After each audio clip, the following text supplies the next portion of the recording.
lights here around Parcel 5.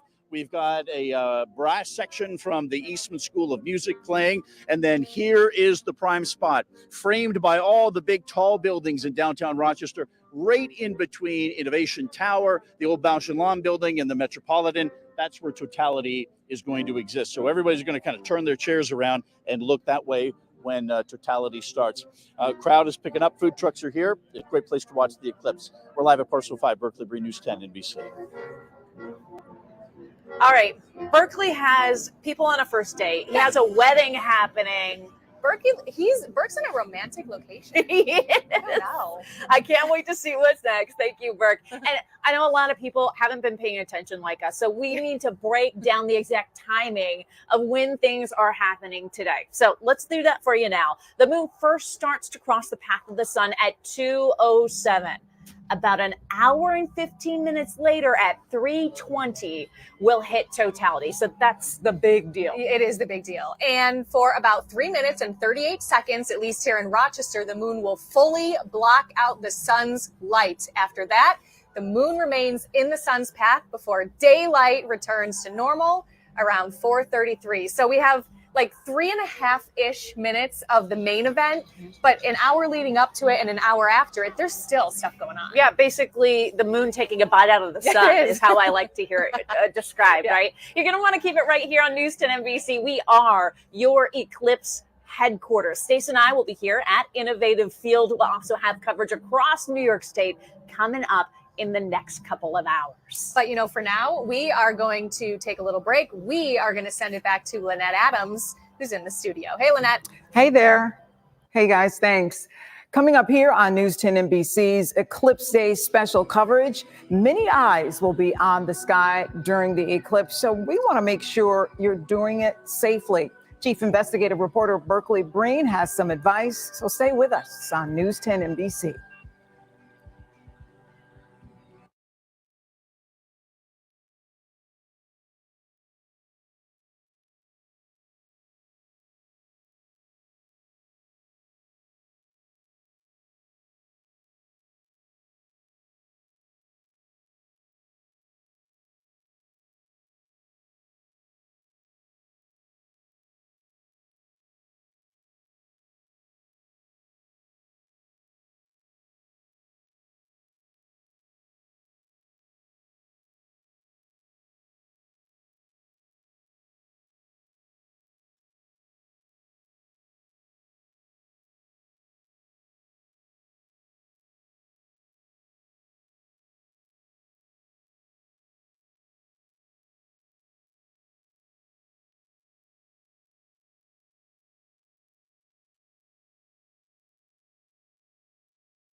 Comfort Showers and Baths is the one trusted to turn your outdated old bathroom into this, specializing in updating tub and shower areas. We've been the trusted remodeling company for over 40 years. We make getting your dream tub and shower area affordable with a variety of great financing options. Book now and get $1,000 off plus no interest and no payments for 12 months. Visit ComfortShowersandBaths.com and schedule your free estimate today. RV shoppers get the right RV at the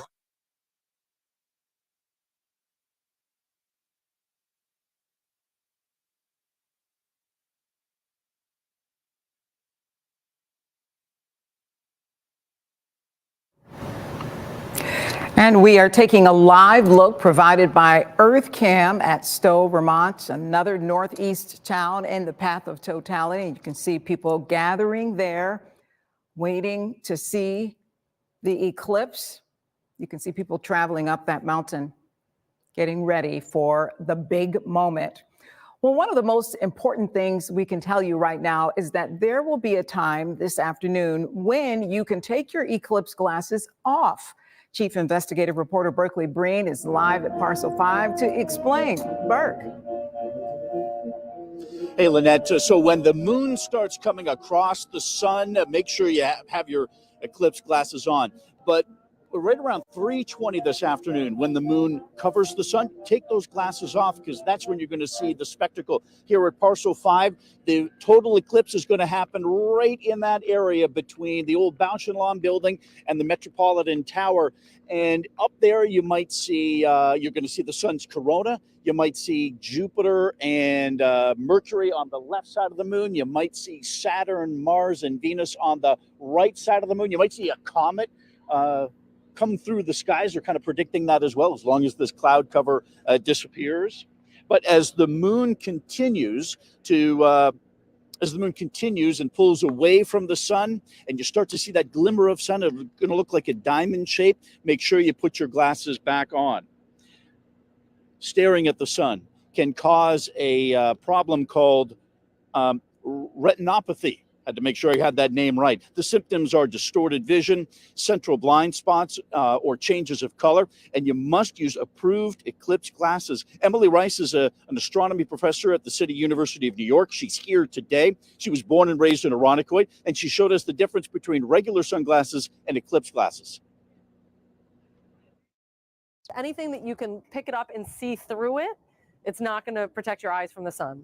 If you look directly at it inside, you might be able to see it through. Oh, yeah. But totally dark.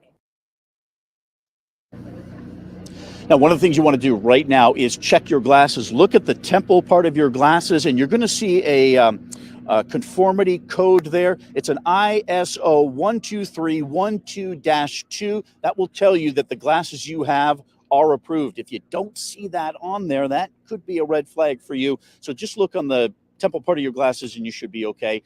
Have them on when the moon starts coming across the sun. When it gets to totality, take those glasses off and enjoy the day. We're live at Parcel 5, Berkeley Breen News 10 NBC. All right, Berkeley, good advice. Well, many of you will be trying to capture the coveted moment with your cameras. Coming up, our eclipse expert, Alex Bilfeld, tells us how to get that perfect shot. Now, let's take a look at the roads from our First Alert live camera network. This is 490 at Ames Street. You can see traffic is moving through the area swiftly. Not too much traffic so far this afternoon if you are headed in that direction to your totality spot.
Welcome back.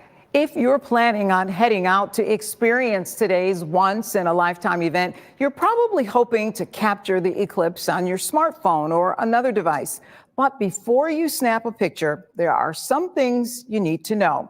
News 10 NBC eclipse expert, that is, First Alert meteorologist Alex Bilfeld, is on our sky deck with just what you need to know. Alex?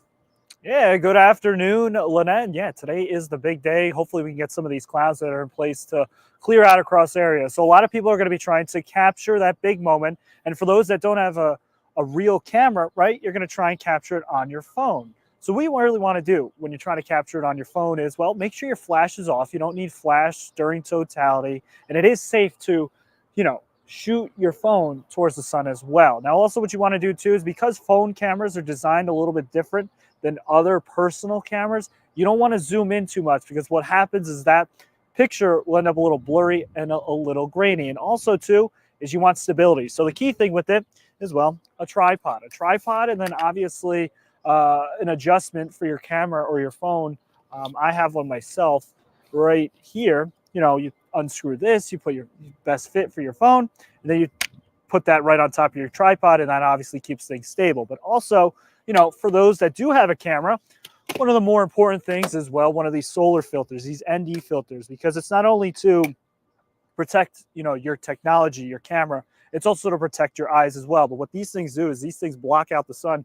And I mean, even right now, you can't even see this. One, because we have the cloud cover, but two, because this blocks out so much of that light, is that it is safe for your camera to use. And also too, for myself, I also have these solar binoculars, pretty cool. So what they have is that solar filter right on the front of them. And I can honestly look at these and just stare straight up at the sun. It's more or less like a little mini telescope as well. It zooms in pretty well. I've used this in the past. I've used some sunspots on the sun. Awesome, awesome shot. But hey, make sure you take it safe. Obviously, right now, and as the moon is continuing to slowly move in front of the sun, got to keep those solar glasses on. But once we hit totality, that's when it'll be safe to take those glasses off. Lynette? Well, that's what I need, some solar binoculars. I didn't even think about that, Alex. Thanks. They're fantastic. Well, we have a lot more to get to on this eclipse day. We're going to send it back out to Nikki and Stacy at Innovative Field. Coming up, a conversation with Rochester Red Wings General Manager Dan Mason.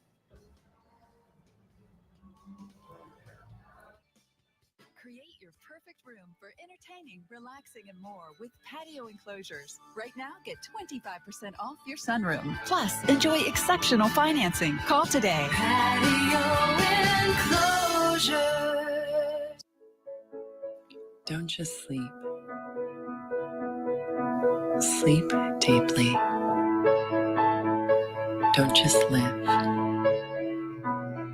Live boldly. Don't just exist. Dream naturally. Promise sleep. Sleep deeply. Live boldly. Back to nature in your own backyard at the Birdhouse. Spring savings on now. From the best birdseed houses and baths to garden accessories, gifts, and hats, and more. Go backyarding at the Birdhouse, Monroe near Clover. Jesus Christ Superstar. The legendary rock album reimagined for a new generation live on stage. The Guardian hailed it a gorgeous, thrilling, heavenly musical. The New York Times praises it an adrenaline-pumping production. The iconic musical phenomenon, Jesus Christ Superstar. April 8th to the 10th at the West Her Auditorium Theater. Tickets at Ticketmaster.com. Whether you want a bold statement, a classic feeling, or a little of both, Aero Kitchens can design the kitchen or bath of your dreams. Let Aero Kitchens make your dreams become a reality.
You're watching live, continuing coverage of the total solar eclipse.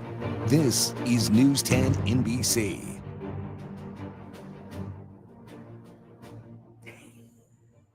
We are taking a live look at the Canadian side of Niagara Falls. The Niagara Falls region is expecting up to 1 million people during the eclipse. Looks like it's cloudy there too.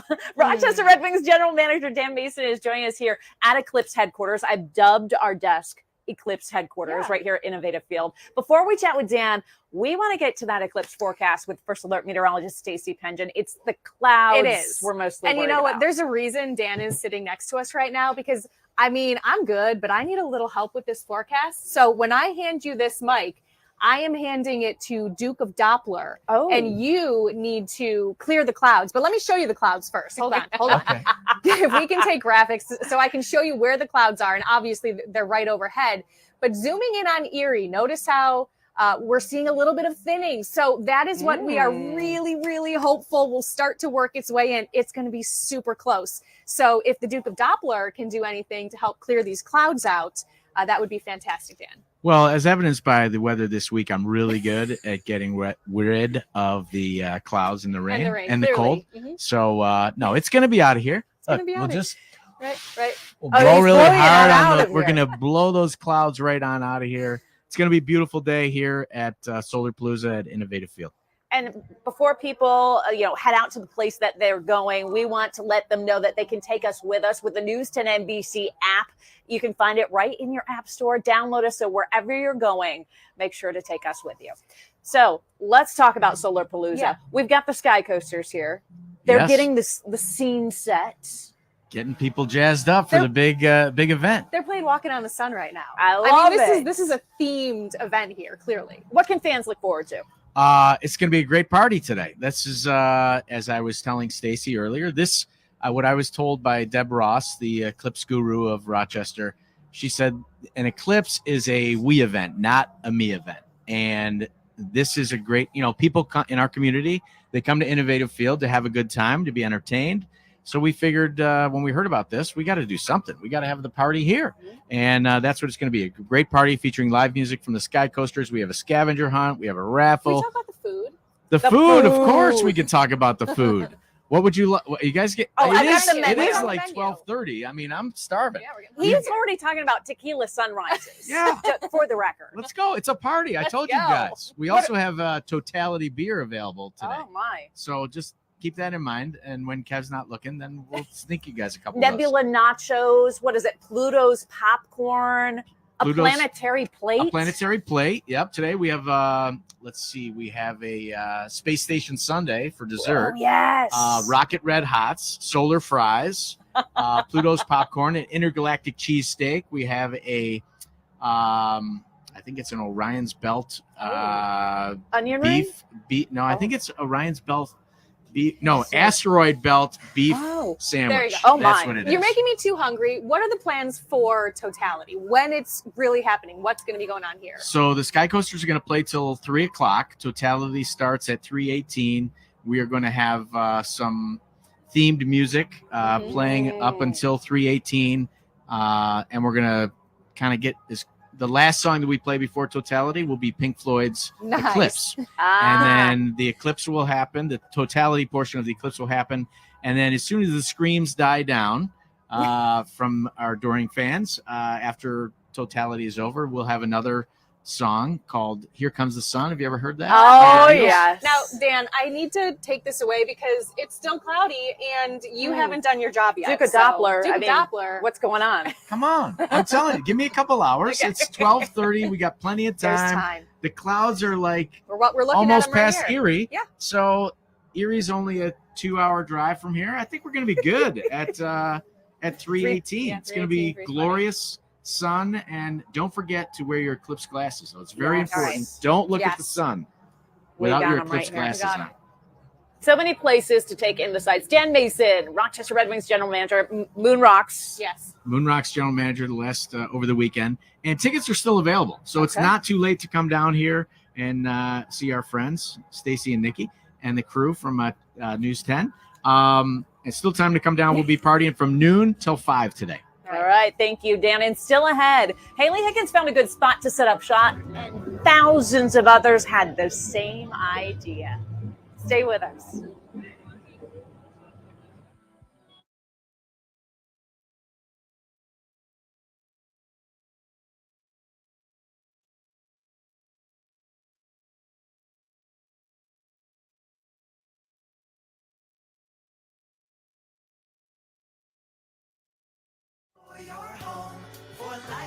Call Taylor. 500 help. New York State has an initiative to electrify 2 million homes by 2030. Let me show you how Taylor Heating and Cooling can help you make your home one of them. First, we'll help eliminate uncomfortable drafts, like this. We'll insulate your attic to today's standards, helping to keep the heat in. Replacing worn-out equipment with a modern unit maximizes efficiency. A heat pump will keep you warm in the winter and cool in the summer, helping you and the environment. Taylor will even help you navigate the system and find the incentives offered by New York State. Taylor can help walk you through the process from start to finish. Call Taylor, 500 help. Attic to basement, we're here for you. It's quality service in all we do. Call Taylor, 500 help. Celebrate the great outdoors during Clover Spring Fever Sale. 2-person, 5-person, or 8-person spas, Clover has them all, starting at only $39.99. Premium 6-person spas, not $87.99, now only $49.99. With one of the nation's largest selections of spas and the lowest price in the USA guaranteed. At Clover, we make it easy to add a bit more fun and relaxation to your life. Plus, get special 12 months interest-free financing. We have all the fun. Bob Johnson Buick GMC on West Ridge has a new hard-working truck or luxurious SUV for anyone. Encore GX, Envision, the all-new Invista, next-level SUVs that could only come from Buick. And the first family of professional-grade vehicles, GMC, featuring Canyon, Sierra HD, Yukon, and Acadia. Bob Johnson Buick GMC on West Ridge. This is where the savings are. Bob Johnson. At California Closets, we believe every space deserves a custom solution. From the consultation to the final installation, every detail was buttoned up and very professional. That's what we call practical magic. Request a free design consultation. There are many ways you can be injured, even though it wasn't your fault. Seeger and Shortino has the experience to look at your personal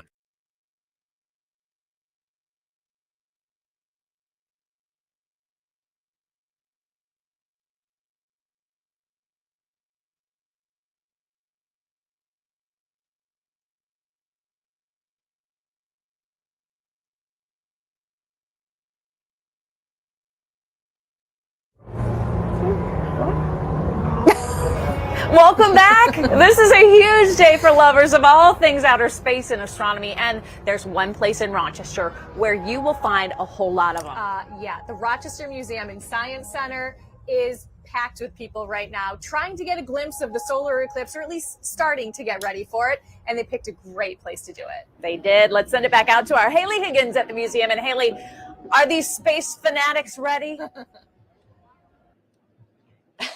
Yes, and Nikki, I think they are. All I'm seeing are smiles as the crowd just gets bigger and bigger. I'm seeing some buses rolling in right behind the camera. And right behind me, we've got the best part of RMSC, the food trucks. We've got a bunch of Rochester classics, Rob's Kebabs, Eat Greek, got some kettle corn, to name a few, just pumping out some delicious food that I'll be trying myself right after I finish telling you guys about it.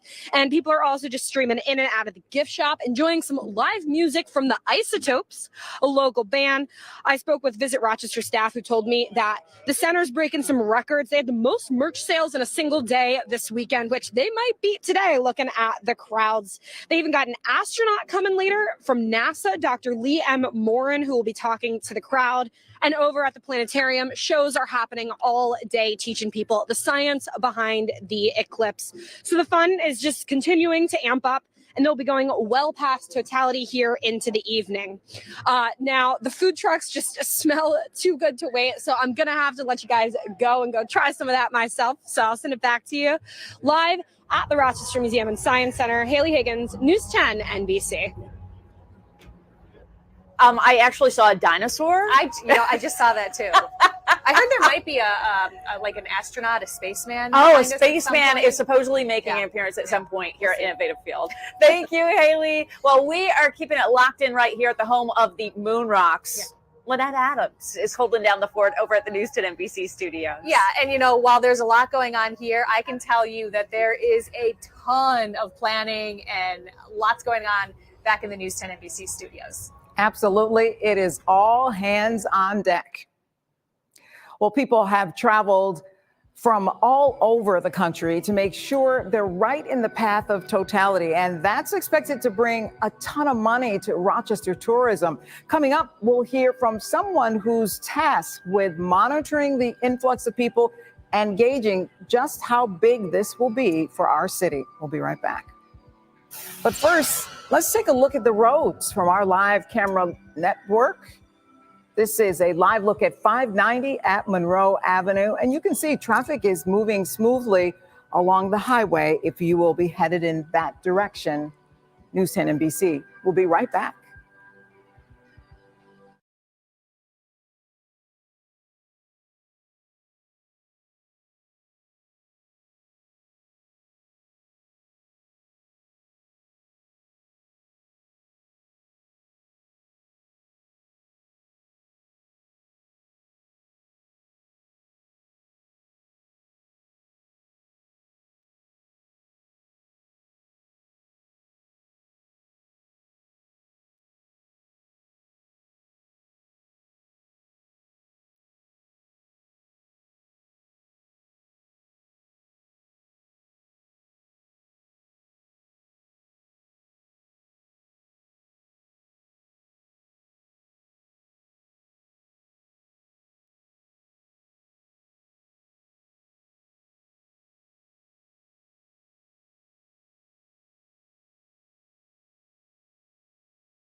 Thank you for staying with News 10 NBC. Let's take another live look at the conditions in Cleveland, Ohio, provided by EarthCam.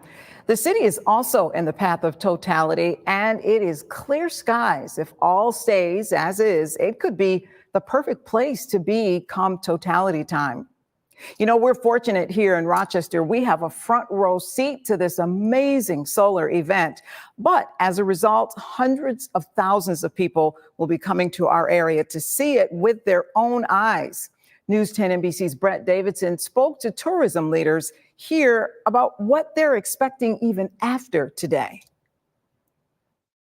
To say excitement is sky high about the coming total solar eclipse would be an understatement. It's truly a once-in-a-lifetime experience for those of us that live here in Western New York. A once-in-a-lifetime experience because Rochester will be in the path of totality.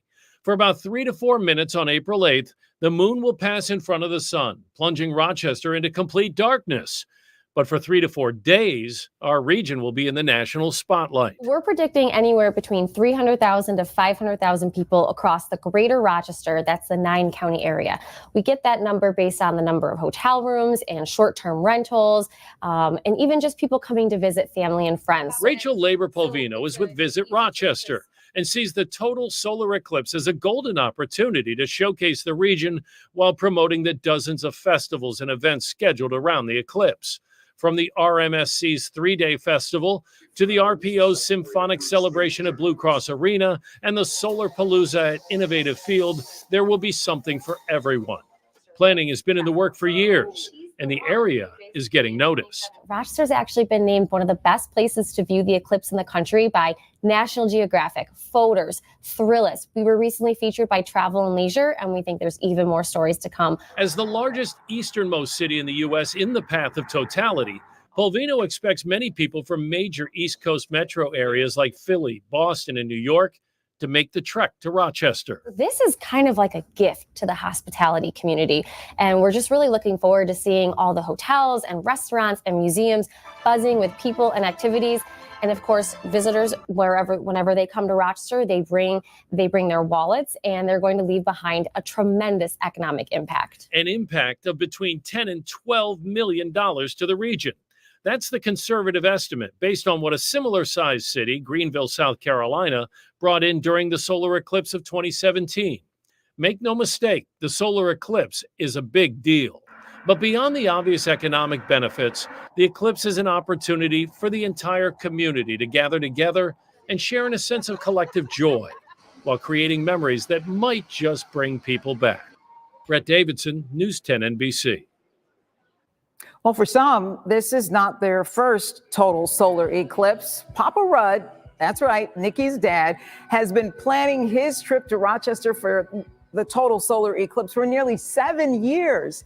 And it's not the first one he's seen. He dropped some knowledge on us. That's coming up.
Let's take a live look right now at Dallas, Texas, also in the path of totality through EarthCam. The city will begin to experience totality starting at 2:40 this afternoon. Now, Nikki, the Buffalo Sabres are actually in Dallas right now. They are, well, I know they're going to step outside and try to take a look at totality, but it is cloudy there. It's cloudy. It's cloudy there too. Just like it is here. Now, as we've been telling you, as many as 500,000 people are expected to come to our region to be in the path of totality. Including my dad. He told me years ago he'd be driving here from his house in Iowa just to see it. Before he actually got here, I chatted with him via Zoom. Take a look. Hey, Pops. Hey, how you doing? Good. You ready for April 8th? Yes. Tell me how long you have been planning to come to Rochester on April 8th. Well, back in 2017, in August 21st. That's when my dad, Doug Rudd, saw a total solar eclipse in Nebraska. Here are some of the pictures he took. Before totality, he explained it didn't get that dark. I was expecting to see the sky kind of darken, but I never really noticed that. But what happened is, I mean, you could tell that it was getting dimmer, but then when the moon completely covers the sun, it's just unbelievable. The sky goes dark. You can see stars. You can see planets if they're visible. Dad says one of the coolest things you see is the corona. That's the outermost part of the sun's atmosphere, something you usually can't see. All of a sudden, you can see this kind of shimmering light around the entire sun, and that's just really cool. Dad's been into astronomy for decades. At one point, he was president of the Des Moines Astronomical Society. He took these pictures of Saturn, Mars and the Moon, and Orion's nebula with his telescope. And you may remember, we had a solar eclipse back in June of 2021. Dad came to town for that one, too. How is that eclipse different from what we're going to experience in April? Okay, so what we saw that time was just a partial solar eclipse. In this case, the sun, moon, and Earth did not exactly line up like they will for us on April 8th. While we're all hoping for good weather on that day, Dad says in his experience, some of his best pictures of an eclipse happen when it's not perfectly clear. So even if it's a little bit cloudy, the eclipse can still be really beautiful. Dad's advice come April 8th? Find your spot and just sit back and enjoy. Because it's just a really unbelievable experience, something, like you say, you probably never see again. Well, joining us on the phone is Papa Rudd himself. He's at the Nunde Kiwanis Park in Livingston County. So, Dad, how's it looking out there? You know, do we have Papa Rudd? It's cloudy here, Papa Rudd. We can't hear anything. Yeah, oh yeah. Yeah, perfect. No. We got. Oh, wait, is that Dad there? Papa Rudd, can we hear you?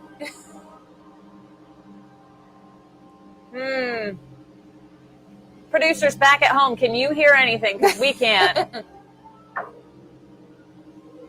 Okay. So we can't hear him. Maybe well, we tried. You know what? Our video capabilities seem to be better than our audio capabilities. We so are on television. I have been asking my dad, because he's seen a solar eclipse before, what to expect when it's cloudy. I was hoping he could explain more of that. We should actually experience darkness. It's going to get dark. And I also heard it's going to be like a sunrise all around. Yes. Well, you know what's funny or not funny? Over the weekend, I was working with Burke on Saturday, and he was saying that, I believe it was the people at the RMSC were saying that a clear 99% totality is not even as good as a cloudy 100% totality. Okay. So, you know, even if the sun decides not to come out, It's going to get dark. It is going to still be an event, and maybe later on, Papa Roger Right. can clue us in a little And more. by the way, he set up his telescope at the Nunde Kiwanis Park right down there in Livingston County if you want to join him.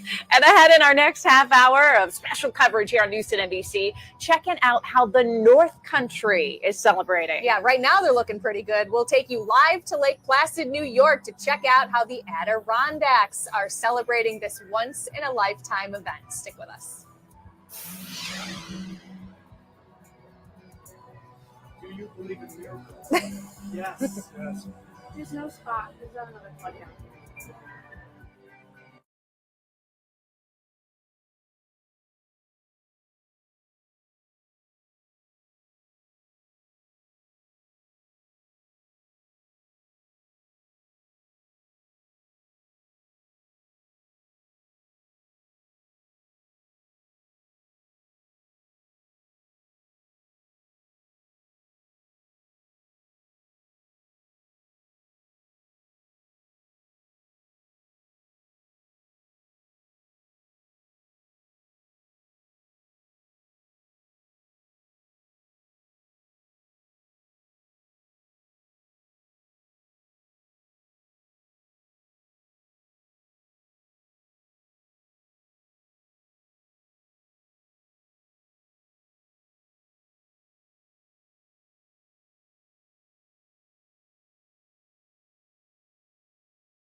You're watching live continuing coverage of the total solar eclipse.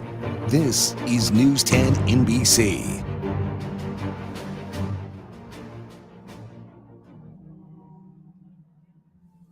Happy Eclipse Day. From Innovative Field, I'm Nikki Rudd, along with First Alert meteorologist Stacy Pengen. We are continuing our special coverage here on News 10 NBC from across the region. Stacy and I will be leading the way from the Rochester Red Wing Solar Palooza. Yeah, it's not much of a solar palooza quite yet. We got the palooza down. Now our team is out in the community capturing how the once-in-a-lifetime event is being celebrated, and we'll also hear from special guests, check out how cities across the U.S. are celebrating this, and track the eclipse as it reaches totality in other cities. First Alert meteorologist Stacy Pengen has been tracking the weather in our region to see what it will be like during totality. And Stace, what can we expect? Well, you know how they say this is why we can't have nice things? Yeah. Because we had beautiful weather Saturday, beautiful weather Sunday, and then eclipse day. Oh, look. The clouds are back. Clouds. What I've really been focusing in on, and I want you to take a look at, is visible satellite, because you're seeing a wealth of clouds over western New York. But I also want you to focus in on what is happening near Erie, Pennsylvania, because you are seeing some thinning in the clouds there. For us, it's just going to be a race between, the clearing line and the actual total eclipse happening. Right now, I'm not loving how things are. I still have us pretty much overcast, I would say up until about 3 o'clock, and then we may start to see some clearing. So bottom line, it'll be close, but it's going to be an experience regardless. It is. And when you're headed out to go experience today's total solar eclipse, be sure to take us on the go. Download the News 10 NBC app to stream us live from your viewing spot. Just search WRHEC in your app store. Now, like we mentioned earlier, we have team coverage for this special edition, our solar edition here on News 10 NBC. Deanna Dewberry joins us for our first hour from the News 10 NBC studio. First Alert meteorologist Alex Bielfeld, our in-house eclipse expert, is up on the News 10 NBC sky deck. Yeah, Haley Higgins is at RMSC's Rock the Eclipse Festival. Investigative reporter Jennifer Lukey is live in Brockport, which is in the direct path of totality, giving the people taking the eclipse in there a few extra seconds of darkness. Yeah, she was the lucky one, right? But first, Chief Investigative Reporter Berkeley Breen joins us from Parcel 5, one of the biggest viewing spots in downtown Rochester. Hey there, Burke. Hey, Nikki. Hey, Stacy. We got a Michael Jackson concert going on at Parcel 5 right now. And we also have Kara Osipovich, who's the manager for special projects with the city. You've been working on this for years.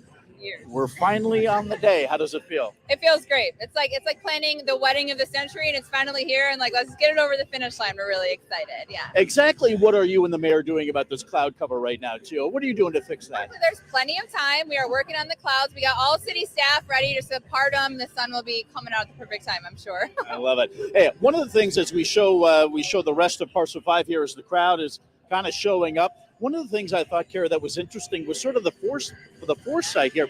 You had crews out shutting off the sensors for all the lights so that they don't come on when it gets dark. You got it. We had city crews out here early this morning, turning off all these adjacent streetlights. The Liberty Pole will be turned off. We do not want to ruin the moment of totality for anyone, so we really thought ahead and made those special plans so it's truly dark. Hey, Andy, let's go up the tower here at up to the penthouse on this building here at East and Main. There's a wedding happening in the penthouse up there during the eclipse. And Kara, you told me there's another wedding going on at MLK Park. There is. The groom booked the lodge at MLK Park 2 years ago for his big day, and I guess he just thought it would be a remarkable day to remember his wedding. Yeah. And when you got that, you're probably like, "Who's getting? Why this day at MLK Park?" Joke. Definitely thought it was a joke. It is not. They're there. They're getting married, which is super sweet, and I'm glad that they could celebrate in Rochester. Have a great day today. Yeah, thanks.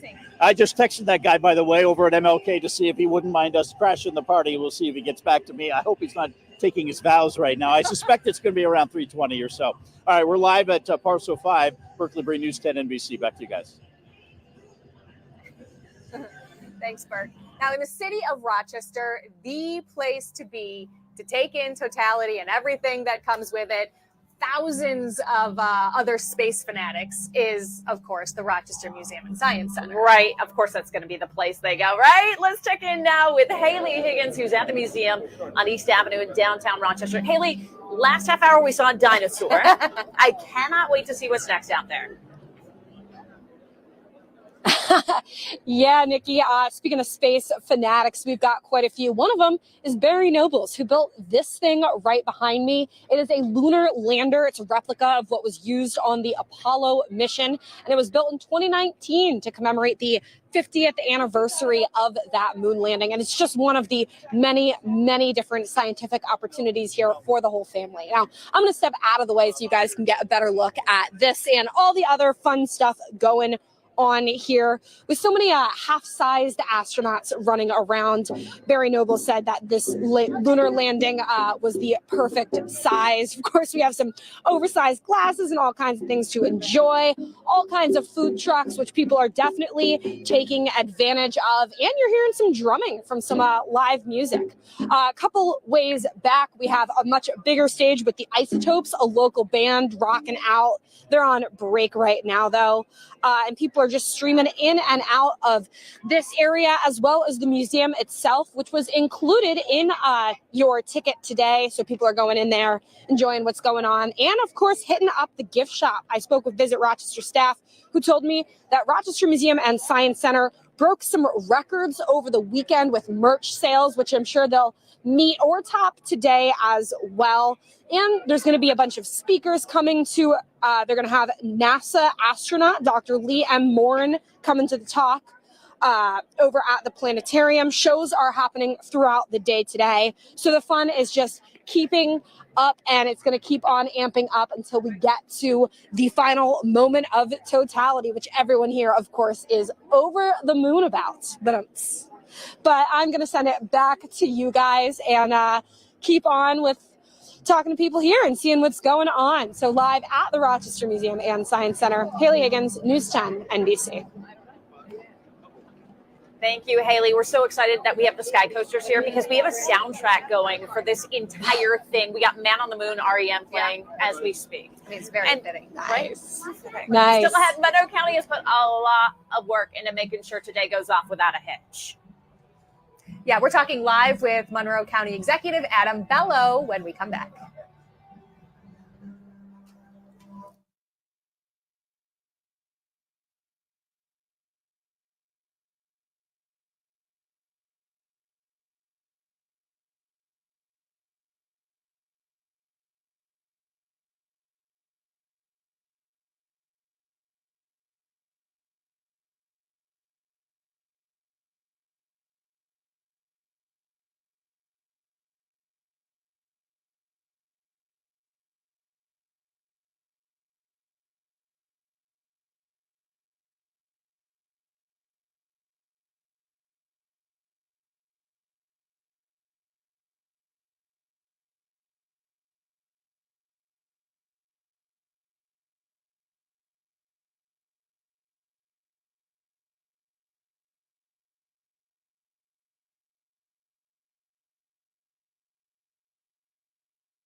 Yes.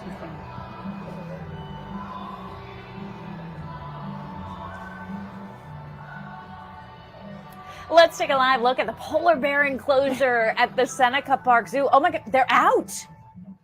They want to see it too. That's a Noki. It's like, okay, you guys have been talking about this eclipse thing forever. What's actually happening? Monroe County and the Seneca Park Zoo partnered to provide cameras at some of the enclosures there to see how the animals are reacting to totality. So that's so cool. It's very cool. And as we've been saying, if it's cloudy, they're going to react in some way.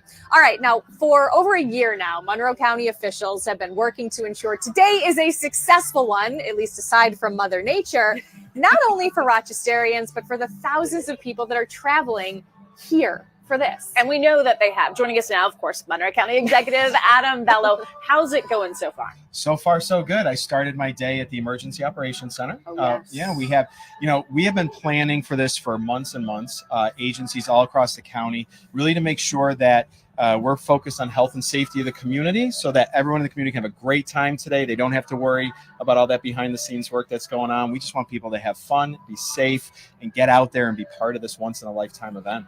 What does an event like this mean for Rochester? This is happening from Texas up to Maine, and why Rochester? This is really special, and it's not a lot of communities have this today. The total, in totality, but most people across the country will experience something. But over the last few days, if you've been out and about and you've been driving around, you have seen an influx of people. There's more cars here. Florida. They're coming from all over. DC. Yep. It's a game counting the license plates. It is, and the airport's been busy as well. Just last night, the RPO put on a wonderful show at the Blue Cross Arena that I was at, it was probably one of the largest events that we've had here in a long time. And there's people from all over the country here to see the talent of the RPO and all the performances. And just driving around downtown yesterday, just the crowds of people that you saw was something pretty special. And it's a big economic benefit. You look at the restaurants. The stores here are welcoming people, and I assume they're doing very well. But it's also a way for us to showcase Rochester, our history. We have a history of innovation, creativity, entrepreneurship, right? Opening up that imagination of wonder. That's what Rochester was founded on, Eastman Kodak Company and all that.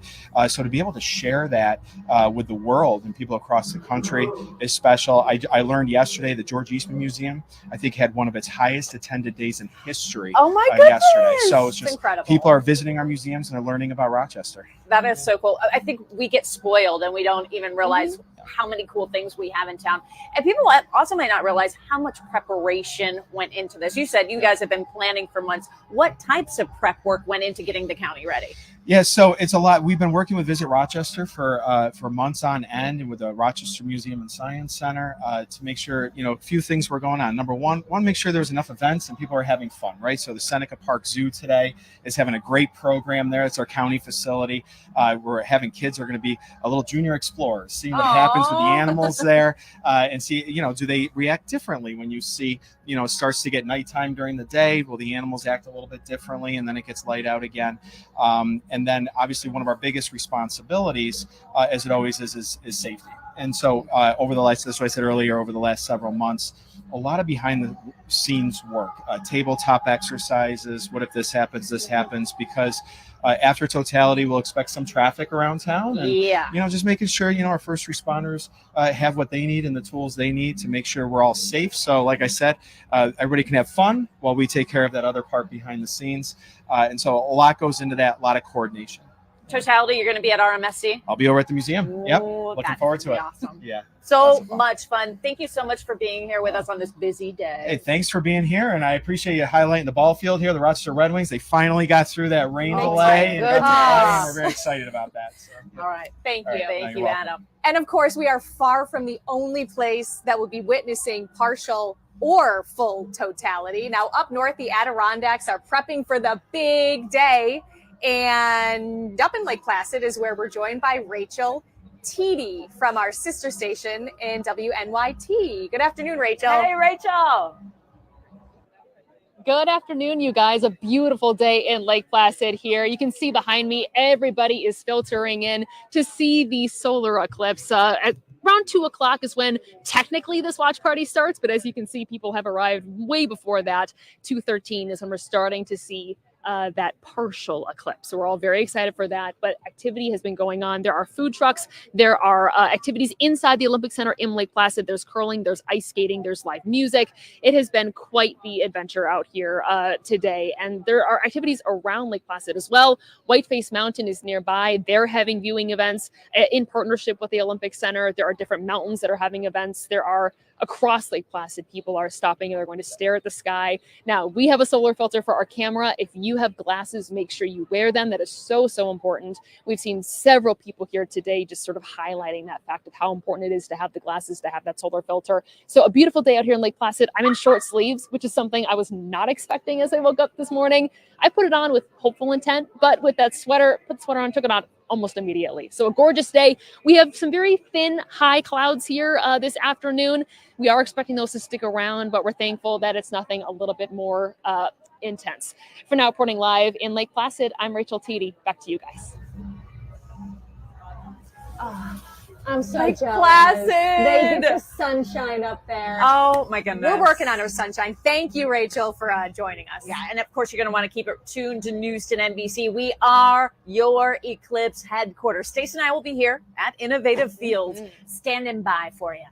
Yeah, and for now, let's send it back to Deanna Dewberry, who is in the studio. Hey, Dee. Hey, Deanna. Hello, I'm with you guys. I'm so jealous of Lake Placid. My goodness, that sunshine was gorgeous. We're going to get ours too. Fingers crossed. Still ahead for us on our eclipse coverage, a scientific discovery. Something that affects our everyday lives has a special connection to the eclipse of 1919. Meteorologist Alex Bielfeld goes in depth. Now let's take a look at the roads out there from our First Alert camera network. This is a live look at 490 at Gates Chili High School. It looks like everybody took our advice and they said, you know what, I'm going to stay home and watch the eclipse from my back porch. We'll be right back. During the eclipse, the moon begins to cover the sun at 2:07. Totality starts at 3:20 and lasts a little more than 3 minutes. The eclipse ends for Rochester at 4:33.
You are looking live now at Cleveland, Ohio from EarthCam. The city's going to be entering the path of totality by 2 o'clock this afternoon. So just about a half hour from now. They're going to be in the path of totality for, oh gosh, almost 4 minutes. It's looking pretty clear out there right now, so should be a great vantage point. And with all of the beauty that the eclipse emanates, it's also been at the center of scientific discovery. First Alert meteorologist Alex Bielfeld goes in depth on that discovery and how it impacts your everyday life. Alex. Yeah, good afternoon, Deanna, and I hope the weather that's out there in Cleveland right now makes its way in time here in Rochester for totality. But yes, it's a beautiful sight to see totality. There's no question about that. But it has been at the forefront of generational scientific discovery that has built the life that we are in right now. And right now, we're going to take a look at how it helped build and solidify Einstein's theory of relativity. It might be the single most spectacular experience that most anyone could view. A total solar eclipse, a jaw-dropping and potentially once-in-a-lifetime sight. What has natural beauty has also been at the forefront of generational scientific discovery. During the eclipse of 1919, or before it, there were some research scientists in Britain, part of the UK, and they were trying to see if what Einstein had said about general relativity was something that they could prove. Einstein published his theory in 1915, but it wasn't until the solar eclipse of 1919 when his theory was proven true by Arthur Eddington and his team of scientists. The theory states that an object with large mass can bend the fabric of space-time.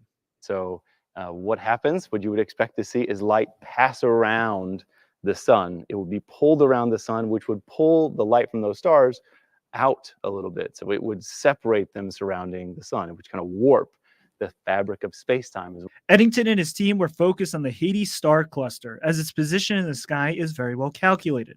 After taking numerous pictures during the eclipse and then measuring the position of the cluster, Eddington and his team calculated the difference in position to the T of Einstein's theory. Well, let me show you exactly what Eddington and his team saw. First, let's start off with an overview from space. Here's the sun, here's where Earth is, and here is the position of one of those aforementioned stars. But because the sun has so much mass, it bends the light. And what it looked like from Earth is that the star was in this position. So here's what it looked like from the surface of the Earth. There's the eclipse. Here is where that star was supposed to be, but because the sun bends light, here is where the star was positioned during the eclipse. And that distance in between, that's exactly what Einstein predicted.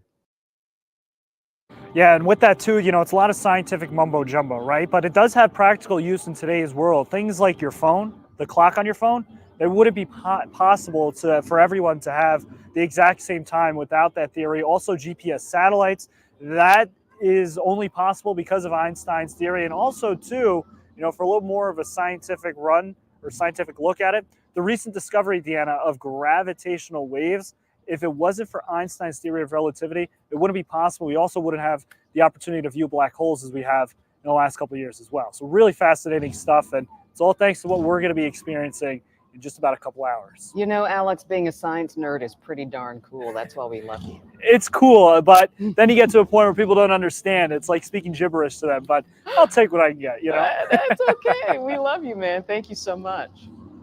There will be many today who will actually hear the eclipse. Blind and visually impaired people here in Rochester won't be able to enjoy the once-in-a-lifetime event like a lot of others will. But one woman has made it her goal to make sure everyone gets the chance to take part in this big day. That's next. Let's take a look at the roads out there from our First Alert camera network. This is a live look at the thruway exit in Victor. See if we get that camera moving for us. You can tell it's empty, y'all. Lots of folks are watching the eclipse from the wonders of their backyards with their friends. We'll be right back. The News 10 NBC Sky Deck, powered by Hazleton Auto Mall.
You're watching live, continuing coverage of the total solar eclipse.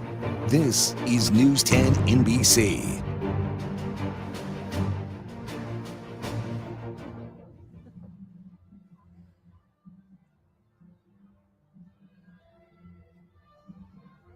Here we go. Partial totality has reached the U.S. You are looking live at Junction, Texas. Soon we will be seeing that here in Rochester. The moon will start taking a bite out of the sun starting at 2:07 here in the Flower City. I got to tell you, it sure is going to be moving fast. And that actually looks like it's Mazatlan, Mexico. maybe. Yes. But it has been reaching Texas and the U.S. Oh my goodness. They have a clear sky. Yeah, they do. Here at Innovative Field, where Stacy and I are, it is cloudy. But I hear that there is a line of clearing. The question is, can we get the clouds out of here? There is. And Nikki, I've been watching it. Like, I literally have the visible satellite up on my computer nonstop. Why don't you guys take a look at it? And you can see, you look outside and you see the clouds. But what I want to show you is the bit of clearing that you're seeing near Erie, Pennsylvania. And I'm hoping we get some of that clearing working its way in here. I think it's going to be a really tough task, a big ask to get the clearing here just in time. It'll be close. Maybe we get some breaks in the clouds, some thinning in the cloud cover, and then I think we'll see some more breaks as we head into the afternoon. But again, it's all about basically 3:20 is when we want to see some of that clearing. But regardless, we've been saying even if we don't get that great clearing, it's going to turn dark. So it is. It's going to be an event. It would just be a whole lot better if we could get rid of some of these clouds. And maybe you are heading out soon, but you're like, hey, I want to keep in touch with Nikki and Stace and the whole team out there for the total solar eclipse. You can take us with you. Just download the News 10 NBC app in your app store. Just search WHEC News right there. Yeah. Now, many people have been making plans, of course, to catch the solar eclipse, but what about those with vision loss? Yeah, our Erica DeCoste spoke with one woman who plans to help others near the eclipse. This would be more like, 2:07 as we move toward 3:20. Kiki Smith has been educating herself for the past several months. Rochester has this top dot here. Here, she's using her fingertips to learn. But come April 8th, she'll be using her ears.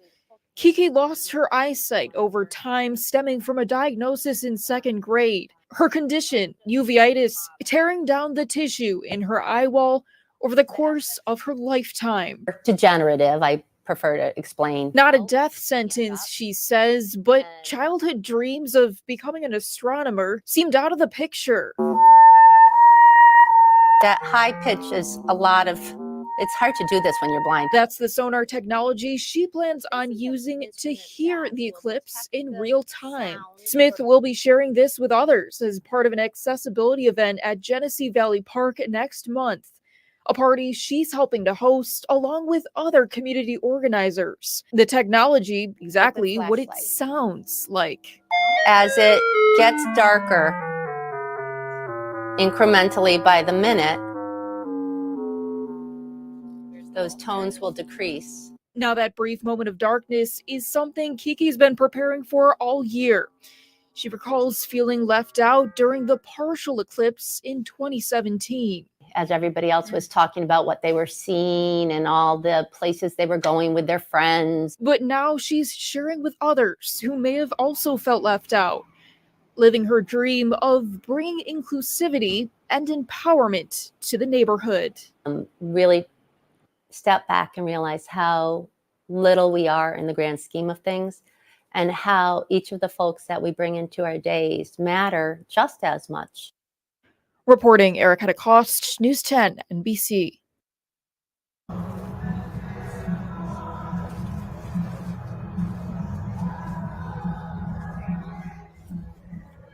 All right, and tracking the path of totality throughout New York State. And we are not the only ones in the direct path of totality. We are not. We're not alone. Let's send it to our sister station. Reed Kesselback is live in Watertown, and I'm super jealous because word on the street, Reed, is that you guys actually have some sun and not all cloud cover. I'm a little jealous, just saying. I mean, we got some nice sunshine, Nikki and Stacy, for sure here. So you can see we got those thin kind of wispy high clouds, and we're going to keep our fingers crossed we stay that way. So where we're at is in Fort Drum, just outside of Watertown. And we're here because University at Albany, one of the best atmospheric science programs in the Northeast, actually is part of a program through the National Eclipse Ballooning Project through NASA. They're one of 53 teams from 75 different institutions that's set to launch weather balloons before, during, and after the eclipse to see how the atmosphere changes over the time and course and duration of that eclipse. So they started actually last night at 6 o'clock. They've been going strong so far, and they're going to continue until 7 p.m. tonight. They're going to start to ramp up their balloon launches. They've been doing once every hour on the hour. They're now going to go to half-hour intervals as we get closer to the eclipse. We start 3 minutes later than you guys, so at 2:10, and we'll have 3 minutes and 39 seconds of totality. But let's walk and kind of give you a layout here of what we got. So over here, we have our command center going on where they have all their data that comes in through from the weather balloons.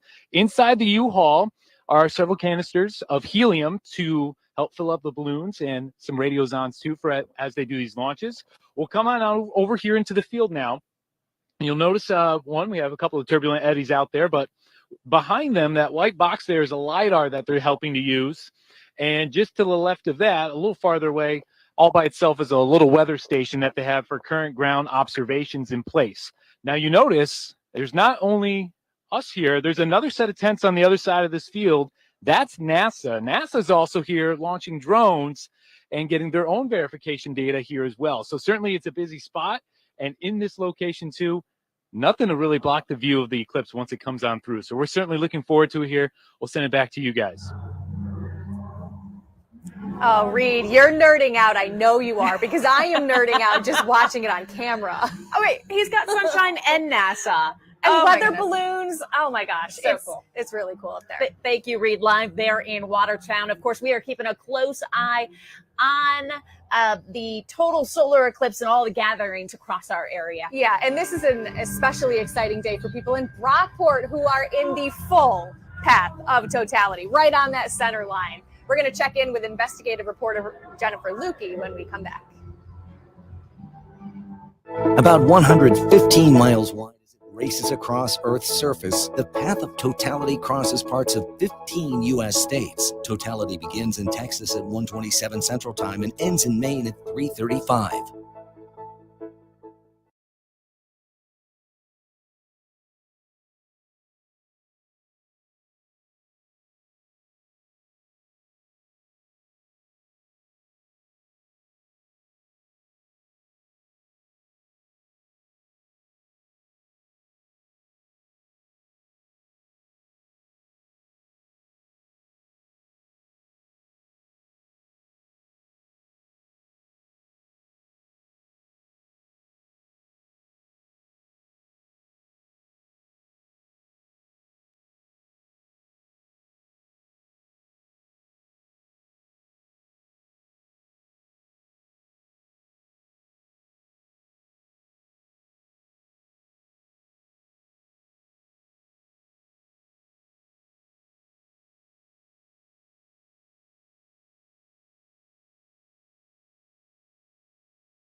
We are looking live over downtown Dallas right now. Full totality is expected around 2:40 our time there.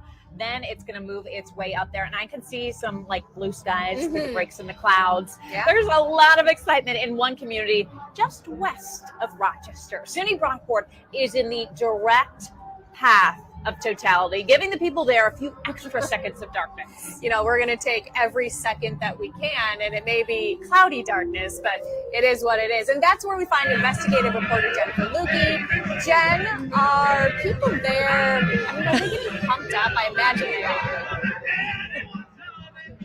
Sorry, Cece, I can't hear you very well because there is a party going on here.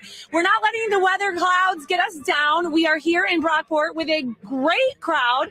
Check this out. And this is the exact center line of the eclipse. They have it marked out. They have people right here ready to experience totality in all its glory. And here in Brockport, we get an extra 5 seconds. So take that. I want to bring in Dr. Heidi McPherson now. She is the president here at Brockport.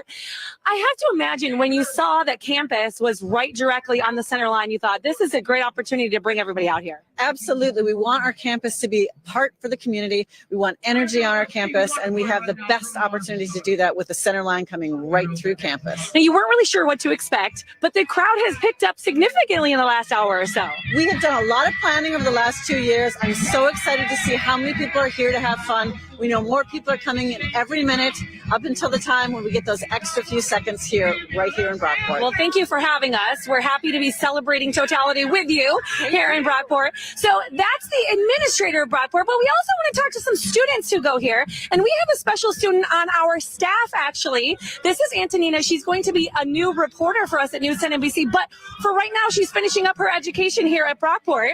So, Antonina, what's the feel been like on campus here? Yeah, students have been anticipating the eclipse for months now, and it's finally happening. Students, the energy here is amazing. Everyone's been around dancing. There's been a lot of lines for the food trucks, and yeah, it's just a great energy here. Yes, Antonina's helping me in the field today because it is quite a party here. And I know, Stacy, you're not sure about the cloud coverage, but we got our fingers crossed. We're going to enjoy those extra 5 seconds that we get of totality here in Brockport as we listen in to this amazing band and check out this awesome crowd here to experience totality. We'll send it back to you guys at Innovative Field. So cool to see Antonina there. We're going to be seeing a whole lot more of her in the days ahead. Of course, News 10 NBC is your eclipse headquarters. You're going to want to stay tuned right here to News 10 NBC. We are going to be live for a long time. Stacey and I will be right here at Innovative Field. We'll also be checking in with people all across the state of New York, and we'll have live interviews, one with the Rochester mayor in about an hour. But for now, we're going to send it back to the studio and Deanna Dewberry. Hey, Deanna. Thanks so much, ladies. Well, a lot of us will be using our cell phones in the moments leading up to the eclipse, trying to find family members, getting the perfect spot to see the big moment. But are cell phone carriers up for the challenge, with thousands of people gathering at watch parties across our area? I went right to the source to find out. That's next. Let's take another look at the roads out there from our First Alert live camera network. This is a live look at 590 at Blossom Road, and that just makes me giggle. We got about 3 people out there, y'all. We'll be right back.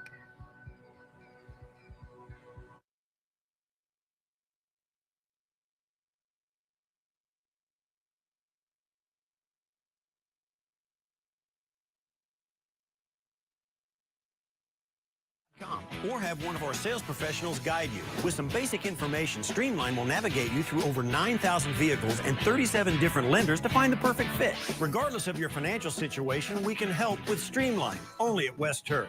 Because affordable doesn't need to be impossible. I'm only one person, but I know I can help thousands of people and be paid for my time. Age, race, ethnicity, we all respond differently to medicine and medical treatments. The success of those treatments all start with clinical trials. Stepping up ensures future vaccines and medications work for all of us. You'll be compensated for participating in a study, maybe as much as $1,000. Join me in helping others. Call today. For more than 50 years, Tile Wholesalers of Rochester has been providing quality products and personalized customer service. Family owned and operated since 1972, we've brought inspiration to life with our unmatched expertise and dedicated staff. Create the space you've always dreamed of with our extensive selection of products you won't find anywhere else. Schedule your free consultation today.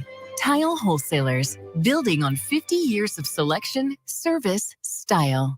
Slip and fall? Give Birkin a call. Be compensated for lost wages, medical expenses, and pain and suffering. If you have been injured due to a broken or uneven sidewalk, potholes, broken railings, or broken steps, give me a call. When someone fails to maintain their property and are negligent, serious injuries are bound to occur. If you or a loved one has been injured due to someone else's negligence, you deserve to be compensated. Slip and fall? Give Birkin a call. 716-855-FALL.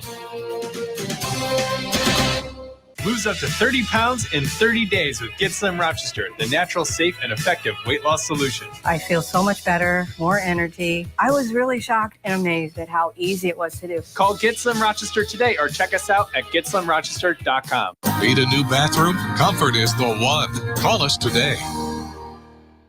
Celebrate the great outdoors during Clover Spring Fever Sale with one of the nation's largest selections of above-ground pools starting at only $19.99. Millions of dollars in stock inventory and the lowest price in the USA guaranteed. At Clover, we make it easy to add a bit more fun and relaxation to your life. Premium American-made complete pool packages are only $29.99. Buy now and beat the summer rush. Plus interest-free financing until April of 2026. Only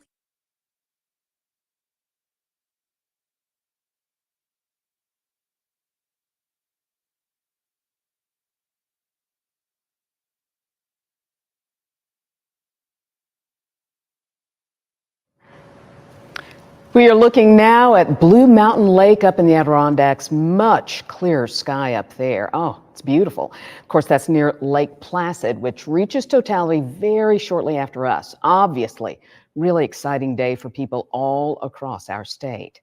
As a consumer investigator, I decided to take a look at our celestial spectacle and your cell service. I've heard from all three major providers, AT&T, Verizon, and T-Mobile, and all say they are ready, and no matter how large the crowd at your Eclipse watch party, you should be able to use your phone without interruption. But cell service, you'll remember, was a mess during the PGA last May, as 40,000 people packed Oak Hill's 355 acres of glorious green. They found themselves screaming, "Can you hear me now?" Complicating matters, lots of folks had digital tickets that they had to pull up on their phones, and they were unable to do that. And neighbors all around the golf course had cell interruptions as well. Attendees indicated that the provider that appeared to have the most problems, Verizon. And the problems were so bad, the Pittsford town supervisor addressed it in a Facebook post. He wrote, "Verizon is aware of the situation, has done what it can to maximize its system's capacity and bandwidth in the area of the tournament." Of course, then, I asked Verizon if it's prepared for the eclipse. A spokesman for Verizon said that the company has improved capacity in the area, writing, "Since last May's PGA event at Oak Hill Country Club, we've activated 10 new cell sites and 24 new 5G nodes in the Rochester area and increased our capacity at no fewer than 127 existing local sites." I also reached out to T-Mobile. Spokesperson told me this: T-Mobile is preparing for the upcoming solar eclipse by optimizing our network so people in its path and at planned viewing events, including those in Rochester and Western New York, stay connected. As for AT&T, a spokesman points out that their customers had very few, if any, problems during the PGA. We don't see any interruption in cell service coming. We have a very large high-capacity network up here in Western New York. It's actually somewhere that AT&T has highly invested into, is actually up here because Buffalo is the second largest city in the state. So it is important to point out that if you're using data, like you're browsing the web or you're using FaceTime, you're likely to have the best experience if you're on the premium 5G plans of any of the networks. And even then, leaders of other cities where large crowds have gathered to watch the eclipse discourage you from trying to stream the event live. Tape it instead. Tape all of those around you, remembering to use your optimal zoom rather than your digital zoom. Now, I have other tips for using your phone to effectively record the eclipse. That's in the consumer section of our website, whec.com. It is a popular urban legend, but how did it start? Did the Pond du Rhin Bridge really crack during Rochester's last eclipse? Our Haley Higgins breaks down a story 99 years later.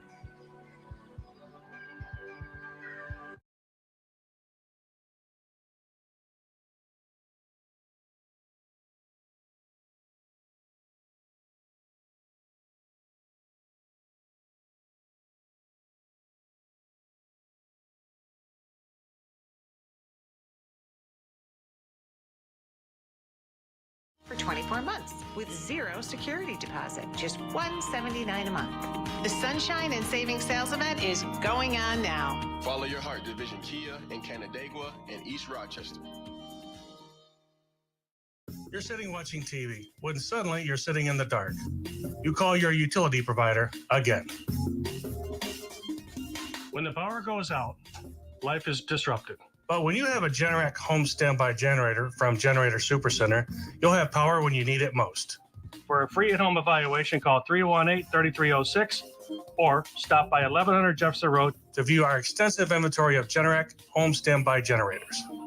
Power your life with the standby power people. When it's time to pack up and go, Rochester goes with Sheridan Brothers Moving.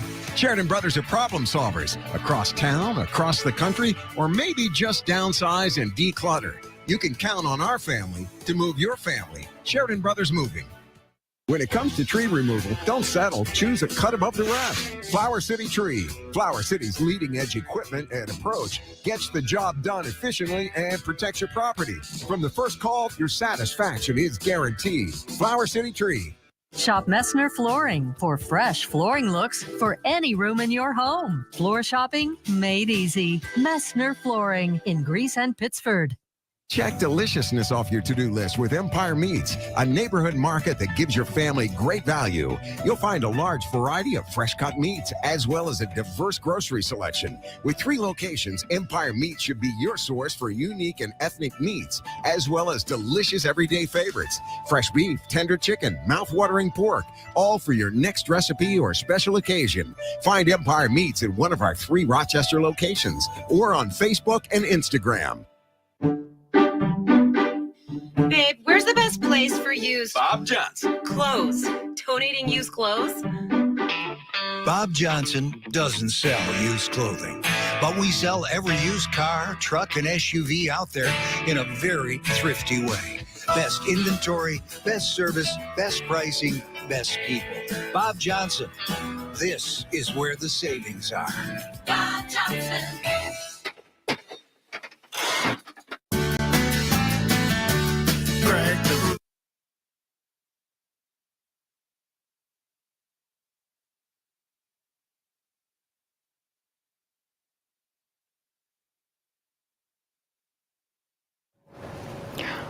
We're taking a live look at the otter enclosure at the Seneca Park Zoo. Monroe County and the Seneca Park Zoo partnered to provide cameras at some of its enclosures so we can see how the animals react during totality. 99 years ago, there were nearly 2,000 people gathered on the Pond du Rhin. They were there, crowded together to try to see the first ever total solar eclipse in Rochester's recorded history. But their celebration was disrupted when the weight of all those folks caused the pavement on the bridge to crack, or so the story goes. Haley Higgins tells us about an eclipse urban legend. Haley? Yeah, Deanna, 99 years ago, well, RMSC might be the place today. It was Pond du Rhin's bridge that had a lot of visitors coming. And just like you said, the story goes, the bridge cracked and people went running, freaking out on that cold January morning. But the bridge cracking wasn't entirely what happened. Back in 1925, the Pond du Rhin's was called the Platt Street Bridge. I found that out from city historian Christine Radarski. I asked her to look into how Rochester celebrated the last total solar eclipse. all of our bridges over the river were covered in people looking to see this. They were on the tops of buildings, at the top of the newspaper buildings and the hotels and all of the industrial buildings. On the Platte Street Bridge, it's true, there was a very loud crack that morning, but it wasn't the pavement breaking. It was the middle of January. It was around 2 degrees above zero that day, and it was iced over. What actually cracked was the ice that was on top of the bridge. The loud sound and sudden inch-wide cracks still sent people running for cover. Later that day, papers say an engineer declared the bridge completely safe, and the people on top hadn't been to blame. It was a completely natural shift of the structure. Despite the scare, folks still enjoyed the natural phenomena. If you read the articles, they'll talk about the lilac-colored skies and the mauves and the golds. So it was quite an experience. Today's eclipse will be the second ever in Rochester's recorded history. And just like in 1925, the celebrations and the stories will make it into the history books. You know, these kinds of events just are the kinds of things people remember. The stories people pass down throughout their lifetimes. So, you know, someone who goes to this event in April and watches this eclipse, that's the kind of story they're going to tell their children, their grandchildren, and maybe even their great-grandchildren. And RMSC staff tell me there are between 2 and 5 eclipses around the world every single year. But the next total solar eclipse will not hit the States until 2024. Live at the Rochester Museum and Science Center, Haley Higgins, News 10 NBC. Haley, thanks so much.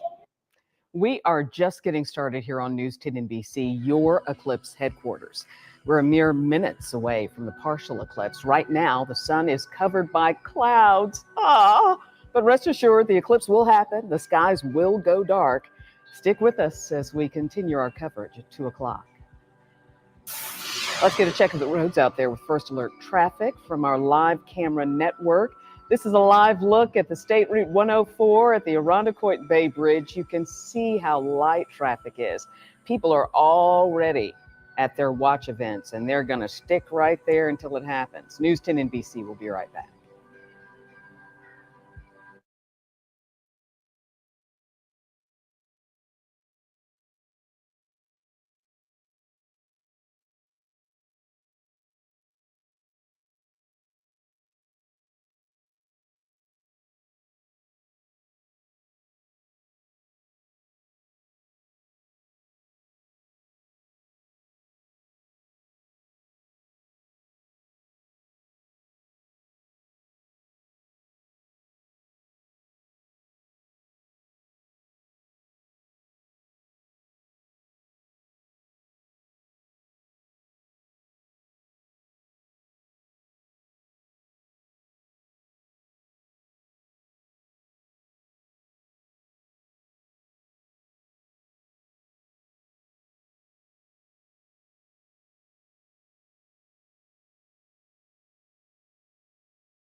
Testing 1 2 3 audio check 1 2 1 2.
You're watching live, continuing coverage of the total solar eclipse. This is News 10 NBC.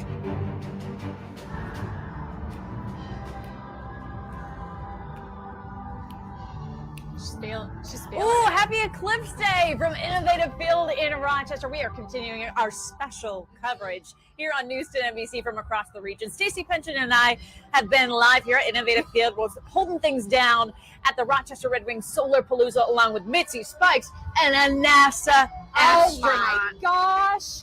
You know, the rest of our team, they're part of our honorary team for today. The rest of our team is out in the community capturing how this once in a lifetime event is being celebrated. We're also hearing from special guests. Check out how cities across the U.S. are celebrating and track the eclipse as it reaches totality in other cities. And I gotta say, I really like the musical background for us. I think we need this like during our regular shows. I agree. Now, in just a few minutes, the moon will begin traveling in front of the sun, starting our partial solar eclipse and casting its shadow on our region. That starts at 2:07. We want to give you a live look right now at the sun, provided by the Rochester Museum and Science Center. Yeah. We're also just over an hour away from the moment hundreds of thousands of people have been waiting for here in the Rochester area. It's totality. You know it. First Alert meteorologist Stacey Pension has been keeping a very close eye on the clouds specifically, right? So any chance that they'll actually clear out of here by 3:20, which is the time for totality? Well, that's why I brought in my friends, because we had Duke of Doppler in, what was it, the top of the, and he looks so much like the NASA astronaut, the Duke of Doppler. It's amazing, but striking even similarities. the Duke of Doppler couldn't clear the clouds, so we had to bring in Spikes and Mitzi to try to help us out. So they're gonna work their magic. You are gonna take a look at the visible satellite right now, because you need to see what I'm seeing, and it is clouds over the area. But you look further west, Buffalo, you're seeing a little bit of clearing. I mean, a little bit of thinning in the clouds. And then where you're really seeing the good stuff is towards Erie. So yes, the clearing is still expected to make its way towards us, but the problem is it might be too little too late as far as actually seeing the sun. But as we've been telling you, regardless of whether or not the clouds decide to leave us, you're going to see things. You're going to see darkness. You're going to hear different things. It's going to be a spectacle, more than these guys.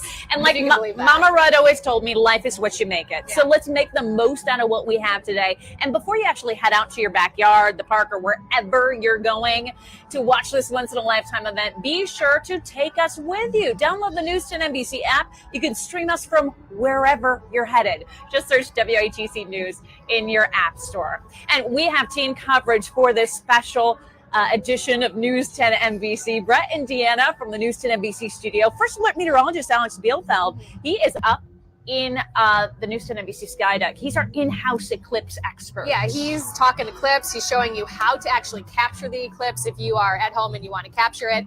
Haley Higgins is at RMSC's Rock the Eclipse Festival and will also be speaking to Rochester's Mayor Malik Evans.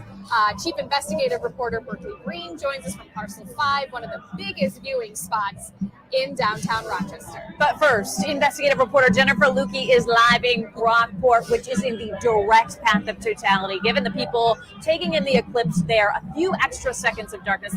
Jen, we got Mitzi, we got Spikes, we got a NASA astronaut. What do you got? Yeah.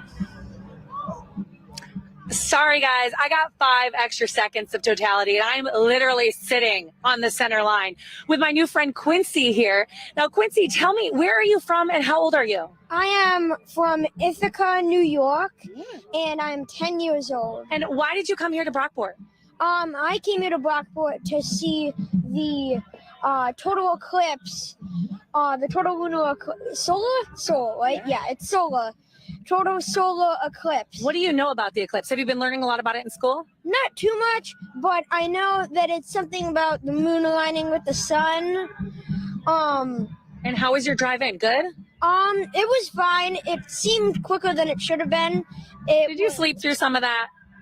No, actually. I have never slept through a drive. Oh, all right. So you're excited. Yeah. You're ready for some total solar eclipse. Yep. All right. I'm super ready. Let's do it, Quincy. All right, I'm going to get up now, and I'm going to show you around Brockport because it is crazy here. Lots and lots of people. Hundreds of people are here on the center line, and actually exactly where I'm standing is the center line. And if I can get Rajay to walk a little with me, I know I'm asking a lot here, Rajay. We're moving, but we got to show you. This is the exact center line, and this is the prime photo spot for today. A lot of folks wanting to get their shot on the center line. And really, this is a good turnout because initially when we got here, there's a few people and then a few more and then a few more. And now we've got hundreds of people, students, people from town, and a lot of people from out of town, from as far away as California. I have talked to some folks. So it is definitely a party atmosphere here.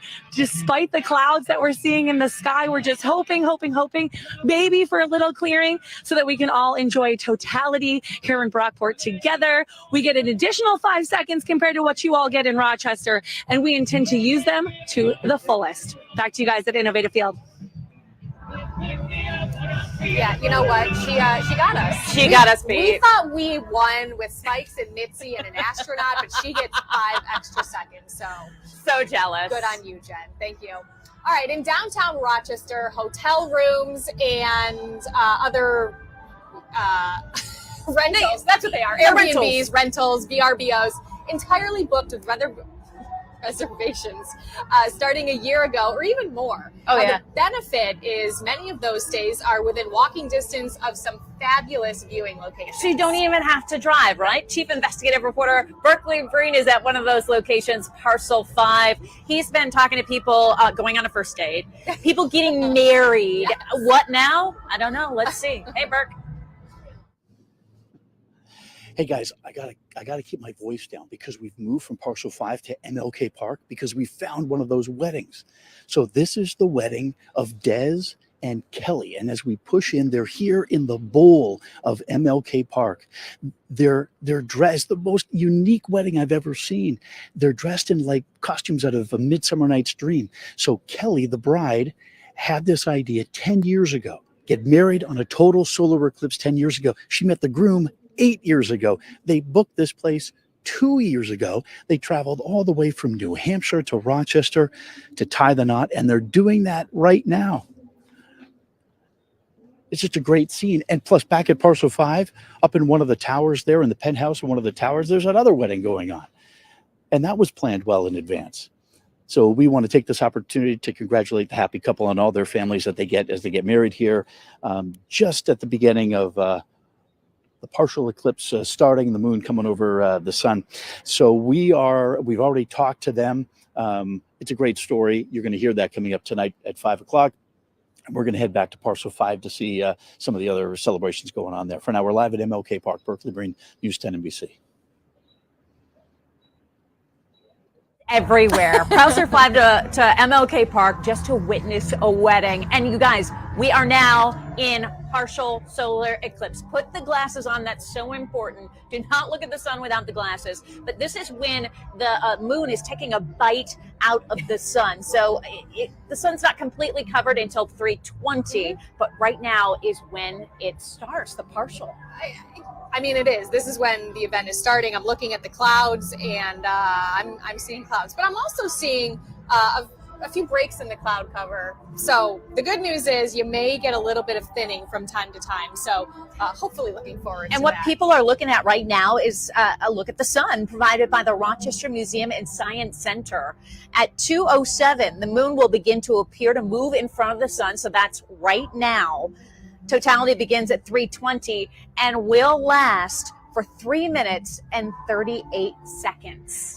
So cool. You're going to want to keep it tuned to News 10 NBC. We are your eclipse headquarters. Stacey and I will be standing by here at Innovative Field, and I'm loving our track, our background music. We have a good background track here. We do. It's very fitting. All right, for now we're going to send it back to Brett and Deanna in the studio. Hey guys, we need a background track here.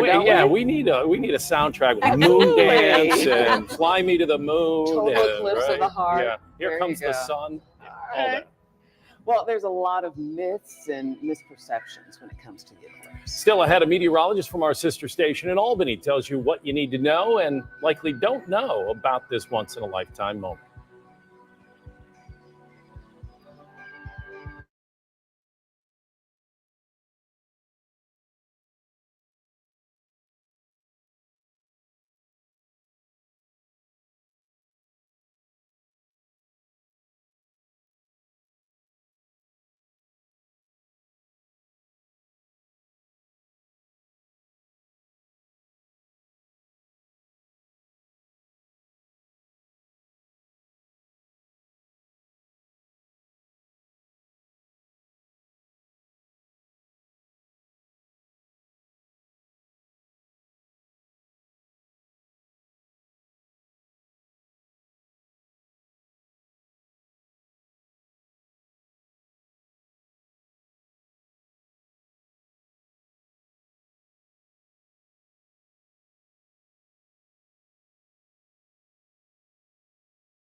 Let's take a live look at the sun in Lake Placid, New York from Whiteface Mountain.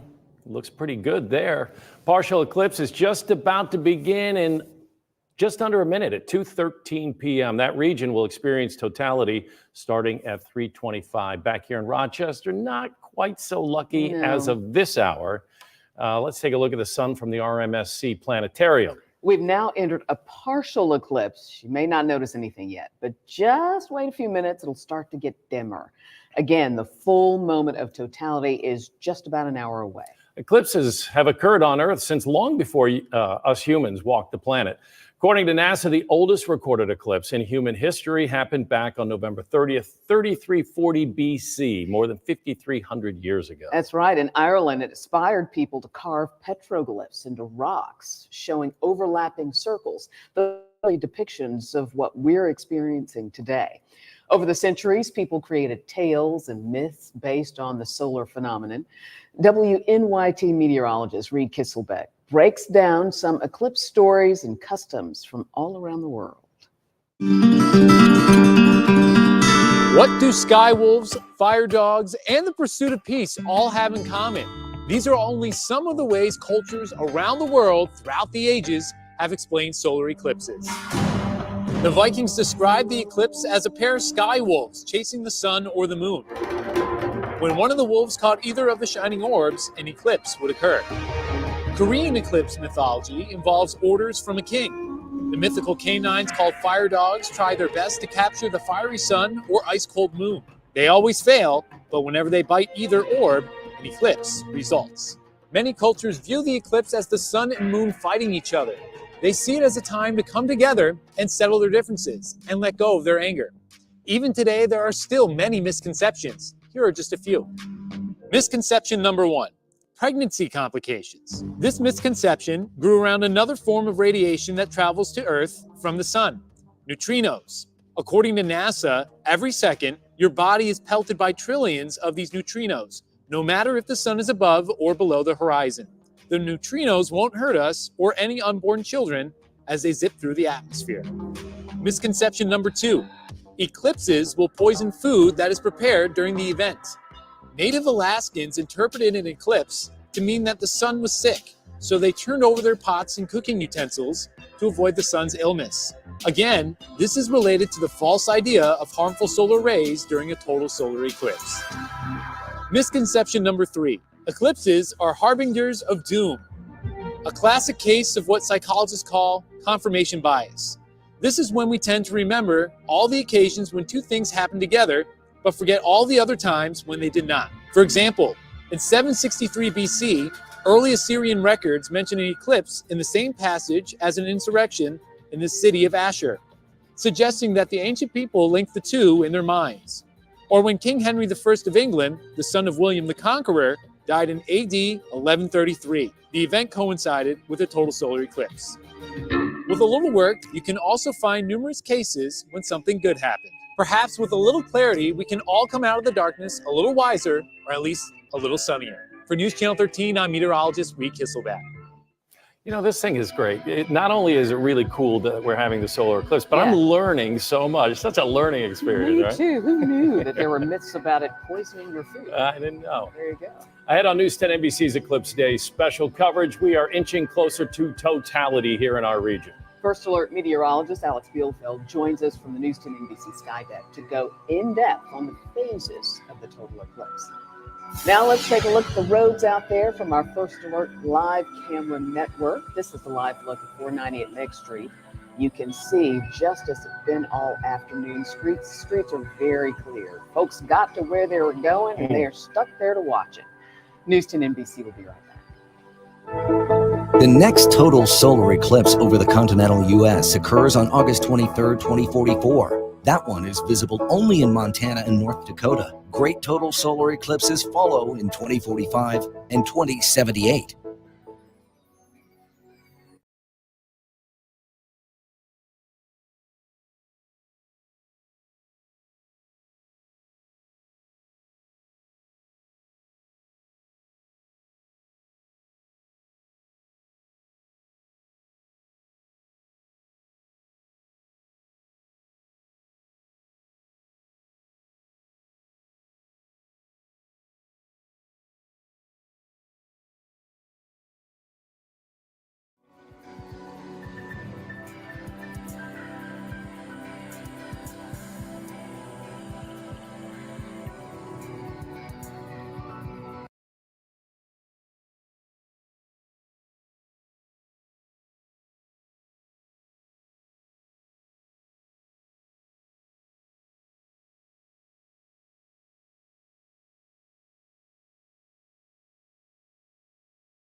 Let's check back into Stowe, Vermont with a live camera provided by EarthCam.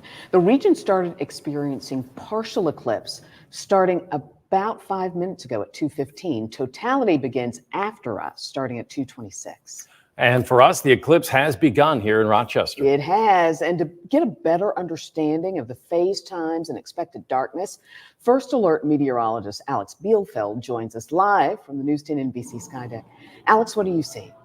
Yeah, good afternoon, Brett and Deanna. You know, outside right now, I see what everyone else is seeing really across the area right now, and that's just a lot of overcast skies. Fortunately, really can't even see the sun through the skies, but let's just fingers crossed, you know, hope for some clearing to occur, even if we just get it towards totality and towards the end of the eclipse. We'll take what we can get, especially here in Western New York during early April. But let's get a little bit more of an in-depth look at some of the phases that are going to occur, because although we might not be able to see the sun right now, we are going to begin to notice some changes through the next hour and a half. And we're also going to notice the changes too in terms of the darkness and the brightness across our area. So here we go. It's obviously begun across our area. It begun just about 5 or 10 or 15 minutes ago. So right now the moon is slowly moving its way in front of the sun. But as we go through the next, say, 30 minutes, the sun will be about 50% covered. And that's when we're going to begin to slowly notice our temperature falling across the area. Now, we're not expecting a big temperature drop, but we are expecting our temperatures to get a little cooler. So if you're like me right now, you don't have your jacket on, you're probably going to need it by around 3 o'clock this afternoon. Then totality begins. That's at 3:20 in the afternoon. And again, during this time too, you know, if you can see the sun, obviously it's a little tough across the area right now, but make sure your solar glasses are on. Now, once we go into totality, that's when you can take the solar glasses off. And obviously it'll be a little cooler across the area with totality in place, but this is when it's safe to take the glasses off, and it's going to be beautiful. About 3 minutes, we're going to just be stuck under complete darkness. Wish we had clearer skies, because we'd also be able to see some of the planets and even the stars that could come out across our area. Now, totality will end at about 3:23. That's when you want to put those glasses right back on, because you could see a cool phenomenon, also known as Bailey's beads, look like little beads coming off of the moon as it moves just slightly orientated away from the sun. And then the eclipse will end at about 4:30. So Brett and Deanna, let's just hope we can get some of the clearing that's beginning to pop up out towards Buffalo into our area. Probably not complete clearing skies are expected, but we are going to be looking at some thinning clouds, hopefully, as we approach totality at 3:20 in the afternoon. But again, during this time, make sure you wear those glasses, but during totality, that's when it's safe to take it off.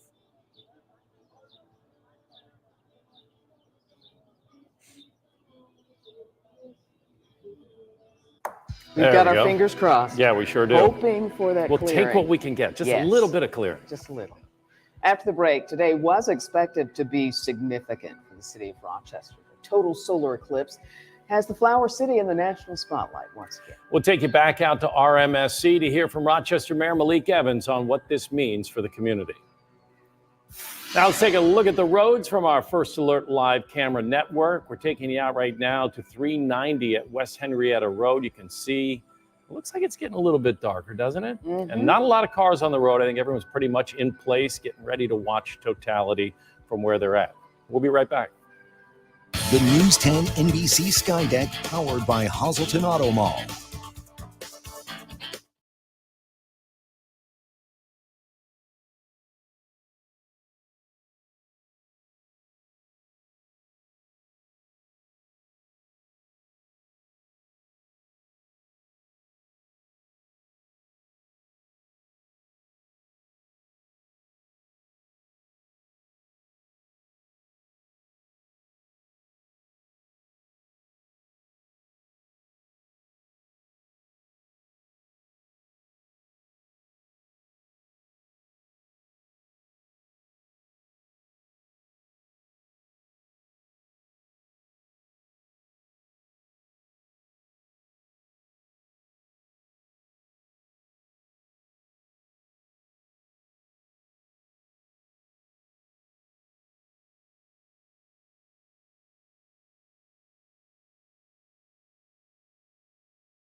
You're watching live, continuing coverage of the total solar eclipse. This is News 10 NBC.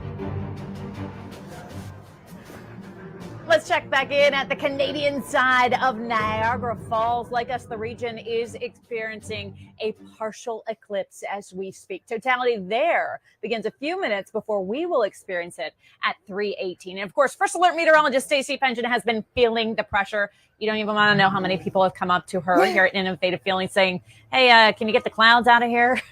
So even though we're in a partial eclipse right now, we can't see much at the moment. As we get closer to 3:20, yes, does it look like the clouds will clear any? A little bit, and Alex explained it perfectly. Right now we have a pretty solid overcast, but what I'm seeing, and I want you to take a look at it, is visible satellite. Because if you look towards Buffalo, you're seeing a little bit of a darker shade that's kind of starting to show up. Okay. And that means that there's a little bit of clearing. It doesn't mean we are going to see a clear sky, but it means the skies may try to thin just a little bit more. So we're hoping that that is what may start to kind of work its way in. Now, let me widen the view even more. And we've been kind of focusing in on Erie since we've been here at Innovative Field, because that's where we've actually been seeing some really nice clearing. Basically, on this map where you see a dark color is good news. So it's still good in the North Country. It's still good in extreme far southwestern New York State, but we're struggling right now.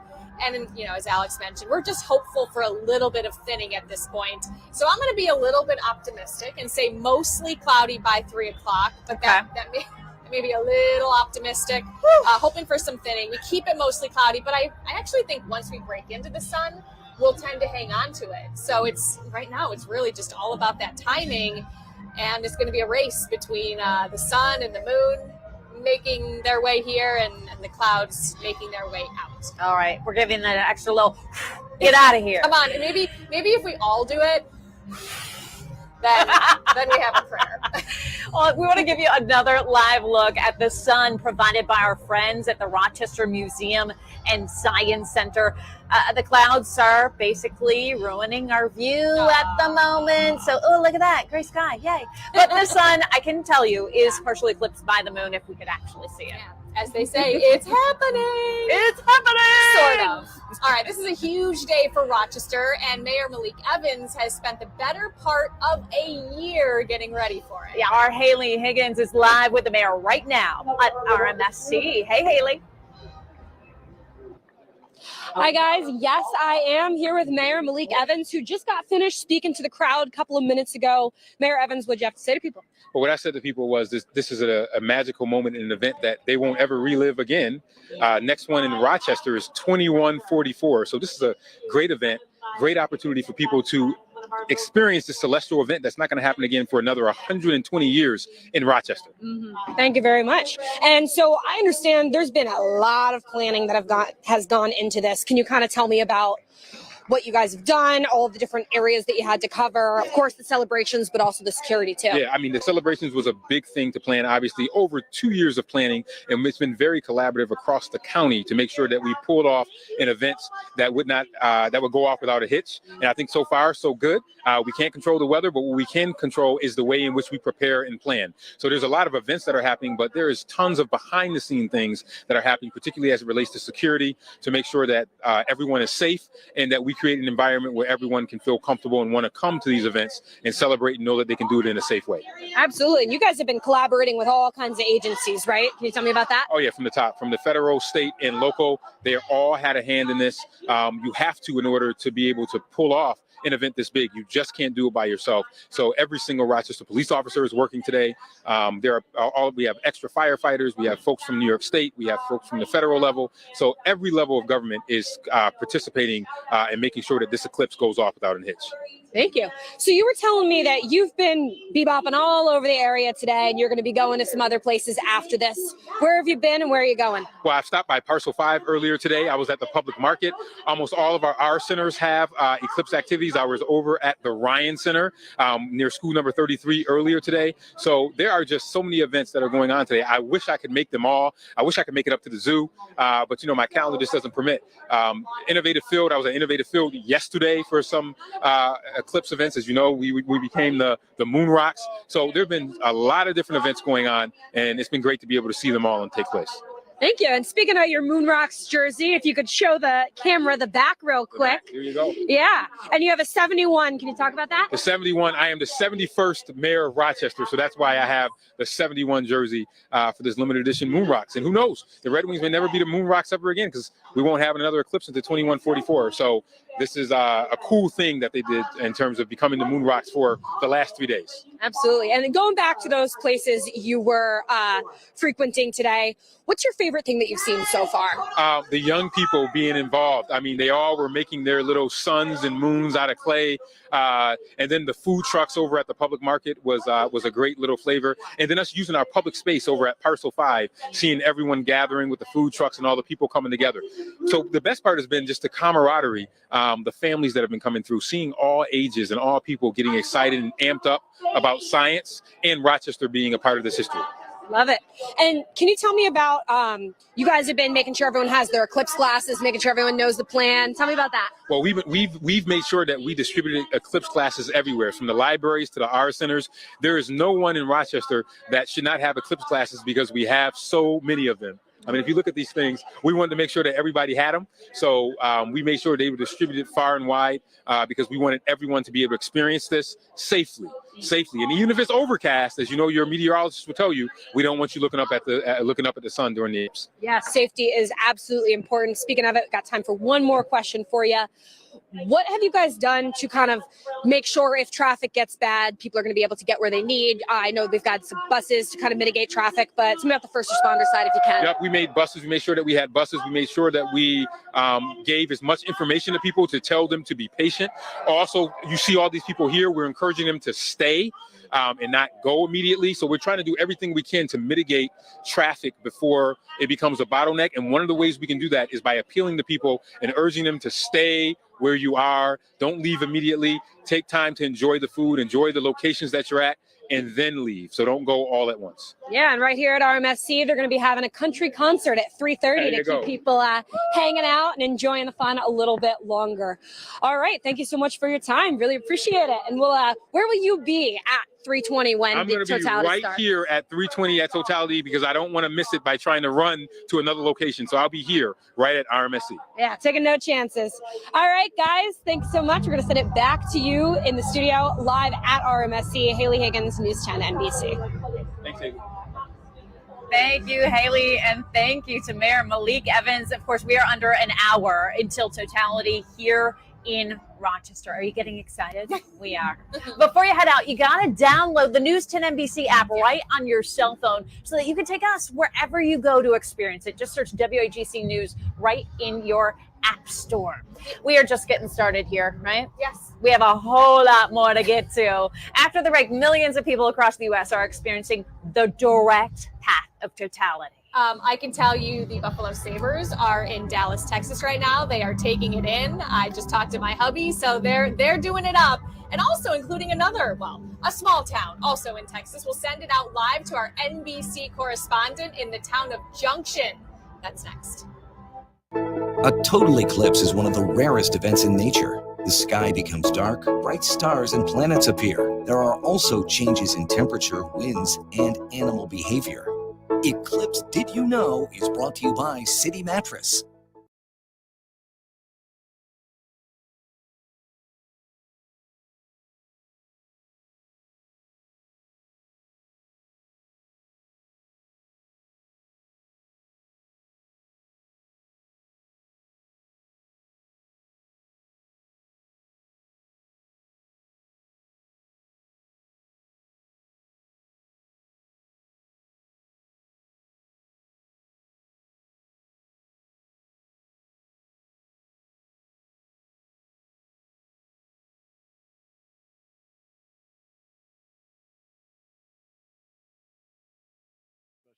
With us and enjoy the rest of it. It's coming back out. We're going to have another day now. Now we can hang out and do some stuff in the daylight. Now we can. That's right. Let's get a little tan and enjoy some music.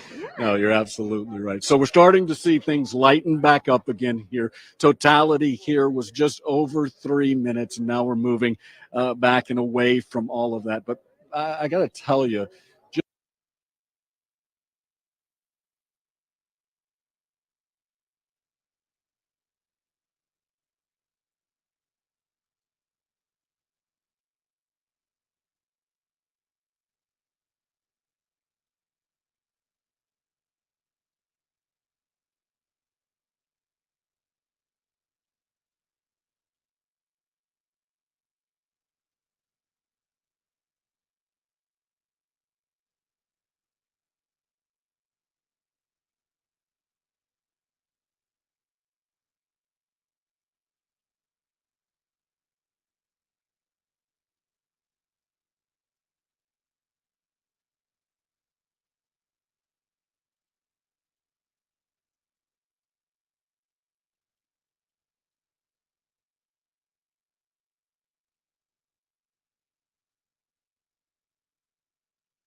Let's check in live at the conditions in Cleveland, Ohio. Conditions there keeping up, it seems. A little cloud cover.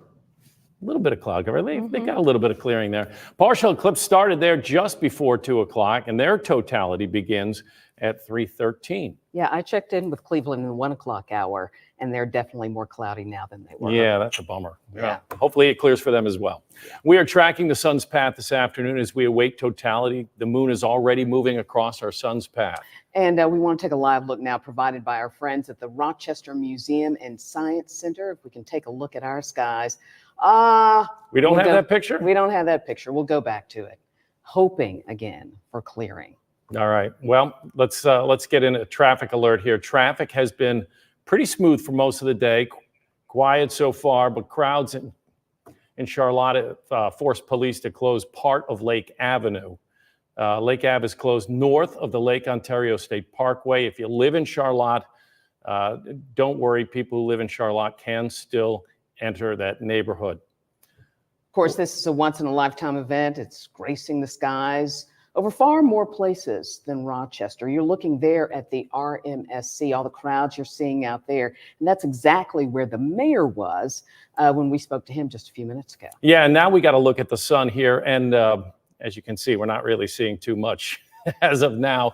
Still some cloud cover. Stacy did tell us that there is some clearing to the west of us. So we keep our fingers crossed. Hopefully we get a little clearing when we hit totality. And if you can see our clock there, totality hits in 39 minutes and 26 seconds. 39 minutes. Can we just clear the skies in 39 minutes? You know, I've That been is the texting. hope. I've been texting with my youngest son. He is a student at Indiana University. Oh, yeah. And right in they the are path. in the path of totality. Absolutely. So he sent me a picture up on the rooftop of their apartment. They've got about 30 people there right now. Yeah. And it is clear blue sky for them. So they're going to get a full look at totality coming up. So weather permitting, millions of people will catch a glimpse of totality from Mexico, where it already started, all the way to eastern Canada. Absolutely. NBC's Jay Gray joins us now from a little bitty town, Junction, Texas.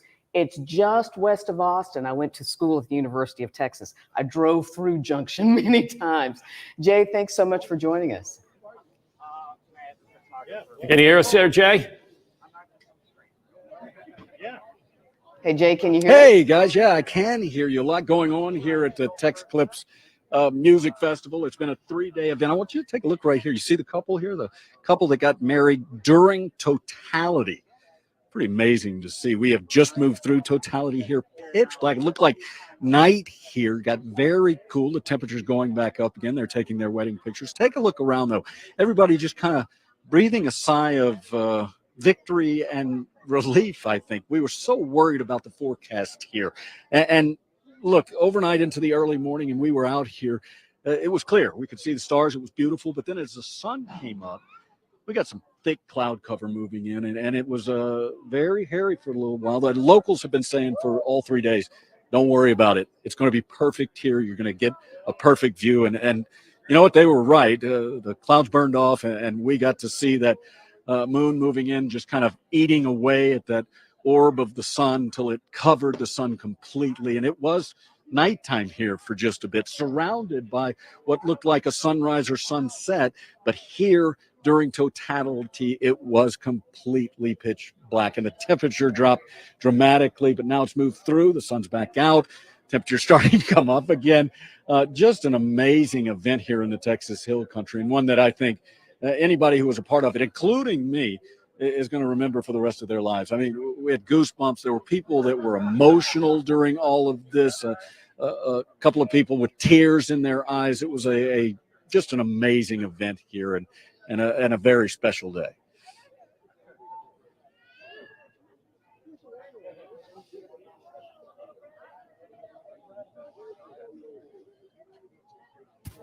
There we go. We got our microphone working again. Jay, we're waiting for totality here. We're about 36 minutes away, so we're waiting to experience that as well.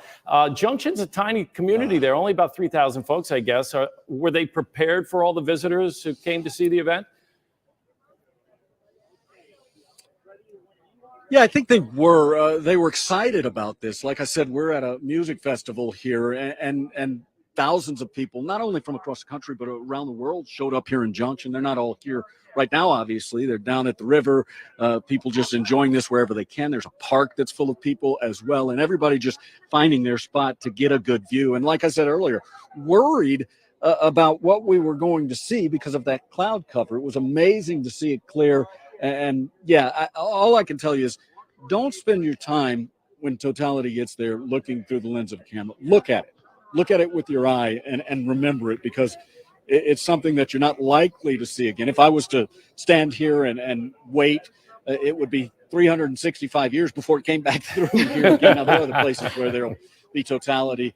But as far as coming back to the same place, it will take several centuries before you see that again. So please enjoy it. Take a moment to take it all in, because it's very special. No doubt. Yeah, Jay, as I mentioned, as we were tossing to you, that I went to school at the University of Texas in Austin, drove through Junction many times, and that state park. Yeah. That state park is just a beauty. I bet there are a lot of people out there. Oh, it's amazing. And what you see here is amazing. My daughter goes to the University of Texas right now, and so we make the trip as well. And it's just a fantastic place to be when there's no eclipse. But now with the eclipse, it's extra special. So hook 'em horns and enjoy enjoy the Totality you're about to experience. Hey, your daughter chose great school. Thanks so much, Jay. Thanks, Jay. Still to come on our live eclipse coverage, the music is going over at Innovative Field. A really popular local act will be playing in just a few moments. And our sports team, of course, spoke to them. Hear from the Sky Coasters. That's next.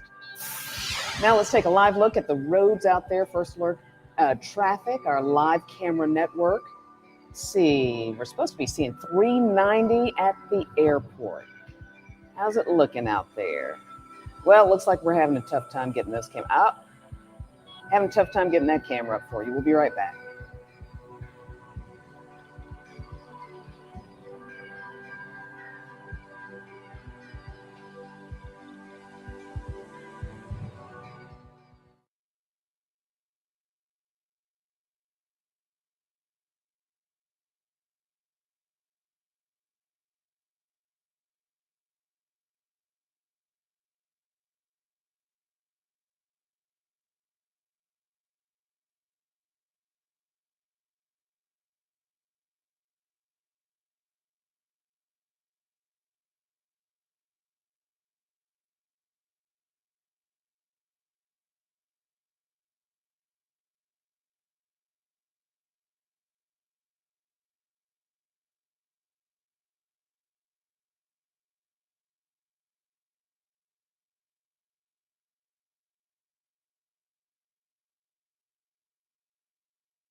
Mic check 1, 2, 3, 4, 5, 6, 7, 8, 9, 10.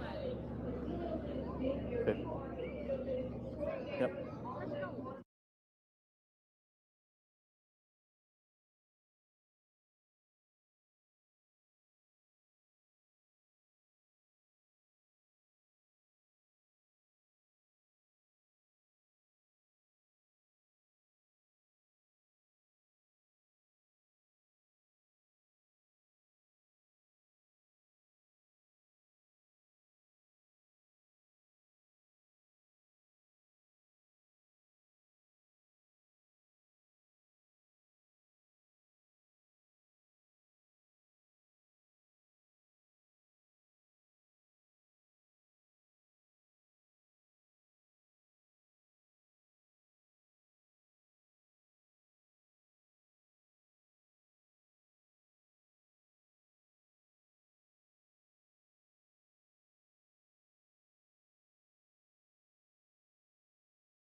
We are getting closer and closer to the moment everyone's been waiting for, the moment of totality. I got it down to the second, folks.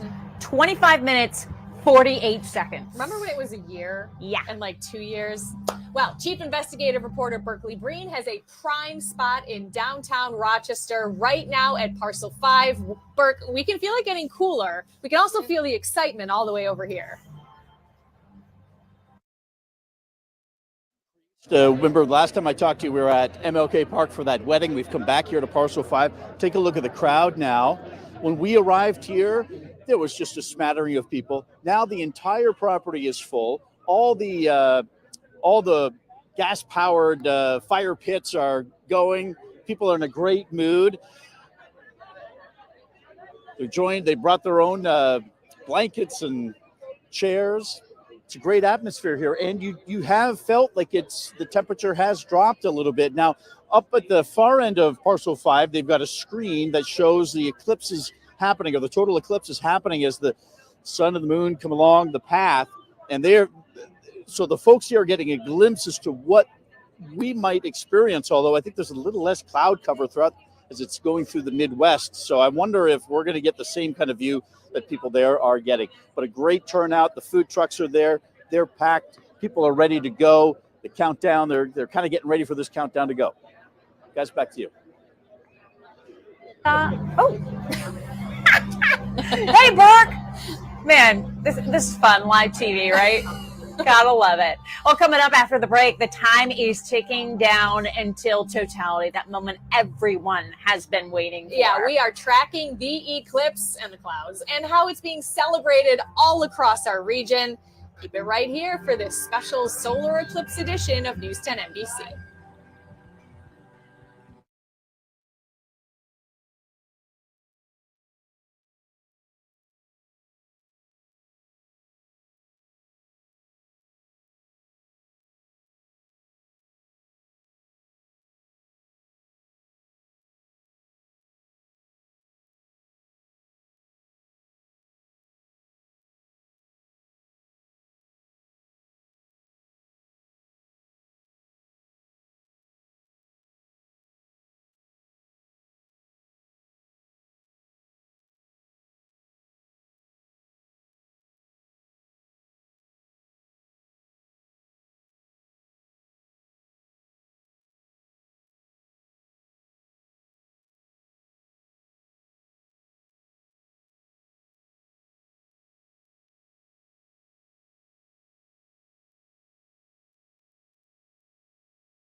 You're watching live, continuing coverage of the total solar eclipse.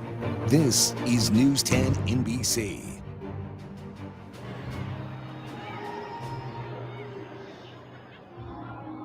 Welcome to our special coverage of the total solar eclipse. I'm Nikki Rudd here at Innovative Field. Boy, I'm hearing this in my I ear. hear you too. I hear a whole lot of Nikki in my ear. I'm going to take that out for now. But what's a little disappointing are the clouds, Stace. There we go. Sorry, I couldn't concentrate with two Nikkis in my head.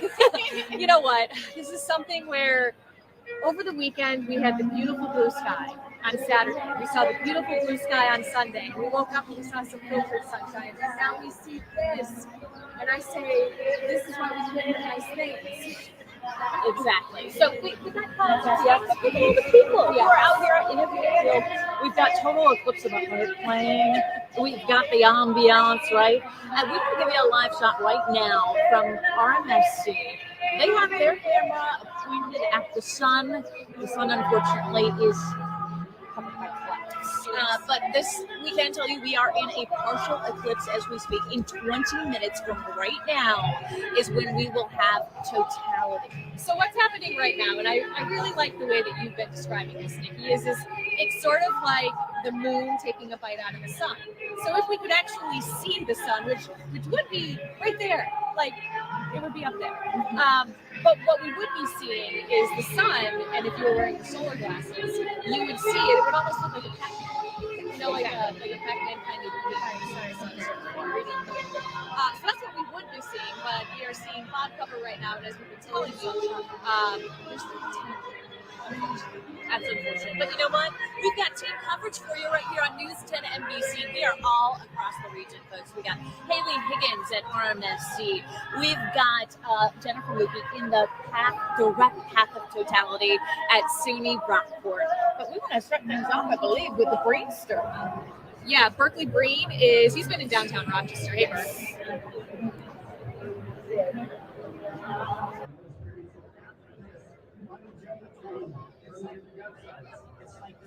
Hey guys, it's getting so loud here. I was having a hard time hearing you. So we're here at Parcel 5. Up on the screen right now, we're sort of immersed right in the middle of the crowd here, but they are seeing an eclipse from the Midwest.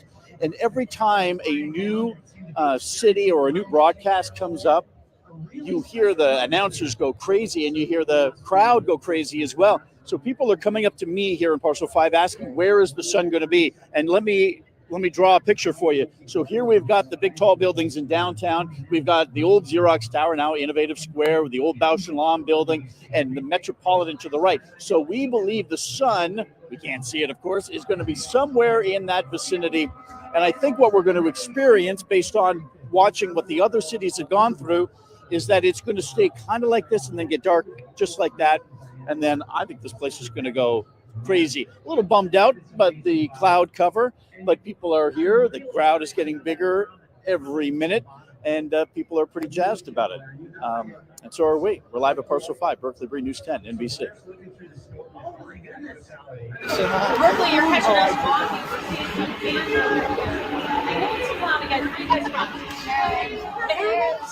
You guys drove all the way here? Yeah. Do you have any connection to Rochester? Mom went to college here. Mom, University of Rochester? That's right. All right. So I know we got clouds, but we got the music here. How's the experience so far? It's really fun. Yeah? It's like awesome. It's just there's a little bit something.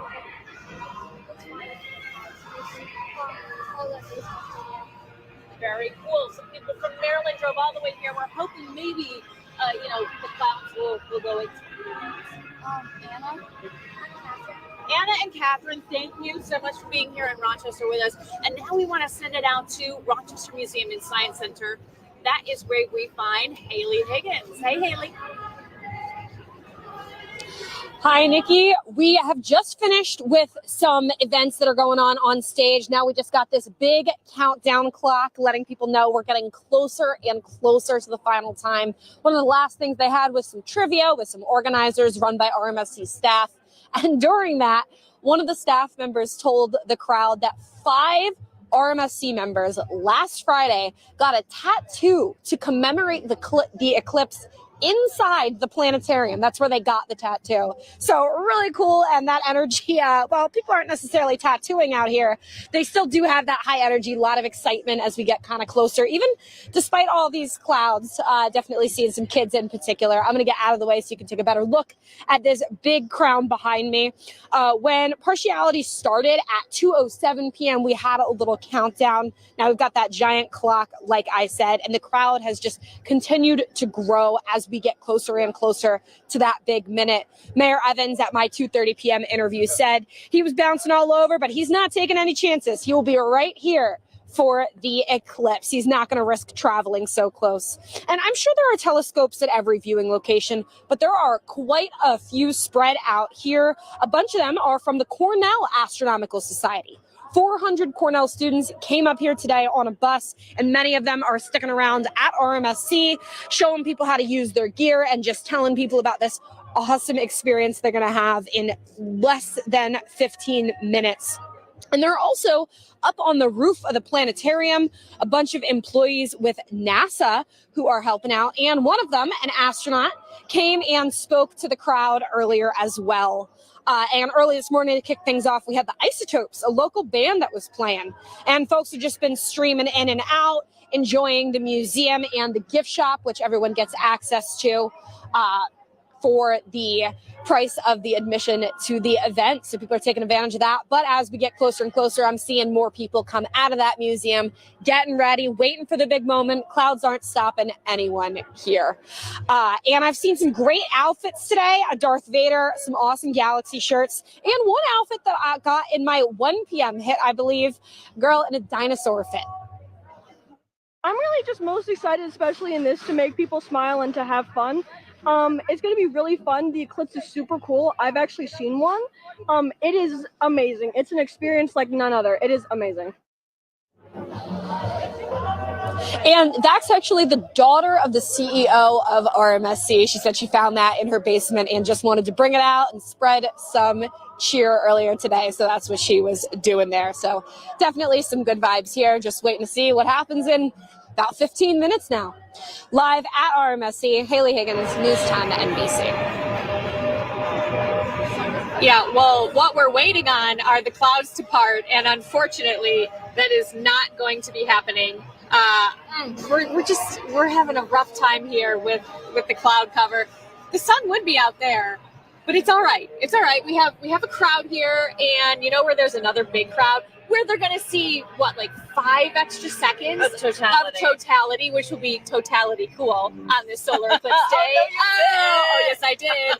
I'm going to send it out to Jennifer Lukey, who's out at Brockport. Hey, Jen.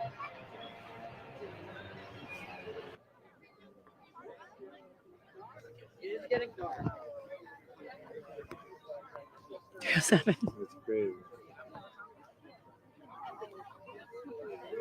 The music has stopped. The crowds have quieted here at Brockport, and we are all waiting for the big moment, 3:20 p.m. But before that, I wanted to show you around a little. Hundreds and hundreds of people have come here to SUNY Brockport to experience totality on the center line. Literally where I am standing, where these folks are standing and sitting, is the direct path. The line goes directly over us. But this is a fun thing for a lot of folks, but also a work day for these folks from Monroe Ambulance. This is Captain Fogg, Abby, and Gianna. And you guys have been making sure everybody's safe. Everything's good here. So far, peaceful, great experience. It's been great here. They provided us with glasses, and so far, so good. Nothing real big is going on. Yeah, I'm sure there's a lot of preparations leading up to this day, knowing that there was going to be big crowds like this. Yeah, we tried to make sure we were fully staffed here as well as on the road to try and get as much coverage as possible. So since we're looking good, at least if you're working, you at least get to experience it right here on the center line, right? Yeah, it was great. Like I said, they provided us glasses, and we'd be able to come outside and talk with everyone and look up at the sky a bunch of times. Well, thank you for working on this day. I want to make sure to get our shout outs to our first responders. And, you know, obviously these ladies are working, but most people here are just here for the experience. We got to talk to a lot of them, many from out of town who came here knowing that this was one of the best places in the country to see the eclipse. My daughter's a freshman here, and when we found out that the center line went right through campus, we got very excited because kind of chasing after eclipses is my thing. So You've done this before. Well, we lived in Jersey, and in 2017, we made sure that we were outside for the one in August. Cast closely. For weeks. It'd be sunny one day, cloudy the next. But I wanted to come regardless of the weather, because if I didn't come and it was clear, I would be so angry with myself. We kind of scoped this out about 4 or 5 months ago, and of course you don't know what the forecast is going to be, but this seemed to be the closest place to Boston that was reasonable chance of good weather, so that's why we chose this place. And you are legit. You're the real deal. You're not just someone looking up to the sky for fun, right? Well, this is for fun for me. I don't study the sun as an astronomer. I study the how stars form and interstellar clouds of matter, but of course the sun is very important to us here on Earth, so it's just a fun event. So you're a professor of astronomy? I'm a researcher in astronomy at the Harvard Smithsonian Center. Of course you are. Of course I find the Harvard professor. Just didn't have all my astrophysics questions ready for him. I wasn't prepared for a man of his caliber here to experience totality with all of us. Now, of course, here in Brockport, they get an additional 5 seconds of totality. And even though it is completely cloud covered here, the excitement is still building. People are still excited about it. And we will be here to bring it to you. We'll send it back to you guys at Innovative Fields. Thank you, Jen. And we've been talking about how we can totally feel the temperature drop. Even though we're covered with clouds right now, it has gotten chilly. And it's not just the clouds.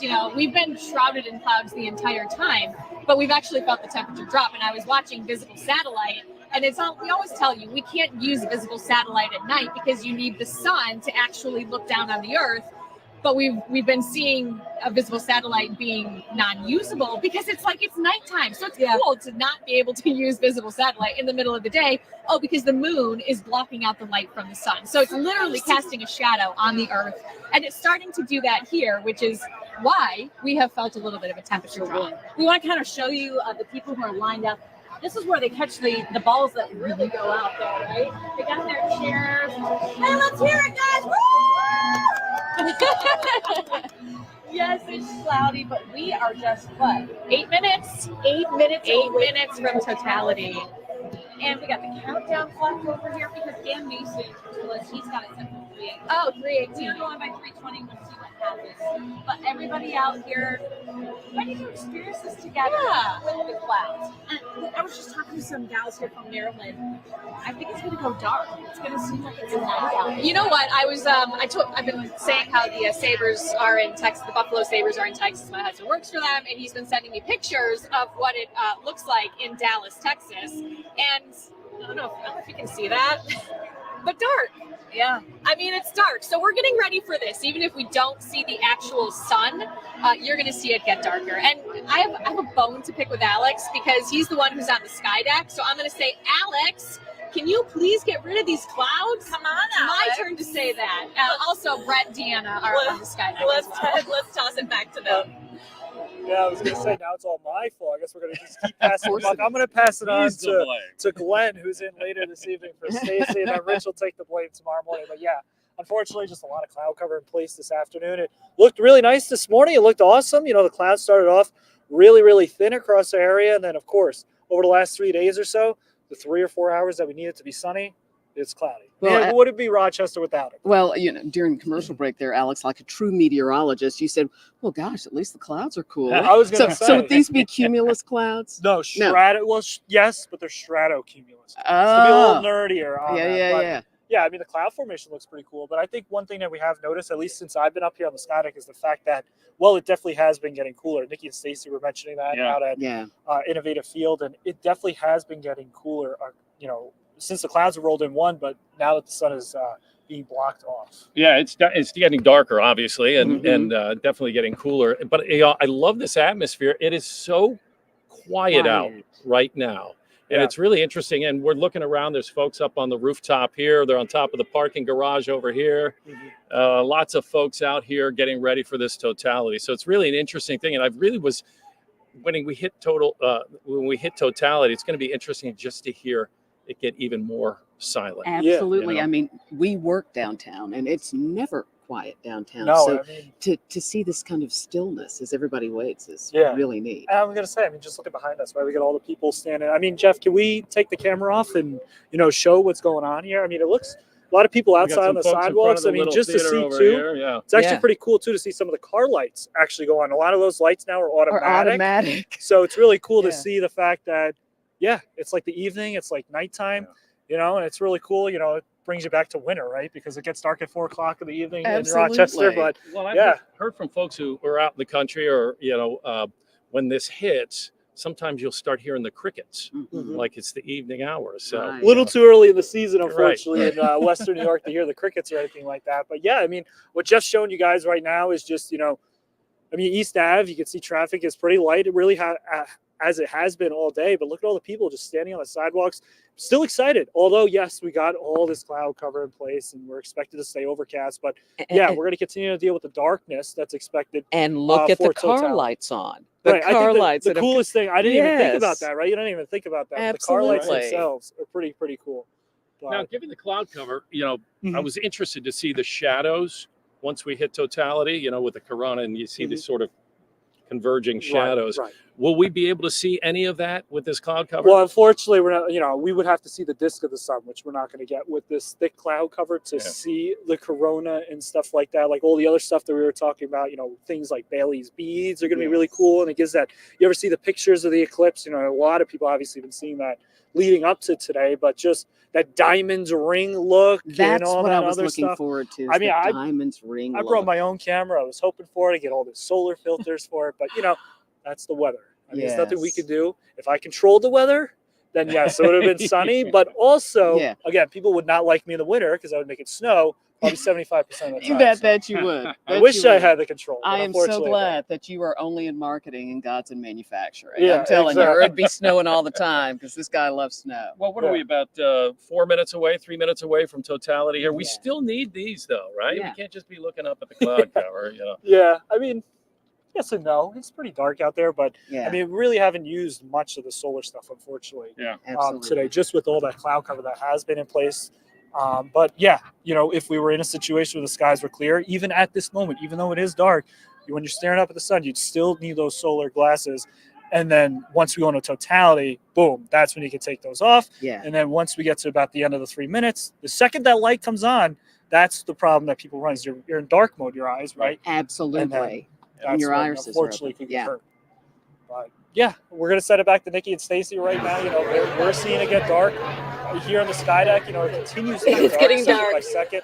But let's check out what's going on. Yes, It's gonna be exciting either way. Yeah. We're getting ready to experience totality, and they just shut down the lights on the big scoreboard there, so we're kind of losing the ambient lighting that we had here artificially. And you can tell it's starting to get dark. Oh my goodness, it's getting darker. And we've been kind of hanging out here at Innovative Field. We've been talking to some people, and we have some guests here who drove in from New York City, got here at 2:30 this morning. And we need to talk to Josh and Francesca because, number one, it is Francesca's birthday. Happy birthday! So what made you... Oh, we're doing the countdown. We're doing the countdown here, but I think we're a touch early. But experience it.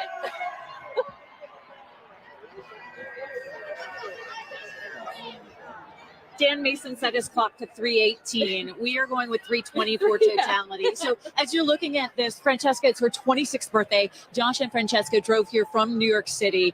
Got here at 2:30 in the morning. Yeah, pretty crazy. It was almost as dark as it is now. Oh my goodness. And to experience this right now, it really got dark. Yeah, I know. The cloud definitely took all the attention. And how was it to have your birthday fall on this day? I mean, everyone's saying all these things. I'm not very into zodiac signs and all of that, but I'm like, okay, I probably am a little special that the moon is coming on my birthday. Josh, it's happening. What are you thinking right now? I wish the clouds weren't here because this is a very rare experience, and I'm seeing all on TV, everyone else experiencing the totality. So I wish we were able to see it too right now. But hopefully the clouds just disappear so we're able to experience it. This is happening. Yeah. Happy birthday, by the way. Thank you. Oh my goodness. Stace. I mean, we're experiencing it. I am videoing as it's happening. Wow. And I mean, hold on. Can you grab that? I want to grab my other phone just so I can see what time it is. And I think we actually have some special music from the Rochester Philharmonic Orchestra that we are going to be playing. This is it. Oh my goodness. Here we go. Wow.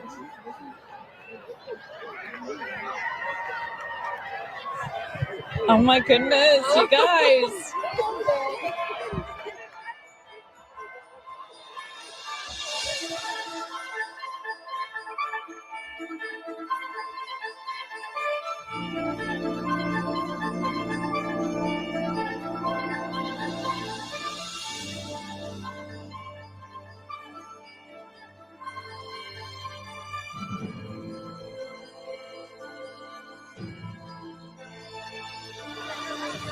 This is crazy. Oh my goodness, this is crazy.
What just happened? That was amazing. So one thing, I'm still filming, by the way, this whole thing on my cell Oh phone. my So goodness. one thing that Burke actually told me when I was working with him over the weekend was that the people at our MSC, I believe it was, told him that cloudy 100% totality is 100 times better than 99% with a clear sky. And I can see I've never seen anything like that. Oh, wow. You guys, we found some people to talk to. We just experienced this together. This is Dom and Jonathan from Penfield. What did you think? What was it like? I mean, it's unfortunate that it wasn't sunny, but it was still really good. And I don't know, I didn't expect it at first. It came so fast, and then, it just happened. And then we're like, whoa, let's start. Now the board shut off, and it's just cool to sit back for 3 minutes and watch it happen. Jonathan, what did you think? Oh yeah, it was awesome, especially being in innovative field. It's just awesome, big stadium, super cool. And we had people all around. We experienced this together. Oh, Yep. What will you guys remember most? I mean, all the people coming down to the field, everybody cheering. I think that's the most important part. Everybody's together, community. I love it. Way to go, guys. Thanks for doing this with us. I'm still in awe of what just happened. Like when I was holding my phone, I was shaking. I know. It was crazy. Well, some people cry, right? We've heard of people crying. And I did have this feeling like I got a lump in my throat. I mean, I'm glad it was dark. Let's just put it that way. I got goosebumps. Yeah. And I don't think it was from the lack of sun. I'm pretty sure it was from the feeling that a lot of people have been experiencing. Unbelievable. Again, even with the clouds. I mean, I guess what they said is true. It is. That it's still an event, even with the cloud cover. We're going to toss it back up to the sky deck where we have Brett and Deanna, I believe, are still up there, and Alex is up there. And I mean, guys, holy. It was Sorry. amazing. Right? Yeah. Yeah, no, it was absolutely amazing. And to see all of the street lights come on, that was really awesome. Yeah. No doubt. I mean, I was going to say, I was a little disappointed once the clouds rolled in and stuff. I was like, come on. Like, we wanted to see this. I want to see the sun. Like, it really is a once-in-a-lifetime opportunity. Yeah. I know we've been talking about that really since we've been pushing the coverage, but it really, really is, especially for some folks. But even that was actually that was a phenomenal really cool. experience. It really and just was. the silence out on the streets, and everybody had their phones out, and they were recording everything. And just now we saw a plane going by, and I started thinking about what it must have been like for them right up there. Well, No doubt. especially too to see the the overhead view. So you get the overhead view. So you're seeing basically like that ball of darkness, as it's going through, because this is quick too. I mean, it's moving tens of thousands of miles per hour, the moon and the sun, right? So it's just moving very quickly. You get to see that ball just continue to glide across the surface of the earth. It's pretty fascinating. I guess I wasn't expecting it to feel like nighttime, but it did. It felt like the middle of the night. It really did. And as quickly as it came, it was gone. It was such a phenomenal feeling. I was going to say, I think the adrenaline of seeing totality and just seeing the darkness is what made those 3 minutes go really quick. Because 3 minutes, we know in TV can, especially for us weather folks, it can take forever. Or, for us, obviously, we could talk for hours. Right. But I mean, that was really, really cool. And also one thing too, if you were looking around, if you were high up, what was really cool is you could see like the arc of like the sunlight, around. And I was like, this is pretty cool. It looks, honestly, to me, it looks like a volcano eruption. You have the cloud over you and you just see the sun around or something like that. Yeah. I guess that's one way to compare it. I guess everyone experiences it through the lens of their own perceptions, right? And so for me, it felt very spiritual. It's like, oh my goodness, this is amazing. Yeah. We are so small on this big planet. Yeah, No doubt about it. What I also was going to say, I forgot what I was going to say. I had a good one too. I knew I had it. I'd been up here since 12 o'clock. I forgot. I'm talking all this other stuff. And all of this time waiting for that moment. And it really was as special as we thought it would be. Yeah, it was pretty breathtaking, I would Yeah. say. And like I said, I was like, a little disappointed, a little upset that, once the clouds rolled in, I was like, we know Rochester, we know it's not going to clear at this point, right? But I mean, that was really cool for 3 minutes, and now everyone else that's on the rest of the path of totality gets to enjoy it. So that'll be good for them. No doubt. We'll still continue to track it. We'll be seeing it up through Watertown, through Lake Placid into Burlington, Vermont, and parts north and east for here. And what Glenn and I were talking about is, using visible satellite imagery to time lapse it going across the country, because as Stacy was talking about, yes, we need the sun to show the visible satellite. So it's really cool. I've been tracking and watching it on my own phone. Is just seeing the darkness glide across the United States. Because you're not able to track it without the sunlight. Exactly. Yeah. So Right. the sun lets us see it because the satellites are there. It lets us see the clouds. And yeah, it was just really cool to see it, glide across the skyline or glide across the United States. Pretty cool. And I will say, that was what I want to say, is that the second the sun came back on, the temperature went up. I will be honest. Oh, yeah. It was cool when it was dark, but it got a lot. I was thinking I should have brought my jacket up to the sky deck. But it's tolerable now. Yes, much better.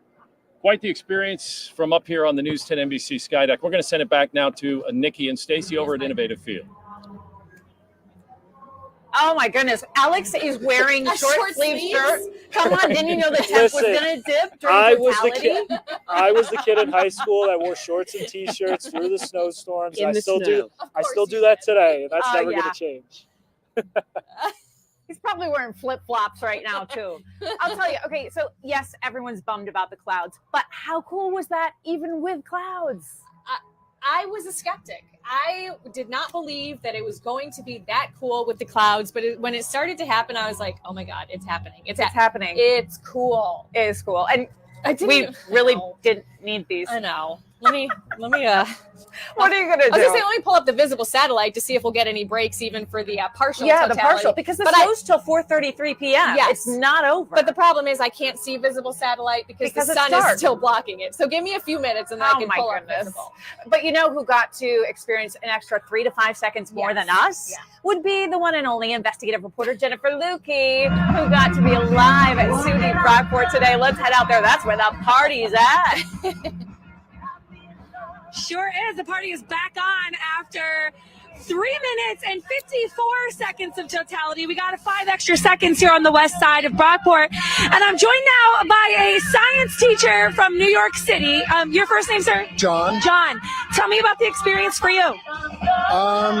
It was pretty amazing. The fact that it really became like nighttime was astonishing. I was a little disappointed by the cloud cover, but it was its own kind of flavor of experience, and the seagulls were going crazy. Yeah, you heard the birds. The birds here went nuts, and it was like, oh God, here comes the swarm of them, we thought. But just total darkness. Yeah. I was shooting it with my phone, and it was tough to capture how dark it was because the light kept coming on, of course. But have you ever experienced an eclipse before? No, I mean, I think once upon a time a lunar eclipse where I saw sort of the moon getting very like reddish, like blood red, but this is way past that. How did you choose to come here to Brockport from New York City? Did you have to make some tough decisions about where to go in the path? Well, we were 2 years ago. We were up visiting my aunt and uncle who live in Batavia, and we were like, 2 years from now, I'm taking off from school. We will be here because I saw that it was so close to the path of totality. And then we actually saw you on TV, and that the fact that Centerline was here. So we're like, it's going to be cloudy everywhere. So at least let's get as close as we possibly can. Well, thanks for watching, and thanks for how funny that then I grab you out of the crowd of thousands. Were you surprised at the turnout because it was so cloudy? Yeah, it's a big group. It's a big group here, and like it's kind of a party atmosphere, which is fun. Yeah. We have had a great time here in Brockport. We're going to send it back to you guys at Innovative Field, but we will see you lots more in the next couple hours as we continue to follow the big day here in the Rochester region. You're going to use the same phones. Remember when we tried that? Well, thank you. Oh my goodness. Jen is having a great time. I mean, everyone is having a great time. Did you notice that when the sun came back out, the Red Wings here were playing Here Comes the Sun? Yes. They're so good. Yeah. The Sky Coasters are playing. And I got to tell you, I've been getting texts. My oldest bonus boy said, it's super cool what just happened. It is. And so, yes, even though we had clouds, it was still so cool. And another friend texted, they're watching. They've been watching all day because we started our coverage at noon, right? And we're going through 6:30 because this thing doesn't, the partial solar eclipse goes till 4:33. Right. And it said, Jeepers Creepers, protect those peepers. But I think the clouds have kind of done that helped for us with that. So what I'm trying to do right now, Nikki, is I'm trying to pull up some data to see how much the temperature actually dropped. yeah. So they're doing some really cool experiments during the solar eclipse. So I'm trying to pull up some of that data. While you're just to doing kinda look that, at you it. know what? Yeah. We are going to send it over to Haley Higgins, standing by at another party going on at RMSC. Haley, how's it going out there?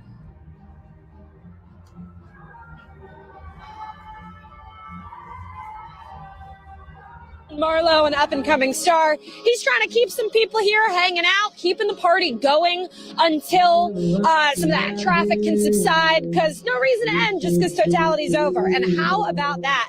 I'm going to get out of the way so you guys can see, but when the sun came up here, we heard birds chirping like it was early morning. The whole sky went dark. The crowd at RMSC was pretty quiet, just drinking it all in. We did have a minor hiccup where the floodlights for the parking lot automatically came on. They were working on getting them off, couldn't do it in time, but it did still kind of show all those little things that come on when nighttime comes upon us that you don't think about. So still really, really awesome here. And we had, of course, the giant countdown clock telling us how much time was left. Saw some drones in the sky, as well as everyone just did what they could to record and observe this moment. And yeah, people are kind of streaming out. This parking lot was a little full earlier. They are getting out of here, but we still do have a decent amount of people hanging out, enjoying this show. And celebrations are set to go here for another hour or two, I believe. So we're going to stick around, kind of see what else is going on. The museum is still open, and that gift shop is as well, where they did have some record-breaking sales over the weekend, and I'm going to check in with them and see if they did today too. But yeah, people are, as you guys can see, some of them are sitting to enjoy the show, so I am going to as well. We're going to sit back to you guys live at RMSC. Haley Higgins, News 10 NBC. Thank you, Haley. Oh my goodness, it's a party. All of Rochester is getting together. I have to keep saying, yes, the clouds. Yes, Sorry. the clouds Just were a bummer. fixing my mic here. Cece's fixing the mic. But it was still so amazing. People here, the Sky Coasters are still going. This event, Solarpalooza at Innovative Field, goes until 5 o'clock tonight. The whole hope of having activities after the eclipse was that you'd stick around so traffic wouldn't be crazy. And some people are sticking around. They're dancing down here. They're having a great time. What was kind of cool was, so the countdown clock here was like 2 minutes it was earlier than ours. But it was kind of cool because they shut down the lights a little bit early. Yeah. So it was almost like, get ready. And then it's like, oh, it's happening. It's happening. It was cool. All right, So cool. we're going to send it out to Burke. Oh, Burke who McBreen. has been in Parcel 5, been at Parcel 5 today. Burke, how did everyone experience it there? What were you guys doing and thinking and behaving? You know, first of all, everybody was watching the broadcasts from the other cities along the path, and they were seeing the moon come across the sun. It was spectacular, and all the cheering. And so I think people felt a little let down when all it was cloud cover. But I'll tell you what, it did happen. It got dark here almost immediately. Like within seconds, it got dark. And I think people were impressed, including Tamika and her daughter Autumn from Rochester. What was your experience like? My experience, this is a once-in-a-lifetime thing. It totally shocked me. When it went dark, I was like, oh my God, I was screaming. I'm so glad my daughter talked me into coming to this once in a lifetime. We got a date for 2045 for the next one. You were going to stay home for this, I right? was going to stay home. Well, I got work. I'm going to work when I leave here, but I'm so glad I came. Once in a lifetime. Awesome. I think work will know that you're They where know. you are right now. I Okay, got a no bed. excuses to make up. All right, Autumn, how did you talk your mom into coming here? Honestly, once I heard about it, and I heard about it from work, I came home and I told her about it. We made our custom t-shirts together. We loved them. She was absolutely thrilled. We started doing research on it, and the more and more, the closer the date came, we just got more and more excited. I would say today was a success, 1,000%. You remember seeing those clouds, how those clouds turned? It looked like it was Independence Day or something. Absolutely. It just got dark slowly but surely out of nowhere. If you would have blinked and opened your eyes, it was a shade darker each time, and then out of nowhere, it was just pitch black dark. I'm still, my adrenaline is just still going crazy. It was exciting. It was exciting. I would say it was exciting. It's beautiful. It's beautiful outside. Everything is amazing. I loved it. I loved everything about it. 2045 was for sure a day, Mom. Awesome. Thanks, Autumn. So excited. And we got Michael Jackson playing in the background. That's why it's so loud. And we've got people from all over the country and the world. This young man, all the way from Spain. That's right. Where in De Spain? España, de Madrid, de Madrid. Oh, Madrid. Let me tell you, I saw an eclipse in Madrid in 2005, 90% darkness. And I was like, I'm not satisfied. So I got to come here to Rochester to see it, like in full. What did you think? It was great. It was like, oh, really? Like, I've dreamed about this my whole life since I was a little kid. Wow. There's this like comic that we see in Europe, which is called Tintin Tantan. It's Belgian, right?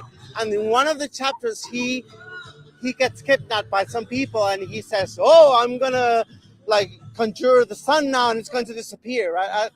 And then it disappeared, and then it appeared again. And I thought it was. I mean, I read that when I was 80 years old, so I thought it was magical, and I always wanted to see this. Wow. Well, thanks for making the trip all the way here to be part of our experience with it. You're welcome. No, I'm so thankful. Thank you. Thank you. Safe trip back across to Europe.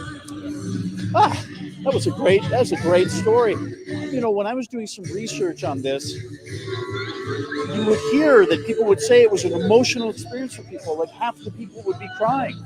Well, I think we just saw what it did to the people here at Parcel 5, which is clearing out now, and I think everybody is on their way home and to look at their phones as they took pictures of it and share their stories with their family and friends. We're live at Parcel 5, Berkeley News 10, NBC. Oh my goodness, Berkeley, the man from Spain. Oh, incredible. Oh my goodness. And that's what's so cool, the different people that we met. Stacey and I were out on the field at Frontier Field. Oh my goodness, it's innovative field. You can tell how old school I am. We were out here talking to people. People came from New York City, from Maryland, but then you had your Penfield, Barrington, Fairport. It's like everybody's here seeing it together, experiencing it together. And Stacey told me, she was like, I wonder if I'm going to cry. What if I start crying? Because you've seen some people do that. I've seen, network meteorologists, they were talking about the last time they saw a total solar eclipse, and they went to her live on air, and she's like, I don't know why I'm getting so emotional. And I'm like, oh my God, what if I cry? What if I cry? And I came this close.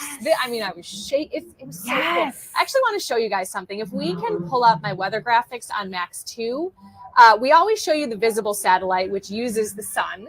We explain this to show the graphics and show where the clouds are and where the sun is.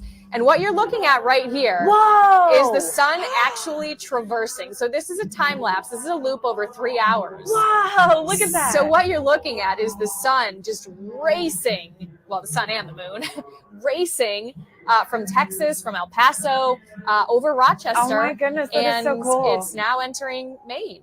So it's like the dark part is the moon over the sun. And that's where we were. We were in that line. That is the path of totality. That is literally what the path of totality looks like from space. And you hear people say, once you see it, you got to see it again. So my dad saw it in 2017. He drove here to be here for this one in 2024. Now I need to find out where the next one is in the world that I will be living for. So I need to do a few little shout outs, if I may. My sister-in-law, Elizabeth, it's her birthday. Yes. Her stepsister's birthday, and it is my best friend, Lydia, her husband, Pete's birthday today. So we have a lot of eclipse birthdays. Yes. And I bring them up because they are living overseas right now. And they said the next eclipse that they're considering going to, because they came here for it, is in Spain.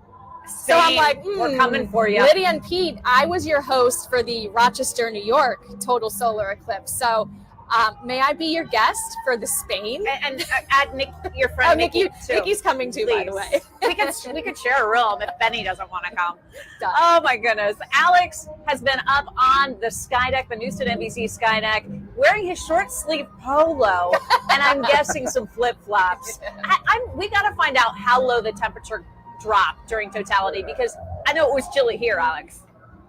Yeah, it definitely was chilly. I wouldn't say anything significant. Now, if you were down in Texas and say it was 90 degrees and then it went dark all of a sudden, you'd probably see a good 10 or 15 degree temperature drop. But I would say, looking at some of the latest data is probably about 4 or 5 degrees, which is really, really cool. But still cloudy here on the sky deck, which is unfortunate. But one thing I do want to mention too is the fact that the sun was blocked out. It didn't occur here in Rochester, but down in Texas, where there was a little bit of some high level clouds, once it went dark, those clouds actually dried up and fizzled out, which was actually kind of cool. Unfortunately, clouds too thick here in our area to see that, but there is one area of New York that did get to see it. Caleb, our photog, who's standing behind the camera, his mom was able to capture the eclipse. So Caleb, I don't know if you can or cannot, but would you mind, sharing some of the images that your mom got? Pretty cool. Let's see if Caleb can bring it up. I mean, here's what his mom, this is in Dunkirk, where they got a little bit of some clearing. Not sure exactly how well that's going to show on camera, but Caleb, how are we looking over there? Pretty good? I mean, that's awesome. I mean, that's the corona you could see. You can see the moon in front of the sun. So some really cool stuff. Thank you, Caleb, for that. But, unfortunately, we didn't get to see that. But, hey, like we talked about for the last, 15, 20 minutes or so, it was really, really cool just to see some of the darkness across our area. And even that temperature change that, like I said, too, once the sun came back, the temperature rose right back up as well. So it really was a quick change. Now, a lot of people prepared for this, wanted to see the actual ring and the corona, but like Stacey was showing too, it is pretty cool to just see it on visible satellite as well, just to see it glide across the United States, and it's still affecting parts of New England at this moment. So some really, really cool stuff. And obviously we'll continue to bring you reaction. Obviously there will be some reaction that, people are like, it's a little disappointing, this and that.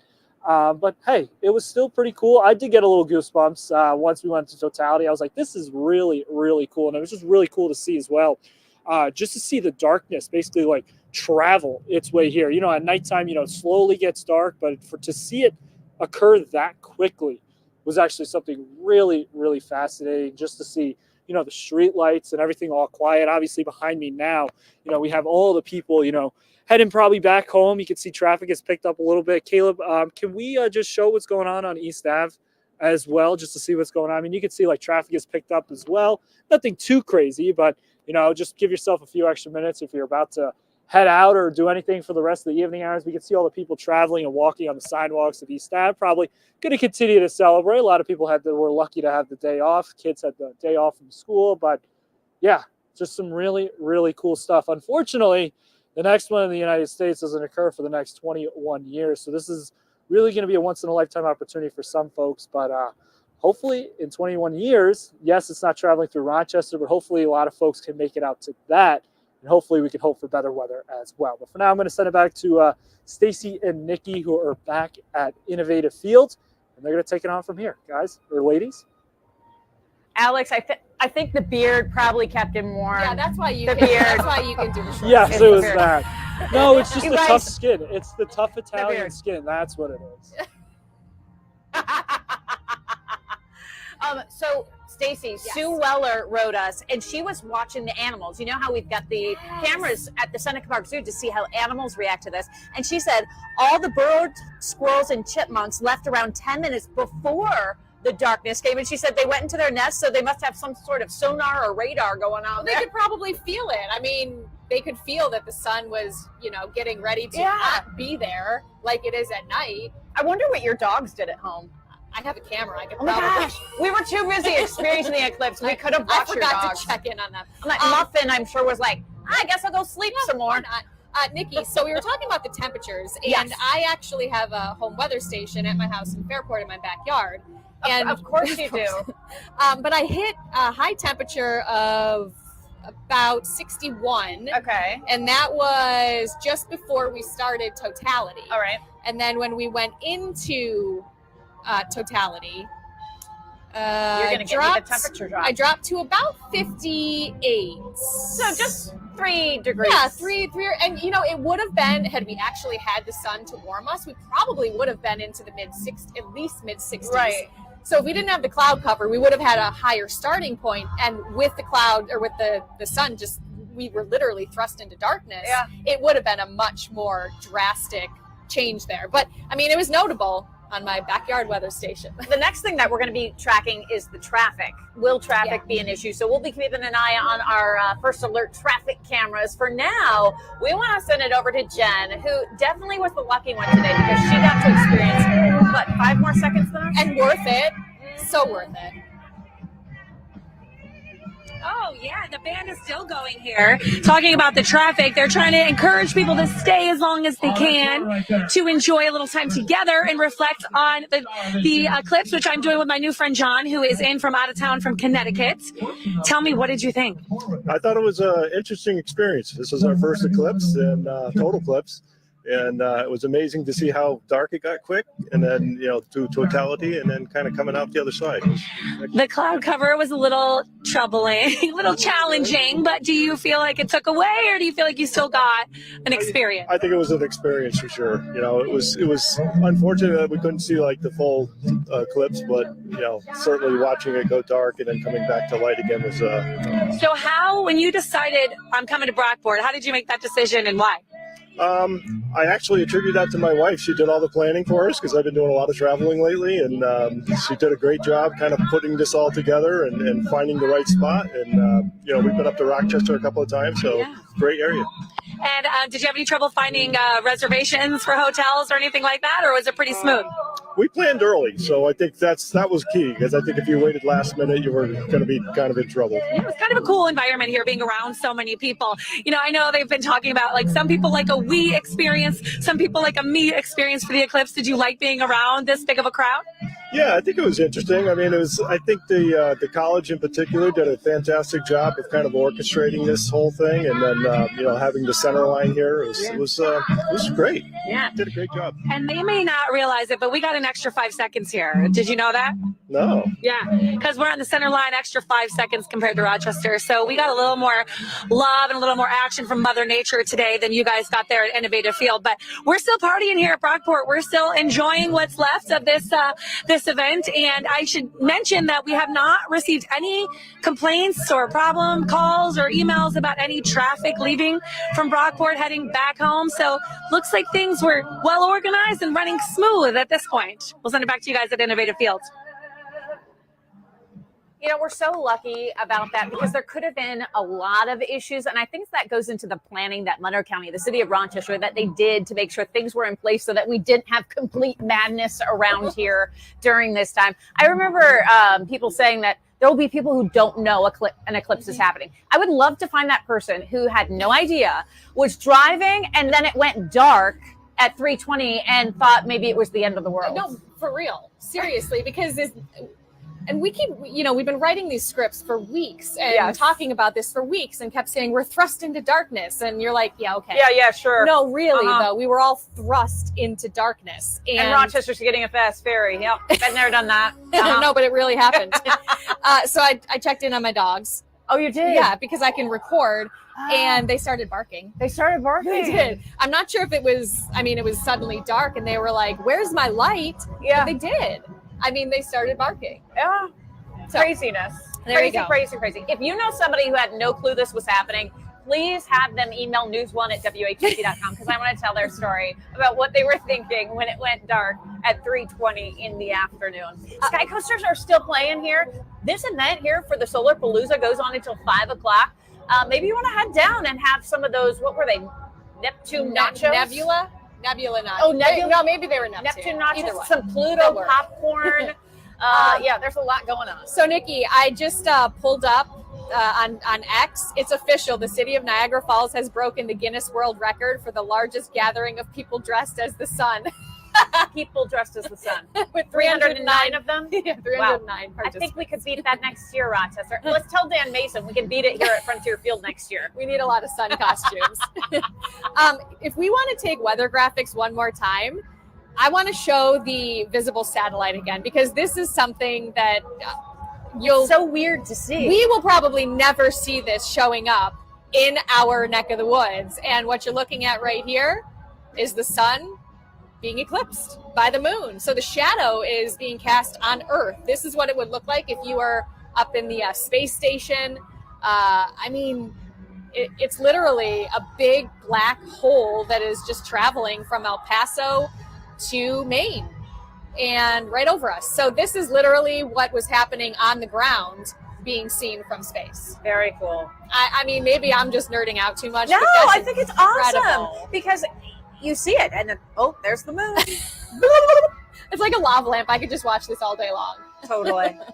Man, we want to thank you for being a part of this with us here on News 10 NBC. Our team coverage, we've had everybody all over the place. Jen Lukey out there in Brockport, where they were in the, right on the line of the path of totality. We have Berkeley Green live in downtown Rochester. Not only did he witness a wedding, he also got to talk to some amazing people. A guy who came all the way from Spain to be here. Haley Higgins at RMFC, where the party continues as we speak, because people plan so many events around this to keep you entertained, because there are a lot of tourists in town. A lot. I mean, we saw a bunch just down on the field there. Nikki, we got an email from Donna Schwartz, and she was talking about the temperature drop. She said the temperature in Greece dropped 5 degrees. 5 degrees. So, I mean, I would say it was a good 3 to 6 degrees pretty much across the board. And I was pretty much fine with this little fleece on, but when we were out there during Totality, that's when I was like, ooh, I could use that winter coat, right?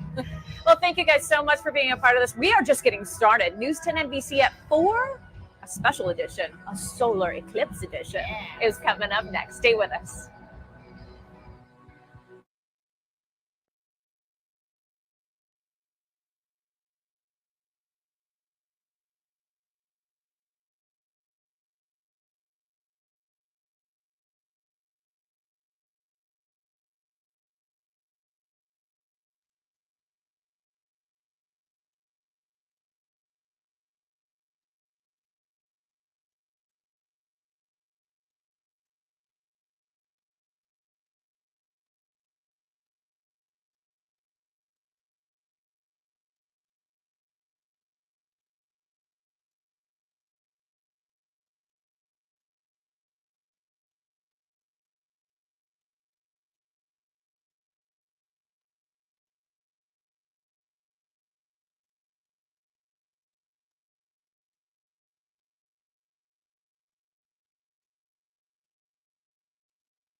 Check, check, check. 1, 2, 3, 4, 5, 6.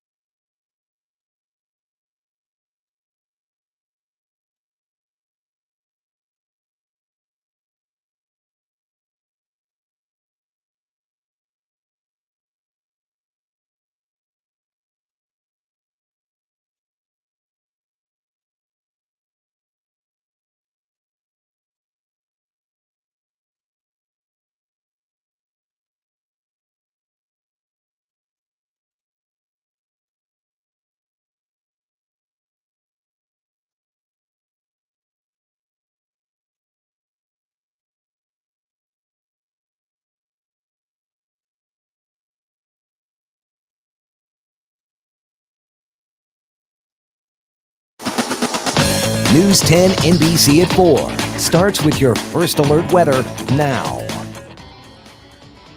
All right, we made it through Totality, and it was cool. It was cool despite the cloud cover. Speaking of which, take a look at the visible satellite and all the clouds that we had, but this is worth another look again because you are looking at the path of totality from space. as it traversed. Oh, max 2. If we can take max 2. That's well, what you're Pinnacle looking Hill. at there is, well, that was great.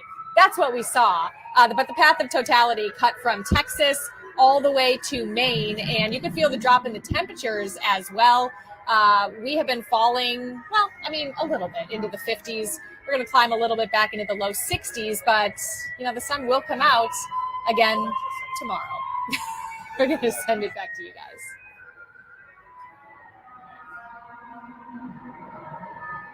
In-depth, investigative. This is News 10 NBC at 4. All eyes on the sky for today's solar eclipse. For many, a day off to watch the moon slip between the Earth and the sun as we experience a moment of totality. Good afternoon to you from Innovative Field. I'm Nikki Rudd along with Stacy Pengen. We saw this big moment here with many others at the Solar Palooza. I mean, it was an event. It truly was a solar spectacle. Many of you celebrating at viewing parties, and well, we've got you covered. Oh, we sure do. We've got people all over the place as we get things started here. News 10 NBC team is spread out across the community to capture this moment in history. Haley Higgins is live in the Rochester Museum and Science Center. Brooklyn Green is live at Parcel 5 for Party in the Dark. It was. It really was. But we begin with Jennifer Lukey live at SUNY Brockport. Jen, how was totality? It was awesome, Stacy and Nikki. We had an extra 5 seconds compared to what you guys had here in Rochester, and we used them. I want to show you some video, and to forewarn you, I shot this on my phone, and it's a little wobbly, but it's a time lapse of what it looked like here 5 minutes before, and then once totality hit. And it's hard to capture just how incredible it was because the phones don't go as dark because they turn the lights on. But it was really an incredible sight, and what we heard, first and foremost, was sounded like a huge swarm of birds coming at us. It was a crazy experience. Everybody here started cheering and laughing and having a great time. And I want to come back out here live because I'm with some SUNY Brockport journalism students, and I want to get their feedback. Guys, you just went through totality. What did you think? It was interesting. Definitely not what we could have had if maybe the clouds weren't out here, but it definitely was a pretty interesting event to see. And kind of when it went completely dark like that, it was definitely a unique experience. Yeah, and we got a few extra seconds here. And do you think you used them wisely? You didn't really get to use the glasses, so you're committed to them now after the fact. But what did you think of the turnout? Was it an exciting thing for students, or did you think it was mostly community members and people from out of town? It was fun for students. There's a lot of them. A bunch of my friends came out. We had a great time. I enjoyed it. I saw a bunch of other students enjoying it, throwing around footballs, playing games. It was a great time. Can you see anything right now, currently? Not really. It's just like my eyes have I can see the top and the bottom. That's it. Okay, it did get pretty dark here. What did you ladies think? What did you think? I thought it was really fun. I mean, we've been here all day with our mobile journalism class for our class, so we've been covering it a little bit, but to actually see it happen was just an amazing moment. Great learning experience for all of you who may be standing here with my job someday. So I'm glad you guys got to enjoy this. We all had a great time here at SUNY Brockport, the exact center line. These students are standing on the center line. They got lucky here in Brockport. Mother Nature worked with them for the most part. Cloud coverage, a little disappointing, but nothing to shake a stick at. We had a great time here in Brockport. You can hear the party is still going on for the next couple hours. We'll send it back to you guys at Innovative Fields. Jen, the guy with the solar eclipse glasses and his little moves in the background, he is cracking me up. I am loving it. Well, a big day for Rochester, being in the path of the totality, even with the clouds, it was so cool. Nikki, when I saw the clouds roll in, I was starting to get ill seeing it. But sick over it. But it ended up okay. It ended up great. And many here at home and people who traveled here from all across the country and even the world watched the eclipse from the Rochester Museum and Science Center. That's also where Haley Higgins has been posted up. Haley, how's it going there? What did you think? I gotta say, it was fantastic. And speaking of those nerves, Stacy, a lot of people were kind of feeling that nervous energy here, but RMSC staff told us again and again, don't worry, it's gonna be cool. You're gonna see stuff through the clouds. And a few of us were pretty skeptical. And then the sky went dark. It was awesome here. All kinds of cheers. We were hearing the birds sing when it was over. We were seeing completely dark. The temperature dropped. And then the floodlights came on at RMSC in the parking lot, which nobody was expecting, staff included, but still, it was magical. And we got to learn all about the science behind it here too. I'm going to step out of the way so you can catch some of these stragglers over there. The Dylan Marlowe concert is going on right now. He's an up and coming country star. There are still some people hanging out enjoying that. But for the most part, these crowds are dissipating a little bit as people kind of go on to enjoy the rest of their day. But celebrations are still supposed to go here for another hour or so. And you can't see them from this side, but at the top of the planetarium, we did have some NASA staff who were there with their tech checking things out. And one of them, an astronaut, came down and did speak to the crowd about his experience with space exploration. We, of course, also had a bunch of other local people coming up, like the mayor and County Executive Adam Bello also came and spoke to the crowd, just telling them what an exciting day today was. But all around, great vibes. And I did ask a bunch of people where they're coming from, because we've been talking about all of these tourists coming to our area. We had people from Denver and Florida. I asked two little girls in New York City where they were from, and their dad had to help them out. They were a little confused where exactly they'd been coming from in New York. But yeah, just all great vibes all around, people from all over, and a bunch of locals, of course, right here in Rochester as well, all came out to enjoy this once in a lifetime experience. And we're so glad we were able to be here with them. I'm going to stick around and see who's still here enjoying this country show. So for now, I'll send it back to you guys over at Innovative Field, live at RMSC. Haley Higgins, News 10 NBC. Nice job out there all afternoon, Haley. Now, Nikki, another popular place to watch, of course, was downtown Parcel 5. And the site, it was the site of the city's Party in the Dark. You get it? Party in the park, party in the dark. I know, I almost had a slip there. Party in the dark. And it definitely got dark. It did. For a good 3.5 minutes. Burke, the partial solar eclipse continues until 4:33, and the party's still going there. I can hear the music.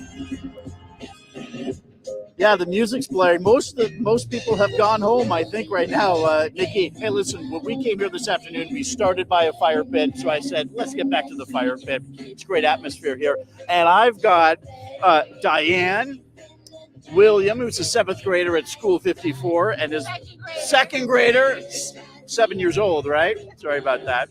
Probably smart enough to be in 7th grade, and his mom, Melissa. Okay. Well, first of all, Diane, let me start with you. You were here? Yeah. What was it like for you?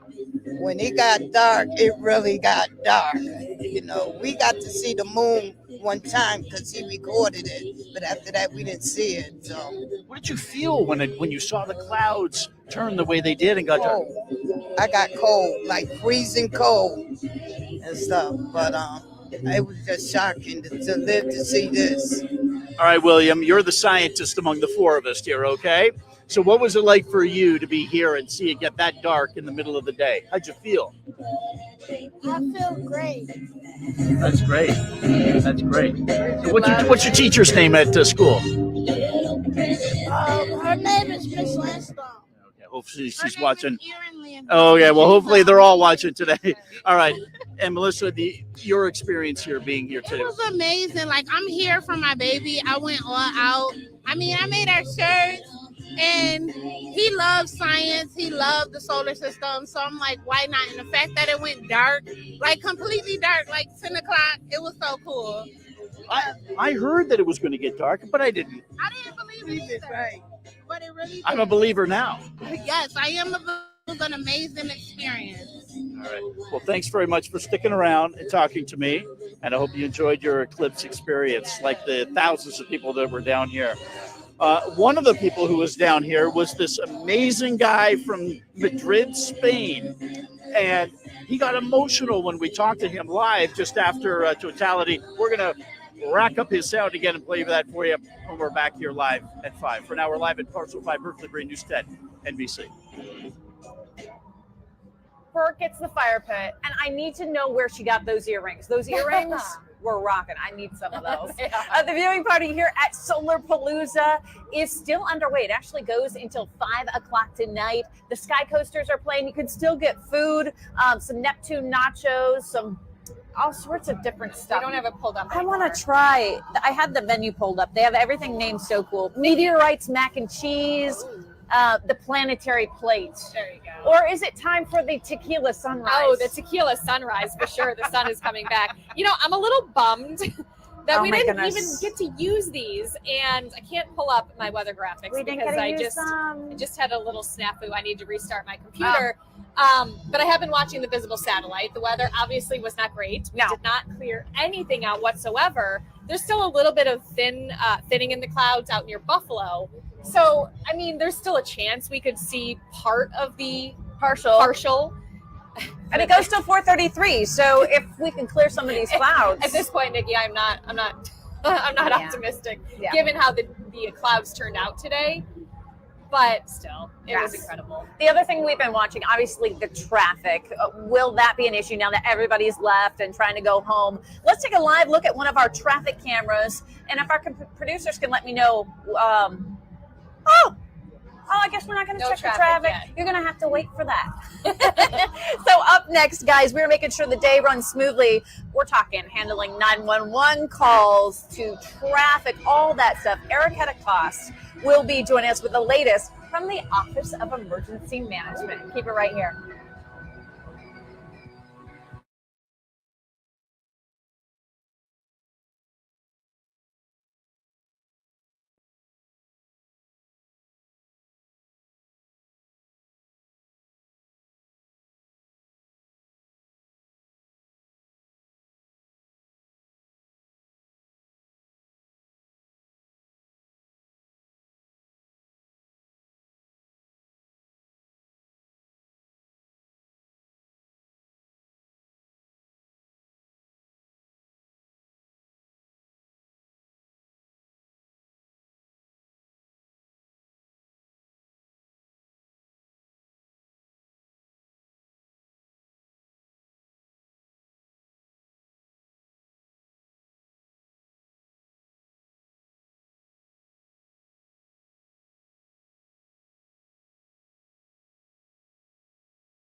In-depth, investigative.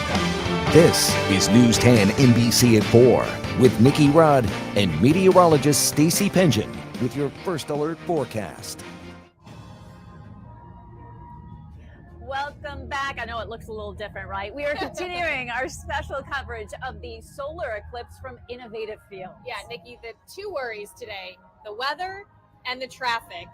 Those are the two biggest ones. The weather, well, we know how that turned out. Now people are heading home from their viewing spots, and while roads are okay now, local leaders have been tracking them to make sure that everything runs smoothly. Yeah, this is like a whole job for a whole lot of people. Erica DeCosta is at the Monroe County Emergency Operations Center, which activated at 9 o'clock this morning. A lot of people are hard at work through those doors to make sure all 911 calls are taken care of and any potential eclipse traffic is well under control. Now, this operation entails a specific plan for every agency in Monroe County. In this room, representatives from all over town are busy working and monitoring 911 calls. Each law enforcement and EMS agency has been planning months, if not years, for this day. The priority for an event like this is to ensure EMS and law enforcement agencies can get to the scene of any potential emergency if they need to. County officials are predicting an estimate of about 100,000 more vehicles on roadways for the eclipse. So that requires a close monitor of all the key thoroughfares and roadways, especially places near popular eclipse viewing sites like Parcel 5 and Genesee Valley Park. Tim Henry, Deputy Director of Monroe County Emergency Management, says city roads have definitely seen more traffic than highways. We've pre-positioned both drone vehicles as well as cameras that we have at multiple locations where we think those choke points are going to be. So that's the exit of all of the folks from places like as far west as Brockport. SUNY Brockport has a big event. Again, downtown Rochester, all along East Avenue, Innovation Field, the lake shore, particularly down along Lake Avenue and Beach Avenue. And I'm told crews will be here until 9 p.m. tonight, unless they extend that for whatever reason, if there's a traffic issue or if multiple issues arise. But for right now, the roads are looking pretty good. Reporting, Erica DeCosta, News 10 NBC. Thank you, Erica. You know, the Solar Palooza is still happening here at Innovative Field. You can hear the sky coasters behind us. Yeah, there's a lot going on still. Let's head back to the studio where Glenn has the full forecast. Hey, Glenn. Hey there, guys. Wasn't that spectacular this afternoon? It was amazing when you think about it. I know the weather was a little underwhelming, but the eclipse itself, even with the cloud cover, I think personally it was spectacular. And we got some interesting weather coming our way over the next couple of days. Combination of warmer weather and eventually some rain. I'm going to take you day by day. It's coming up.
Rochester prepped for the solar eclipse for months, but this wasn't just for the locals. No, Matt Majinski caught up with a few people who traveled quite a bit to see it. Of course, people from the Rochester area came out today to Innovative Field to watch the solar eclipse, but it's not just people from Western New York. People from different states traveled all the way here to watch a once-in-a-lifetime event. We lived in Canandaigua for a little while, and so it was fun to see all the different stuff, that's come up since we moved. We wanted to visit our son, but the eclipse just happened to be here at the same time. So, So what's the better sun, your own son or the sun that's going to walk on the moon? that's not even a debate. It's definitely the sun up in the sky. We moved to Tennessee to watch the eclipse in 2017 at a winery, which was fun and great. But we knew we wanted to come somewhere we could drive again, and so this was a good distance. Yeah, we'll see how traffic holds up when they have to get back to the states that they live in. Obviously, a couple hundred miles. It's going to be tough getting back with all the people that flooded into Rochester for the weekend, but I'm sure Rochester is not complaining. It's been a big weekend for this city. For now, reporting, Matt Majinski at Innovative Field. Thanks, Matt. I mean, it's fun. It is fun. All right, let's go to First Alert meteorologist Glenn Johnson for the full forecast. Glenn, the clouds didn't cooperate, but it is what it is. We're still having fun out here, Glenn. I think you're actually having way too much fun. I mean, I think everybody gets a little giddy with the kind of event that we had this afternoon, and it's amazing.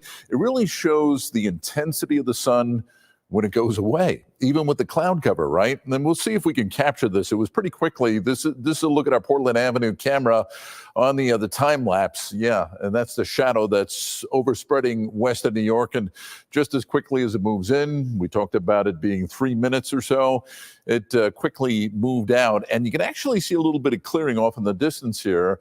And that eventually is going to be our weather. It's amazing that over a 72-hour time frame, it was really just 4 or 5 hours that we had a lot of clouds, and it happened to just fall right during the eclipse. You can see as we go through the evening, I think we get more breaks in the cloud cover, and eventually we get some sunshine. This look at East Avenue. You can see the extent of the cloud cover there. The temperature now is at 59 degrees, and there's no wind to speak of, at least right now. So on the threat tracker, we'll take you through the next couple of days. I think tomorrow's going to be fine, and then we start to get into the showers, rain showers, and this is going to be slowly coming in Wednesday, Thursday, and Friday. Notice the probability goes up significantly here. We don't see any threat of flooding, but it's something that we're going to watch very carefully. We've had a few sprinkles. We had a couple of reports from some of our spotters around the area that they had a few sprinkles of rain, but I don't think it dampened anybody's experience from the eclipse this afternoon. They're getting a few scattered showers out through the central Finger Lakes right now. I think that's going to come to an end. We start to dry things out. Take a look at our futurecast, and you see the time frame right there. Yeah, by later tonight, the clouds are gone. I mean, it's just Rochester. It's just the way the things go here. And you can see as we head into tomorrow morning, I think we're going to be back into the sunshine, and then we'll get another round of some showers arriving as we go through the middle of the week. So temperature-wise, I think we're up to about 73 tomorrow. It will cool down, though, significantly going into Friday and into Saturday. And here's the reason why. You can see this low pressure system. There's a front right there. Along that front, that's where a lot of the showers are going to be developing, coming right into Rochester as we go through the end of the week. And notice the probability of rain goes up quite a bit. So the forecast for tonight, we're down to about 34. Slow clearing is going to be likely. Tomorrow, we'll find partial sunshine, much warmer day. High temperature near 73 degrees. Check out the 10-day forecast. Some rain, maybe a little bit of thunder comes in by Thursday. I think the winds pick up. It turns much cooler Friday and Saturday. I think the better day here is going to be going into Sunday. That's when I think we'll get more sunshine and warmer weather going into Monday, Tuesday, and Wednesday. We're now going to throw it over to Alex Bielfeld for the very latest. What do you got, Alex? Yeah, good evening, Glenn. We're going to talk a little bit more about the reaction from the Skydeck. You were up here earlier during Totality. Obviously, Brett, Deanna, we had a few photogs up here. And actually, my parents were here, too, to see that. But it was pretty cool. I was a little skeptical, too, like I would say a lot of people are.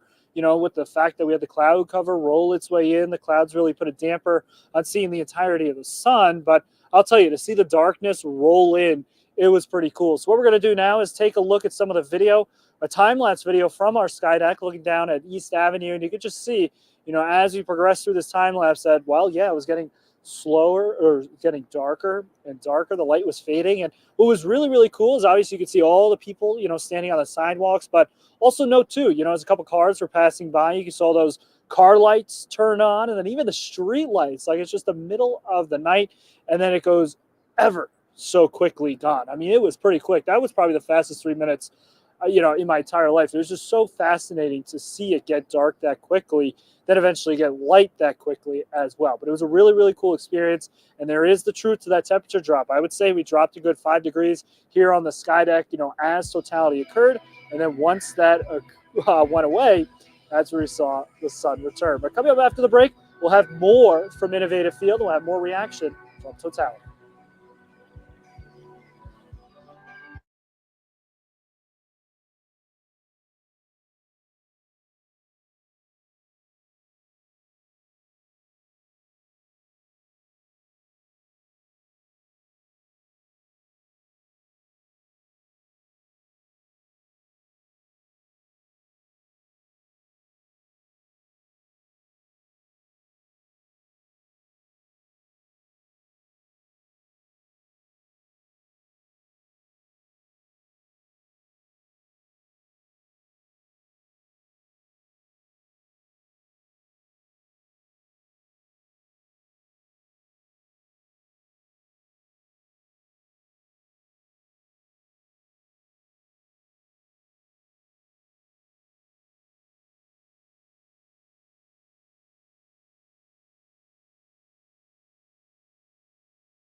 And welcome back to Solar Palooza at Innovative Field. You know, it's starting to quiet down here, but people have been enjoying the eclipse with food and music and lots of other activities. Yeah, Mitzi, Spikes, and an astronaut. Dan Mason. Yes. Did you know, those days, that when it suddenly got dark out, that could have a surprising effect on animals? And Brett Vetter got the report I would love to do. You got to go to the zoo. Yes. He joins us from the Seneca Park Zoo. Brett. Now, I've been out here all day among the crowd and the animals at Seneca Park Zoo, and let me tell you, it was amazing. Even though we had a little cloud cover, it still didn't take away from the experience. Now, if you're wondering what it was like being among the animals, it was mostly quiet. I was right by the snow leopard and wolf enclosure, and you could definitely tell the animals coming up, looking up at the sky, wondering what was going on. Now, just because we couldn't hear anything, that doesn't mean there was plenty of sound to study by scientists here at Seneca Park Zoo. Actually, Seneca Park Zoo is one of the few zoos in America that was in the path of totality. So that's why scientists from RIT and NASA have been here all day measuring sounds that came from animals during totality that can't be heard by the human ear. Skylar Kleinschmidt is program executive with Heliophysics Division at NASA, and he's been out here monitoring the sounds all day by the elephants during and after totality. Now, coming up at 5, hear more from scientists and people who have been out here at Seneca Park Zoo all day. Brett Vetter, News 10, NBC. So fun. Yeah. I love, there's a cat here at Innovative Fields that I was hoping I'd be able to monitor, but he was nice and warm in the grounds area. Yeah, he was having a good time by himself. We do want to keep a look at the road, so let's track traffic now with our live cameras. And, you know, we were really worried traffic could be an issue, but look at this. Yeah. Roads look fine. Everybody's up to speed. A live look at the Irondequoit Bay Bridge, 390 at West Henrietta Road, Ford and Exchange, and Mount Hope and Elmwood Avenue. Looking good. I mean, this is quieter than a normal Monday.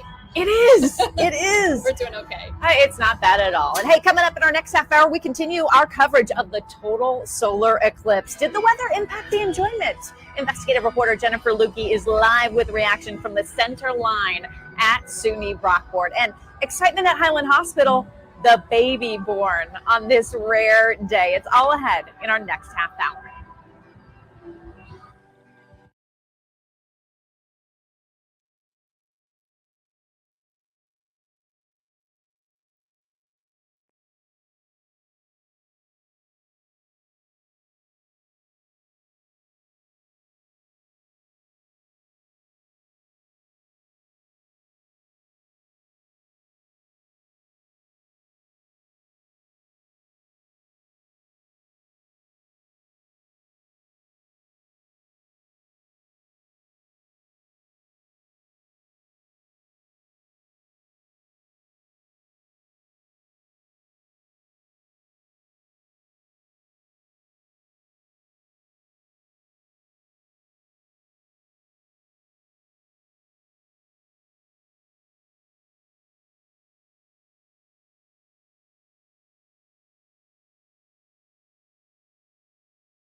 News 10 NBC at 4:30 starts with your first alert weather now. We made it through totality. We're still dealing with that partial eclipse for a little while longer, but you know, you never saw it, at least the sun, because the clouds are here. And it is still pretty much an overcast sky. Temperatures are at 59 degrees at the Rochester Airport. The wind is calm. We're actually seeing a few showers, if you can believe that. Oh, no. Yeah, this is some warm front rain moving through the Finger Lakes right now, kind of breaking out right along that warm front. And there is some clearing back behind it. We knew we'd have some. It's just going to take its sweet old time. So partly cloudy sky, temperatures slowly falling back through the 50s. We're going to kind of hang out near 60 for the next few hours, and then 55 by 8 o'clock, 9 o'clock.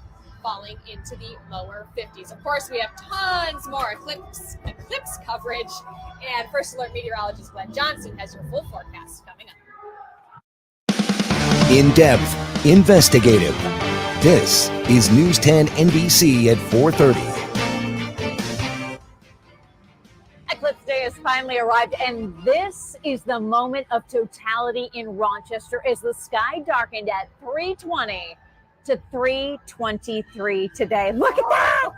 How cool is that? And we got to see it live out here at Innovative Field. So amazing. Good afternoon to you from Innovative Field, the site of Solar Palooza. I'm Nikki Rudd along with First Alert meteorologist Stacey Pengen. Now, the weather when it comes to the clouds really did not cooperate for the rare opportunity, but it was still amazing. It was, and I was skeptical that it was going to be that cool, but we did it. We have team coverage from some of the viewing parties in our area. Haley Higgins is at the Rochester Museum and Science Center. Berkeley Breen is at Parcel 5 for Party in the Dark. But we begin with Jennifer Lukey live at SUNY Brockport.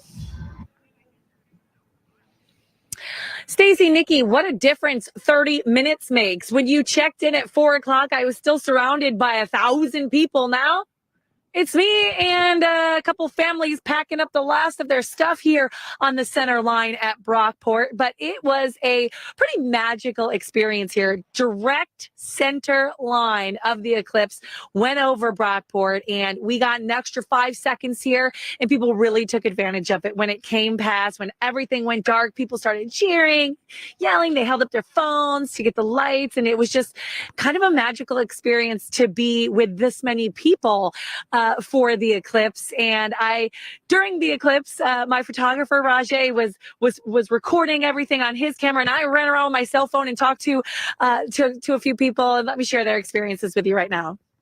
I did not expect for this many people to be here, and is it exciting? It's very exciting. Oh my God, it was fantastic. What an experience. Forget Disney World. This is the best. It makes me feel like I want to try it again, but with a sunny day. Because that was pretty So we'll have cool, to probably travel somewhere to see the next eclipse. I don't know where or when that'll be. Really inspiring people to try to become eclipse chasers themselves for the next experience. I got to meet a lot of great people today from all over the country, people as far away as California, Maine, Massachusetts, Florida, all here at SUNY Brockport to experience totality. We got that extra 5 seconds. We tried to make the most of it, Nikki. And Stacey, I want to mention too, I heard Brett Vedder's piece from the zoo. What he didn't mention was the birds. We heard a crazy birds kind of coming. It felt like that folks were, it felt like a big swarm of birds was coming our way. The total darkness really got the birds going. Got a lot of the animals going too. Yeah, they did. Good. It was probably a good time. Good time there at the zoo. Now, Haley Higgins, she's been live at RMSC all afternoon. They had tons of stuff, lots of science nerds and space total nerds science out nerds. there. And when I say nerds, I need everybody to know. No, I'm a nerd. Totally. So we're nerds. We love nerds. So Haley, let's check in with Haley live at RMSC. Hi guys, yes, the nerds were here and I am one of them too, but now party's winding down. They were just bringing all kinds of tables and stuff through here, breaking down the stuff. Food trucks are still up, but I think they are closed now, and more or less the crowds have kind of dissipated. I'm gonna get out of the way so you can see what was a big space full of people that were just so excited with so much high energy today. All of this set up for just a few minutes, but what a magical few minutes those were. Even with all of these clouds, when totality happened, everyone here was just so excited about it. And all day today we had music and food and all kinds of exhibits, both in and out of the museum. And again, just huge crowds. And I want to bring your attention over here to this map, asking people where they traveled from. A lot of East Coast stuff. I don't know if you can see it from over there, but the spot on Rochester and the surrounding area is actually raised from so many stickers of locals. But I also talked to a lot of people who were from all over here, a lot of New York City folks. I talked to one family who was from Denver, another group from Florida. But yeah, and I also talked to two little girls who in particular made me laugh, which you can hear from right now. I'm really just most excited, especially in this, to make people smile and to have fun. It's going to be really fun. The eclipse is super cool. I've actually seen one. It is amazing. It's an experience like none other. It is amazing. So my mistake, that was actually the daughter of the RMSC CEO.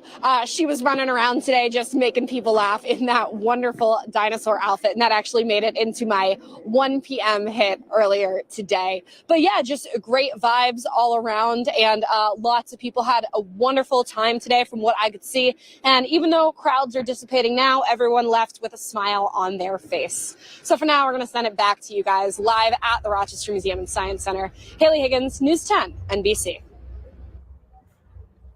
Nikki, we saw that dinosaur. We did. When we were first coming Yep. on the air. I was like, when we saw that, we knew it was going to be a good day. Also, a really good day with some excitement at Highland Hospital. Oh my goodness, today. you guys, a baby born on this solar eclipse day, and we have the pictures for you. Freya Elise Solano Redeye was born at Highland Hospital at 8:48 this morning to Sean Salino and Melanie Redeye. She weighed 7 pounds, 15 ounces. She was born today by C-section, but it was not planned that way. Neither were the clouds, just saying. Their doctor's only time available this week was this morning. They didn't think about the eclipse being so close to the due date until a family member brought it up. But here's the most interesting part. Little Freya is the great-great niece of Bill Hoysick.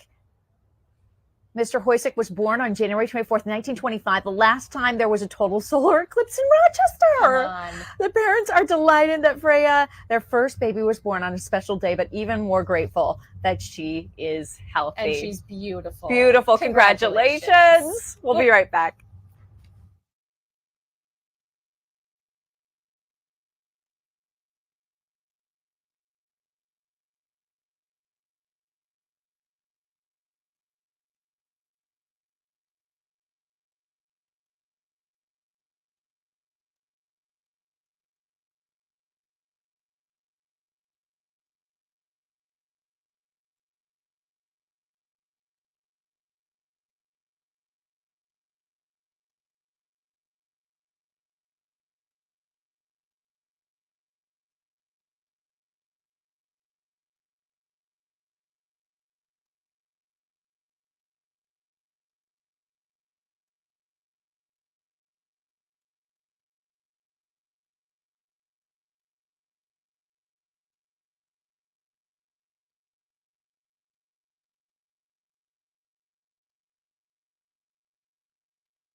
Solar specialists compared today to a Taylor Swift concert at multiple places at the same time. That is basically what happened, right? Stacey and I have been here at Innovative Field, and it's been a party. It really has been. And Berkeley Breen has been at another party in downtown Rochester. He joins us live from Party in the Dark at Parcel 5. Yeah, Stacey, the dark's over, so the party's over. They're breaking everything down now, and the music has finally ended. It was blaring here for a while, and as you can see, Parcel 5 is back to what it normally looks like, a little empty this time of day. But let's show you what it looked like before. This is from the drone camera from the City of Rochester Communications Office. And you can see, there were several hundred people here at Party in the Park. I suspect that if we didn't see that cloud cover up by the skyline there, probably we would have been a little bit busier. But they had a nice setup here with Adirondack chairs and fire pits. And I think everybody here enjoyed themselves, except for the cloud cover, which is still over Parcel 5. I got to tell you, one of the most spectacular views is as the Totality was starting, and as we looked past the buildings here and the Metropolitan Tower, it looked like something out of a sci-fi movie, with the clouds starting to billow and change a little color, and then it went dark almost immediately. I promised you some sound from that guy from Madrid, Spain. We're getting that processed. Now we'll have that for you live on News 10 NBC at 5. For now, live at Party in the Dark at Parcel 5, Berkeley Breen, News 10 NBC. And let there be light now. Up next, from, light to dark, where the total solar eclipse first appeared earlier today. One hint, the weather was perfect for this beach party. Oh.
Welcome back to Innovative Field, the site of Solar Palooza. The Sky Coasters just wrapped up. Stace and I had this music track for this whole event, which I love. I mean, it was like our own personal concert here, shared with about 2,000 people. Right. This once-in-a-lifetime event is gracing the skies over far more places than just little old Rochester Yes. here.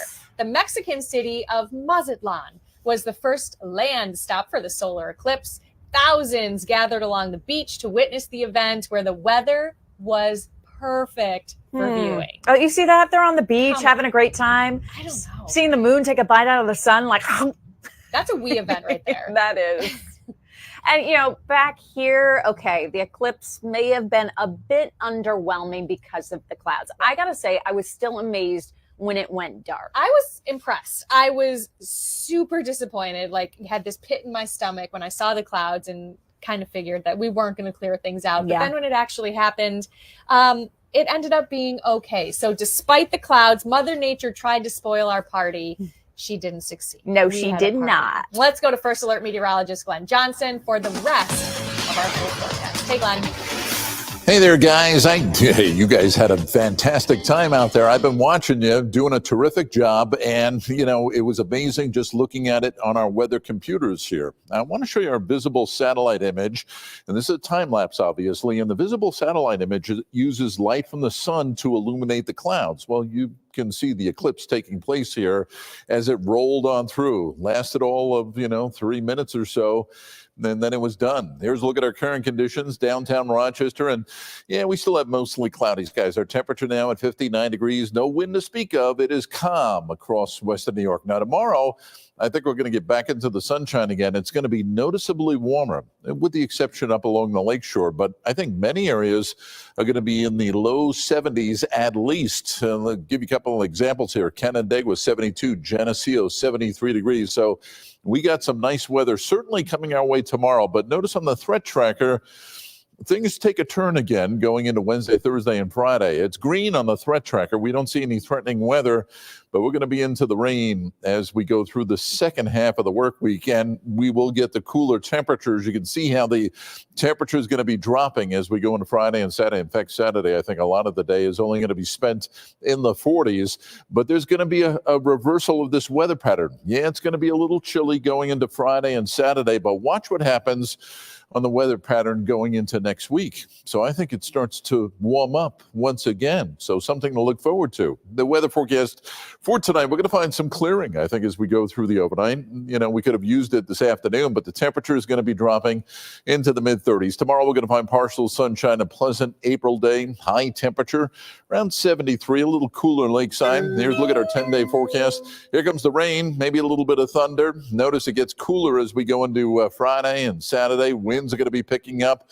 Temperatures are going to struggle on Saturday. And then we'll get back into the sunshine and definitely some warmer weather going into next week. Hey, keep it tuned here. Rochester 2024 Total Eclipse.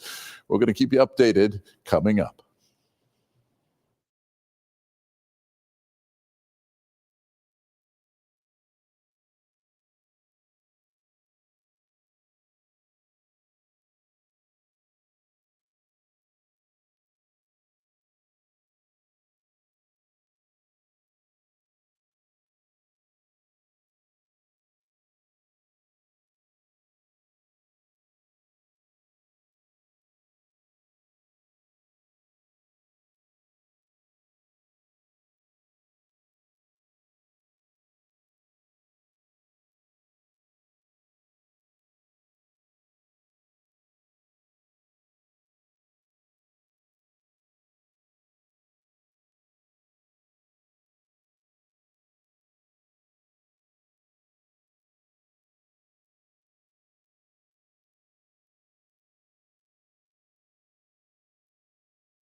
Check. 1, 2. Testing 1, 2, 3, 4, 5.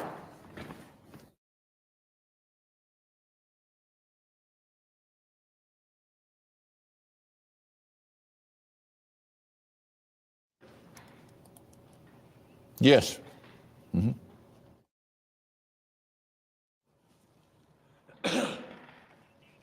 Yep.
We don't know what's happening.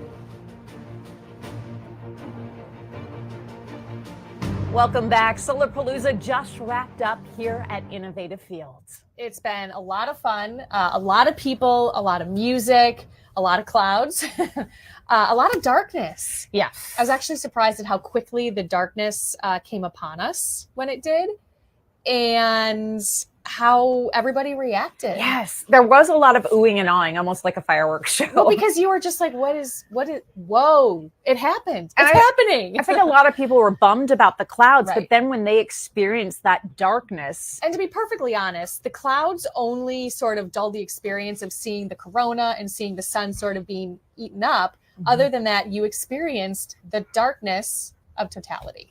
And right now, we've gone through it, the partial eclipse, it's all over, but Yep. people are probably heading home from those viewing parties. We want to give you a live look at traffic all across the area.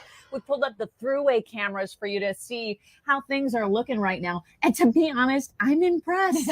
From Batavia to Henrietta to Leroy to Victor. I have been checking this Victor traffic cam more frequently, and it's been busier than the others. But I'm seeing up to speed at this hour, so that's the good news at this point.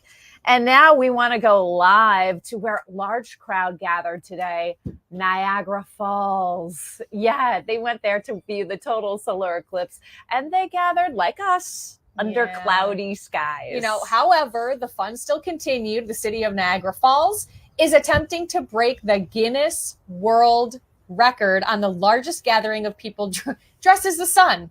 And they succeeded. They did. I saw a post on X and they succeeded. So congratulations, Niagara Falls. Thanks for joining us here on News 10 NBC at 4.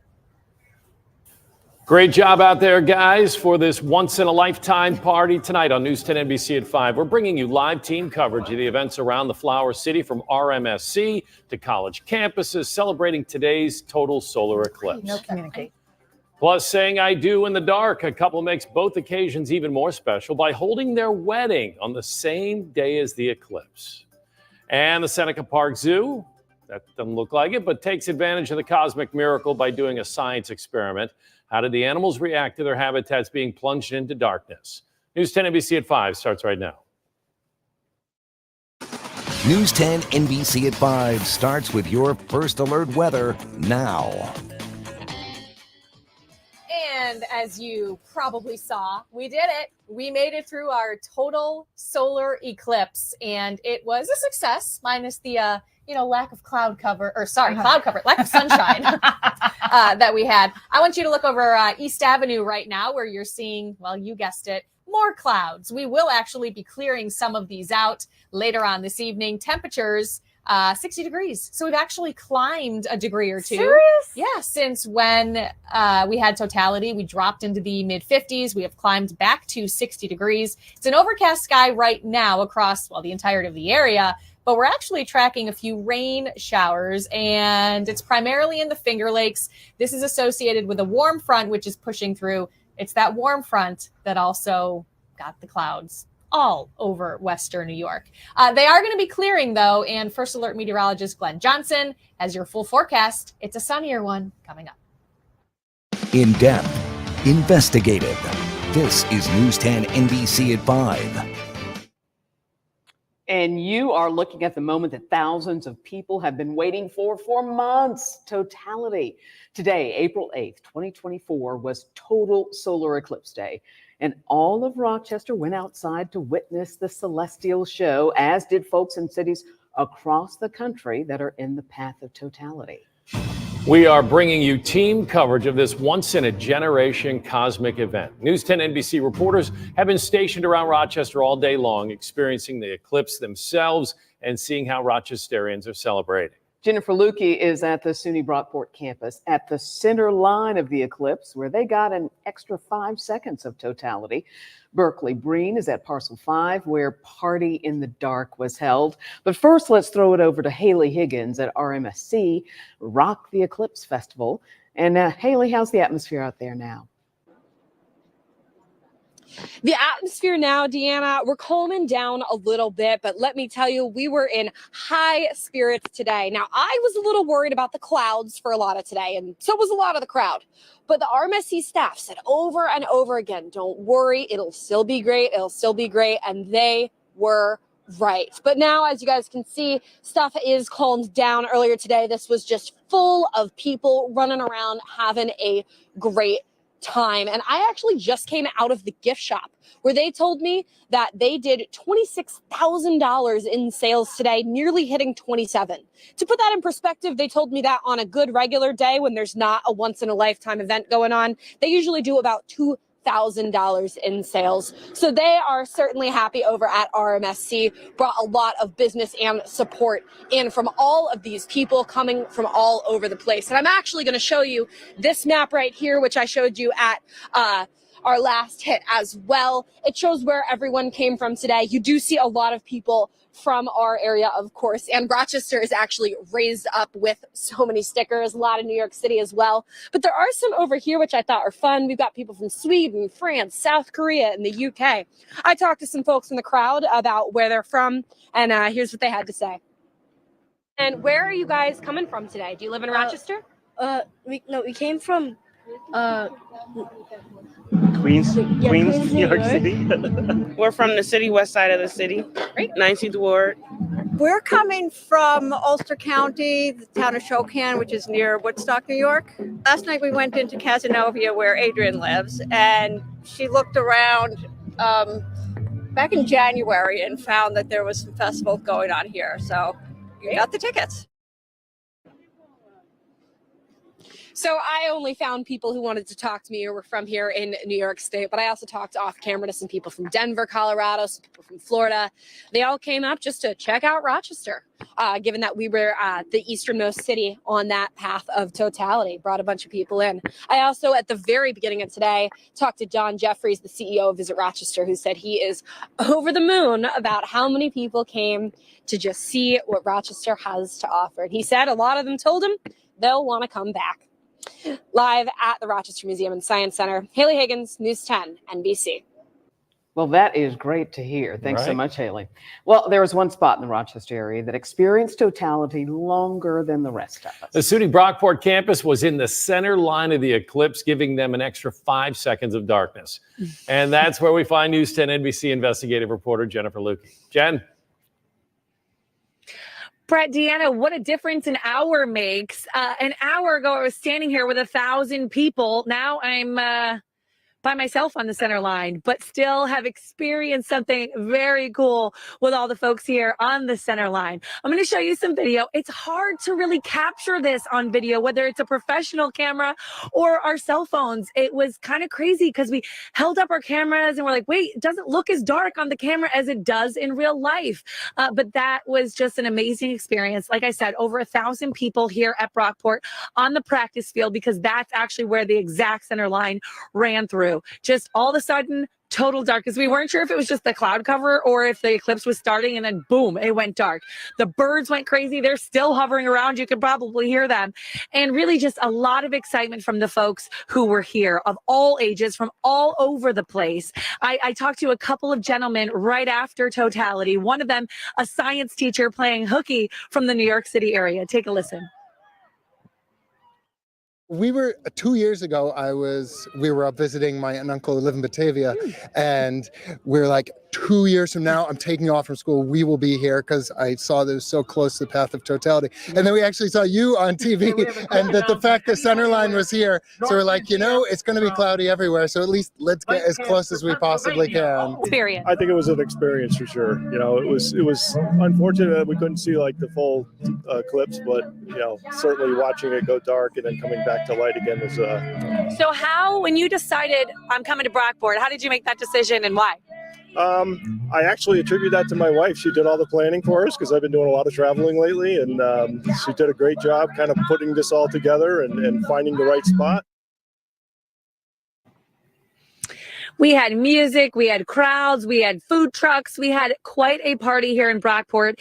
And unfortunately, as I stand here and talk to you at what time? 5:05. This is the first time that we have seen the sun all day. Figures, it's a couple hours late, but I guess better late than never. We still had a pretty amazing experience here on the center line. We'll send it back to you guys in the studio. Isn't that always how it goes? All right, Jen, great work out there. Niagara Falls, already a tourist hotspot, attracted tourists for another reason today. The falls were one of the many other places in the path of totality. People flocked to the falls from nearby Pennsylvania and farther off states like Idaho and even California, and started arriving early this morning. This is the closest eclipse to where we live until 2079. So if we're even alive by then. So this is truly a once-in-a-lifetime opportunity.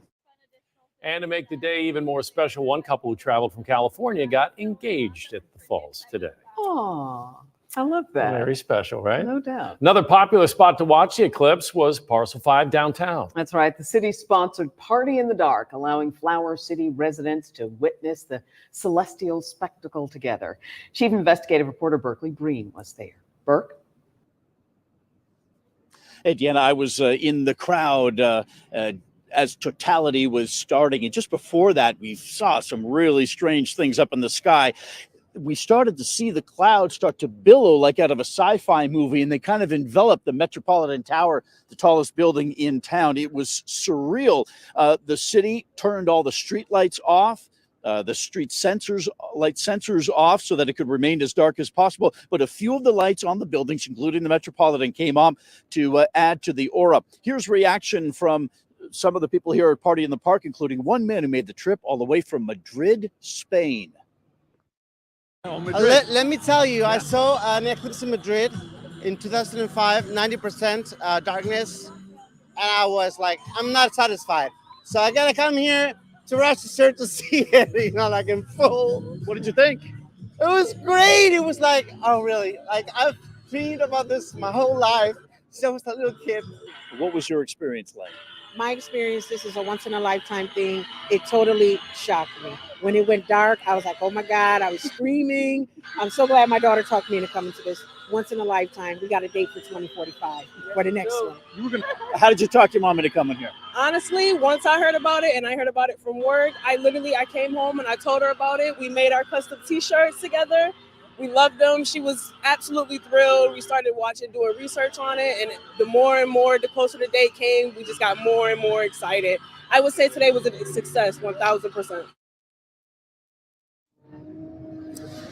And you can see the cleanup here continues. The stage is coming down, and they're cleaning up some of the garbage left behind. Actually, not a ton, by the way. Everybody kind of took out what they brought in with them. I want to show you. Here's a view from the sky. This is an image from the city of Rochester's drone that was flying above Parcel 5. You can see some of the crowd there. I'd say hundreds of people were here. I think a lot of people listened to the concerns and the advice of the city and the police about traffic and crowds. And I think a lot of people stayed home and watched the eclipse from the comforts of their own property. And that's why I think maybe our crowd was a little smaller than at least I anticipated. More sound for you coming up at 6, including some people who were honestly disappointed because of the cloud cover. Nothing they could do about it, but they shared their honest thoughts. We're live at Parcel 5 Berkeley Bree News 10 NBC. Bert, thanks so much.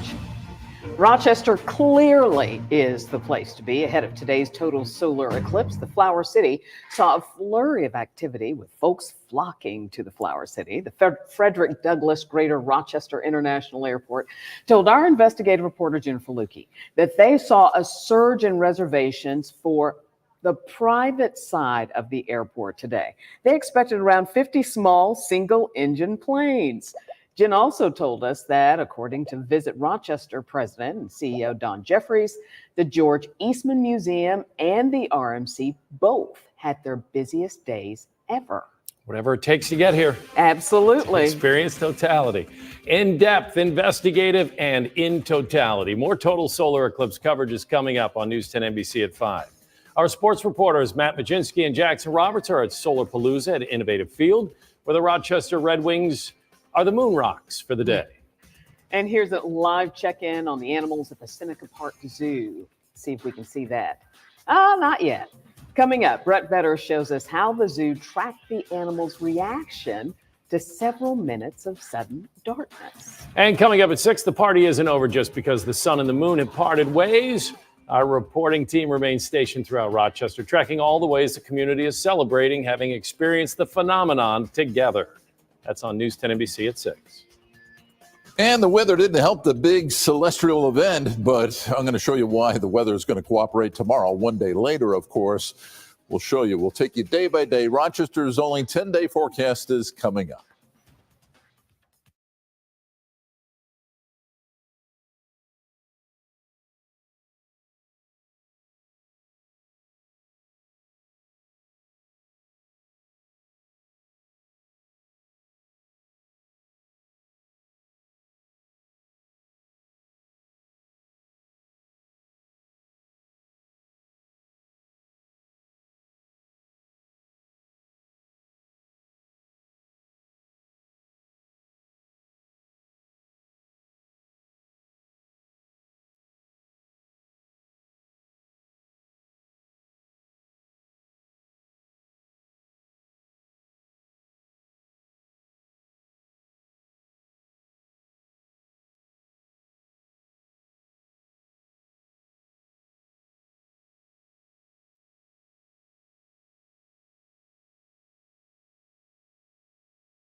In depth, investigative. You're watching News 10 NBC at 5 with Brett Davidson, Deanna Dewberry, and meteorologist Stacy Pension with your first alert forecast. Well, it may have been cloudy for our solar eclipse, but at least it was relatively mild and people could get out and experience it. Yeah, we're grateful for that. Glenn is here with First Alert Forecast. We're getting a real warm up tomorrow, though, right? Yeah, it is. It is going to turn around pretty quickly. And, wouldn't you know it, what's going to make the difference tomorrow? We're going to get more sunshine tomorrow. Let me show you a time lapse from our Portland Avenue camera. And we try to capture the eclipse coming on through. We did, I guess you can see this right at 3:22, how dark it got. Look at all the street lights going on there. And just as quickly as it moved in, it moved out pretty rapidly. And this is looking to the southwest. And you can actually see here's some of this clearing. And, we had about, out of the 72-hour time period, including yesterday, today, and tomorrow, most of the clouds were right today as soon as we had the eclipse. But, this leaves us wanting more. And we're going to find at least some mild temperatures, as you mentioned. Here's a look at our current conditions. Looking to the northeast, out over East Avenue, the temperature is back up to 60. No wind to speak of. So on the threat tracker, we're going to go green here the next couple of days. But notice we're going to get into some showers. We're going to get into some rain. And the probability of rain is going to go up substantially later Wednesday into Thursday and into Friday. So we've had some showers, sprinkles more than anything else. And you can see on our future cast here, as we go into tonight, skies begin to clear, of course. And then tomorrow, we're going to be into more sunshine. And it looks like it's going to be a lovely April day in Western New York. Before we get into more showers, as we mentioned, going through the middle to the end of the week. So here's what we're tracking here. Now, the warm front, that's what produced some of this cloud cover that we had in Western New York today. And then as we go through time, this front, this boundary kind of gets hung up right here. And you can see along the front, especially to the south here, low pressure. There's going to be a strong storm system that is going to be coming in just to the west of us as we go into Thursday and Friday. And we're going to feel the effects of it. We're going to get rain. Notice the probability of rain. It just goes up substantially. Thursday, certainly into Friday. So the weather forecast for tonight, slow, gradual clearing from west to east as we go through the evening. Our temperature, it's going to get down to about 34 degrees. Tomorrow, partial sunshine. Would you know what a pleasant April day? I expect a high temperature near 73 degrees. It'll be a little bit cooler near Lake Ontario. Here's a look at our 10-day forecast, and you can see the showers coming in, maybe some thunder going into Thursday. Then the temperature is going to drop and the wind's going to pick up. Maybe some gusts around 30, 35 miles per hour. Our temperature on Saturday may only be, well, for the most part in the 40s. But look at it. It turns around pretty rapidly. Sunday, Monday, and Tuesday, we're going to be back to near 70 again by the middle of next week. Guys? Wow. Thanks so much. Well, still to come on News 10 NBC at 5:30, our eclipse expert, First Alert meteorologist Alex Bielfeld, shows off some gorgeous photos of totality you have not seen yet. And our Eric Kennecost reports from the Monroe County Office of Emergency Management. What were their plans and challenges for keeping us and thousands of tourists safe today? Let's get a quick check of the roads out there with First Alert traffic. You are looking live at 4 different locations, all of which, look at that, are relatively empty. Yep. I am so glad that folks enjoyed the eclipse and just stayed off the street. We'll be right back. The News 10 NBC Skydeck, powered by Hazleton Auto Mall.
It's really been a day of fun watching Totality, but the party is now over at Solar Palooza at Innovative Field in downtown Rochester. Jackson Roberts spoke with a few people from the Rochester Red Wings on hosting a once-in-a-lifetime event.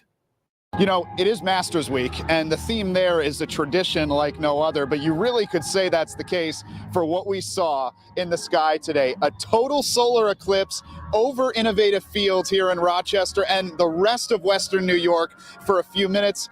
Everybody was just taking it all in and shocked after it passed. Yeah, that was pretty cool, right? I mean, just how it was almost very sudden, like how fast it got dark. You know what I mean?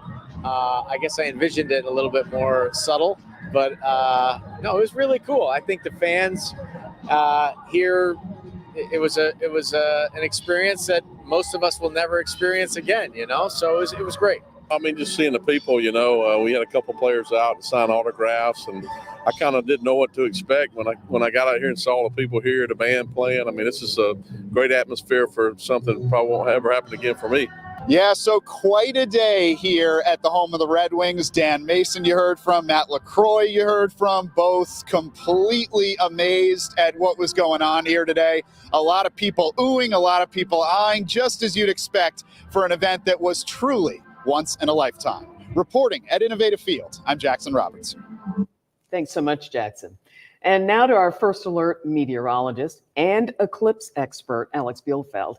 He was absolutely not going to miss that moment of darkness. Yeah, we were able to be outside with him when day turned to night and then turned back to day. He joins us live from the News 10 NBC Sky Deck. Alex.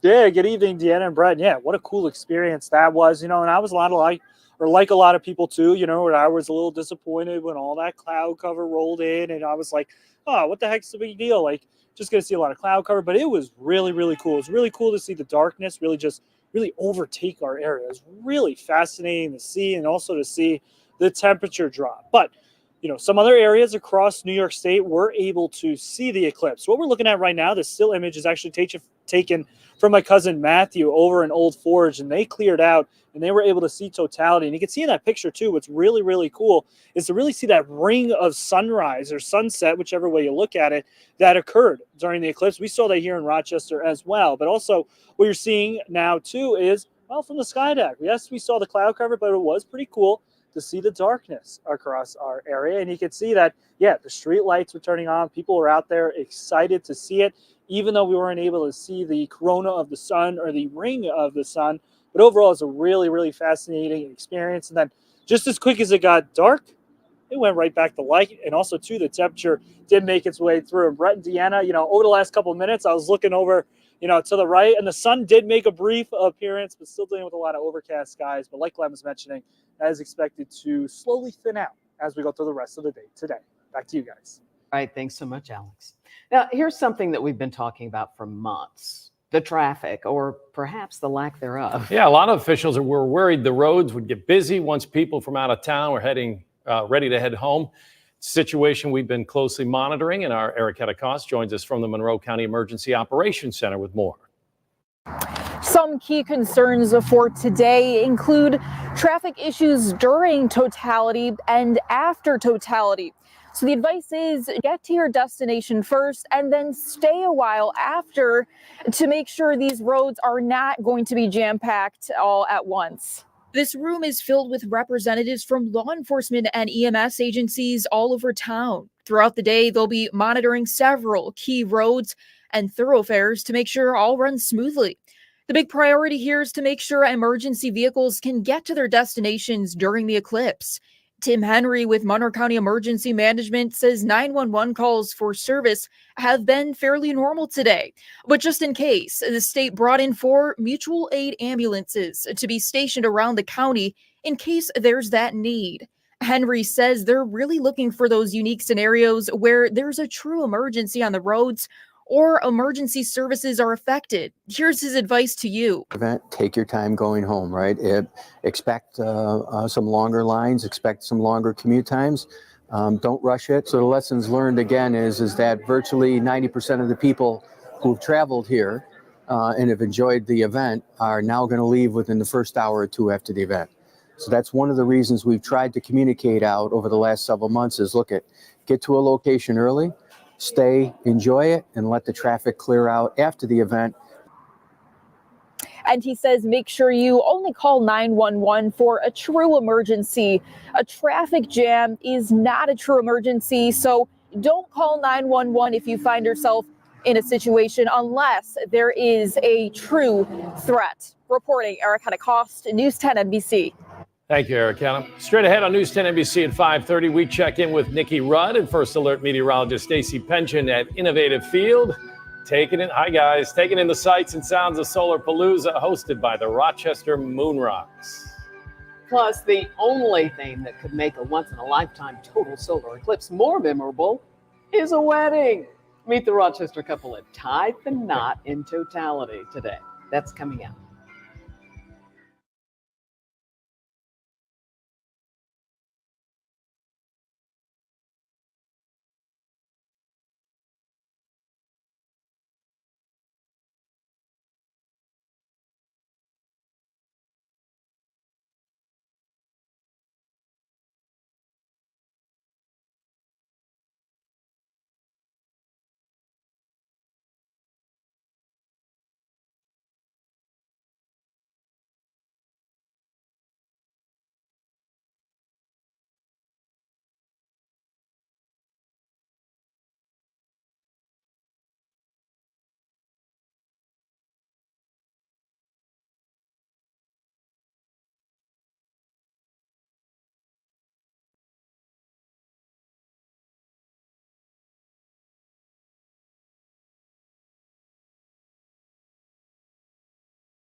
News 10 NBC at 5:30 starts with your First Alert weather now.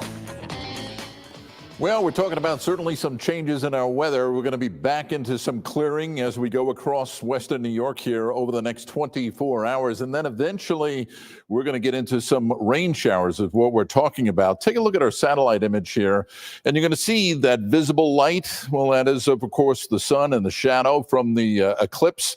Notice how it kind of disappears there for a couple of minutes. We know it was all of about 3 minutes or so. And we think the clouds are going to be moving out. We'll get some clearing as we go through time, and we will get some improvement. Coming up, we're going to be talking about when we're going to get warmer weather in a few minutes. In-depth, investigative, This is News 10 NBC at 5:30. Let's get to your top stories now on this Eclipse Monday. A once-in-a-lifetime experience for thousands of people in our area today, a total solar eclipse. As you can see in this time-lapse recorded over Innovative Field in Rochester. A cloudy afternoon quickly turned into something that looked much more like the middle of the night. We were in totality, complete darkness for a little under 4 minutes. Well, we avoided the traffic nightmare everyone feared we'd experience today, but the Monroe County Office of Emergency Management is continuing to monitor the traffic situation here. Their biggest priority is to make sure emergency vehicles can get to where they need to go. Officials tell us they've received the usual amount of 911 calls today, but they've brought in 4 mutual aid ambulances to be stationed around the county just in case. It is amazing. It's an experience like none other. It is amazing. People and even dinosaurs are celebrating this awe-inspiring experience all across the greater Rochester area today.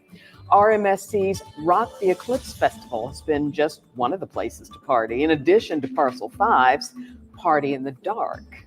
Folks are celebrating with live music, food, and, of course, each other.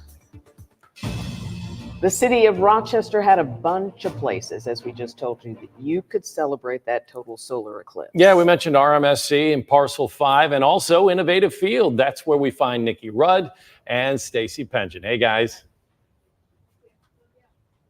Hey, Brett, how's it going? Hey, guys, we need these now. You still have these? We don't need them because the eclipse is happening. We need them because the sun... The sun finally came out just a little bit. Stacy had so much pressure on her.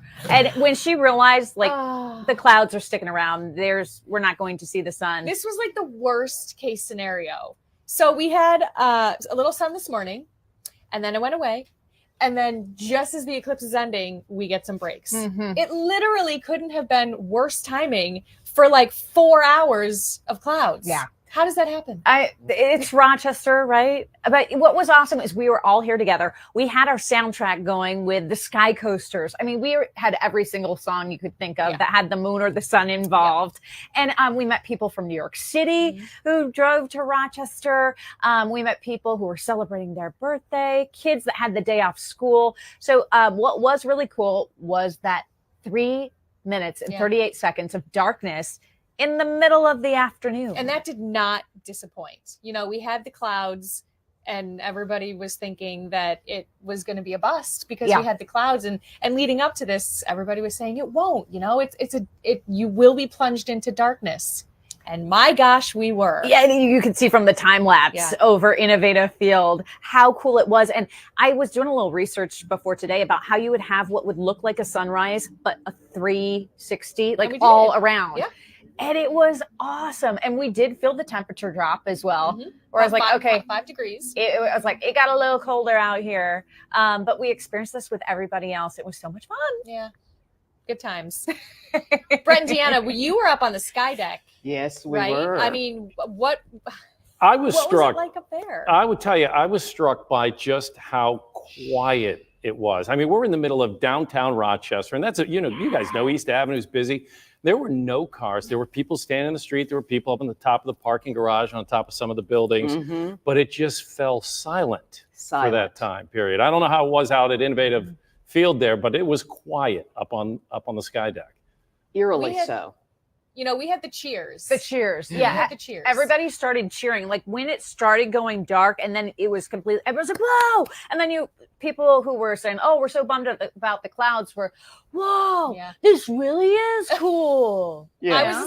I was skeptical that it was going to be that cool with the cloud cover, but you know, it didn't disappoint given what we had. And then you go back and you look at the pictures that Alex was showing us of, oh yeah, if we just had 5 seconds of sun, this is what you would have seen. And then it gives you a little bit of FOMO. But then I'm definitely jealous. I've already started researching where I can go. I guess 2045, I can go down to Florida. But Spain. 2026, 2 years. And Stacy and I have already arranged where we're going to stay. Yeah. There you go.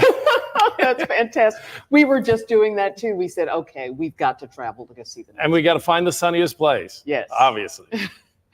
You know it. Thanks so much, ladies. Well, just after the break on News 10 NBC at 5, if you think the eclipse was a crazy experience for you, imagine how it was for the animals. The results of the Seneca Park Zoo study into how animals behave underneath an eclipse. And a day full of crazy coincidences for one local family just welcomed a baby on Eclipse Day. The story of baby Freya coming up.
Our coverage of the total solar eclipse continues. We're tracking how the animals reacted to totality. News 10 NBC's Brett Vetter was out at Seneca Park Zoo today and shares more about what scientists are doing to study their response. I was right by the snow leopard and wolf enclosure during totality, and you could definitely tell the animals were responding as soon as the sunlight began to fade away. Some of the snow leopards who had been sleeping or resting most of the afternoon woke up and began walking around, some of them even looking up at the sky. It was mostly quiet though, but that doesn't mean there wasn't plenty of things to study. Seneca Park Zoo is one of the few zoos in America that was in the path of totality, which is why scientists from RIT and NASA were out monitoring the sounds of the animals all day, some of them too quiet to be heard by the human ear. Skylar Kleinschmidt is program executive with the heliophysics division at NASA and says recording devices were set up to monitor the sounds second by second. And they can be detected miles away by other elephants. Incredible. Really? So by having these audio recording devices that have been active all week around the same time to get a baseline, what does it normally sound like around this time in these weather conditions? We're going to be able to compare them to what happens during the eclipse. That data will be fed back and used by scientists across the country for many years to come. Brett Vetter, News 10, NBC. Fascinating stuff. How about this? A baby born on Eclipse Day. Freya Elise Solano Redeye was born at Highland Hospital at 8:48 this morning to Sean Solano and Melanie Redeye. She's 7 pounds, 15 ounces. She was born today by C-section, but it was not planned that way.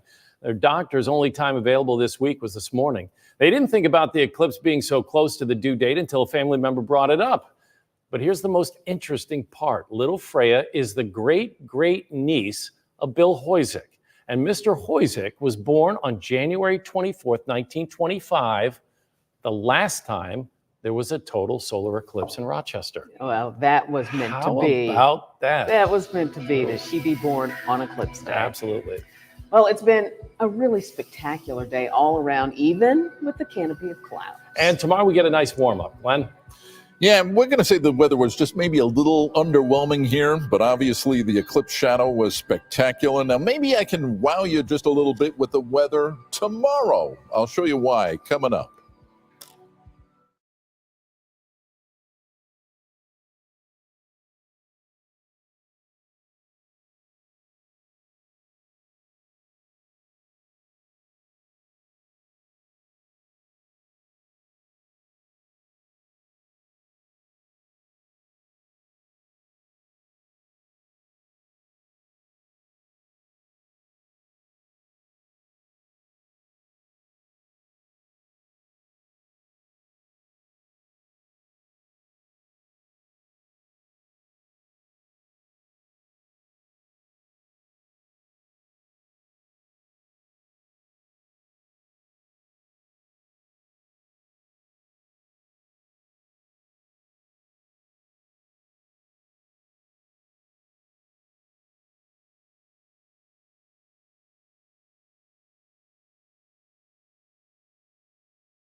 Tracking storms, alerting you first, keeping you prepared. Here's your First Alert forecast with meteorologist Glenn Johnson. Hey, welcome back. You know, we depend on the visible light of the sun to be able to see some of the clouds in the atmosphere. At night, we use infrared, but during the day, it is a visible satellite image. And you can see on the time lapse, a lot of our clouds disappeared, of course, when that shadow came rolling right across western New York. I mean, it was spectacular, right? All of about 3 minutes. But you can see on the end of this time lapse, notice some of this clearing beginning to take place to the west of Rochester. And that essentially is going to be our weather for tomorrow. Right now, we do have mostly mostly cloudy skies, and you can see the temperatures right at 60. The wind non-existent. So overall, in terms of the conditions, you could say we had decent weather today. It certainly could have been a lot worse. Tomorrow, I think it's going to be noticeably warmer. We're projecting a high temperature, somewhere around 73, 74 degrees. It's going to be a little bit cooler near Lake Ontario. The same kind of thing south of Rochester, maybe 72 in Canandaigua, 73 degrees down towards Geneseo. Now, we look at the threat tracker. It's a way of identifying anything that should be a major concern for you. We don't see that. We're going to go green here the next couple of days, but notice it's going to be less than ideal again. And this time, it is going to be rain that's going to be arriving as we go through the second half of the work week. Temperature-wise, that's going to be dropping also. We'll get some very cool weather going into Friday and Saturday. In fact, I think Saturday, we may not get out of the 40s. So here's a look at our overall weather pattern. This is going into Friday, so we cool things down substantially. Notice here, we'll get back into spring again, and it's going to happen by the middle of next week. Notice this ridge that develops along the eastern half of the country. That is going to be some much, much warmer weather again. So the weather forecast in detail through this evening. We got the clouds right now, but slowly we'll start to get some clearing coming in from west to east. And our temperature, it's going to be dropping into the mid-30s. Tomorrow, again, the threat level is green. We're going to find partial sunshine. And hey, we got a pleasant April day. We could have used that sunshine today, but we'll get it tomorrow. High temperature near 73 degrees. And it will be a little bit cooler near Lake Ontario. Here's a look at our 10-day forecast. A chance of a spotty shower Wednesday. Better chance of rain, maybe some thunder going into Thursday. I think the winds start to pick up dramatically as a storm rolls on by. That's going to drop the temperature. That cooler weather is going to last into the beginning of the weekend. We think we clear things out going into Sunday. And here comes the warmer weather again. That will arrive Tuesday and Wednesday, where the temperature is going to be near 70. Guys? Wow, thanks so much. Well, the eclipse isn't just an astronomical marvel. It could be an economic one, too. The thousands of tourists in Rochester and surrounding counties descending on hotels, restaurants, museums, and other businesses are expected to generate big bucks today. Based on the impact of the total solar eclipse down in Greenville, South Carolina in 2017, the greater Rochester area expects an impact of between $10 and $20 million. This is kind of like a gift to the hospitality community. And we're just really looking forward to seeing all the hotels and restaurants and museums buzzing with people and activities. And of course, visitors, whenever they come to Rochester, they bring their wallets, and they're going to leave behind a tremendous economic impact. Time magazine estimates that the combined economic impact for all of the states in the path of totality will be $1.5 billion with a B dollars. Wow. Coming up just before 6, New York was just one of 15 states that got to experience the magic of the eclipse. NBC's Jay Gray shows us how it was celebrated as far away as Texas. Plus, here come the suns, a world record smashed in Niagara Falls for the most people dressed as the sun at one gathering. Details just after the break.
Well, certainly not just people in Rochester. Millions of Americans found themselves in total darkness today as the total solar eclipse moved across 15 states. And for many, it was a once-in-a-lifetime experience. NBC's Jay Gray was in one of the areas that experienced it. He joins us now from Junction, Texas.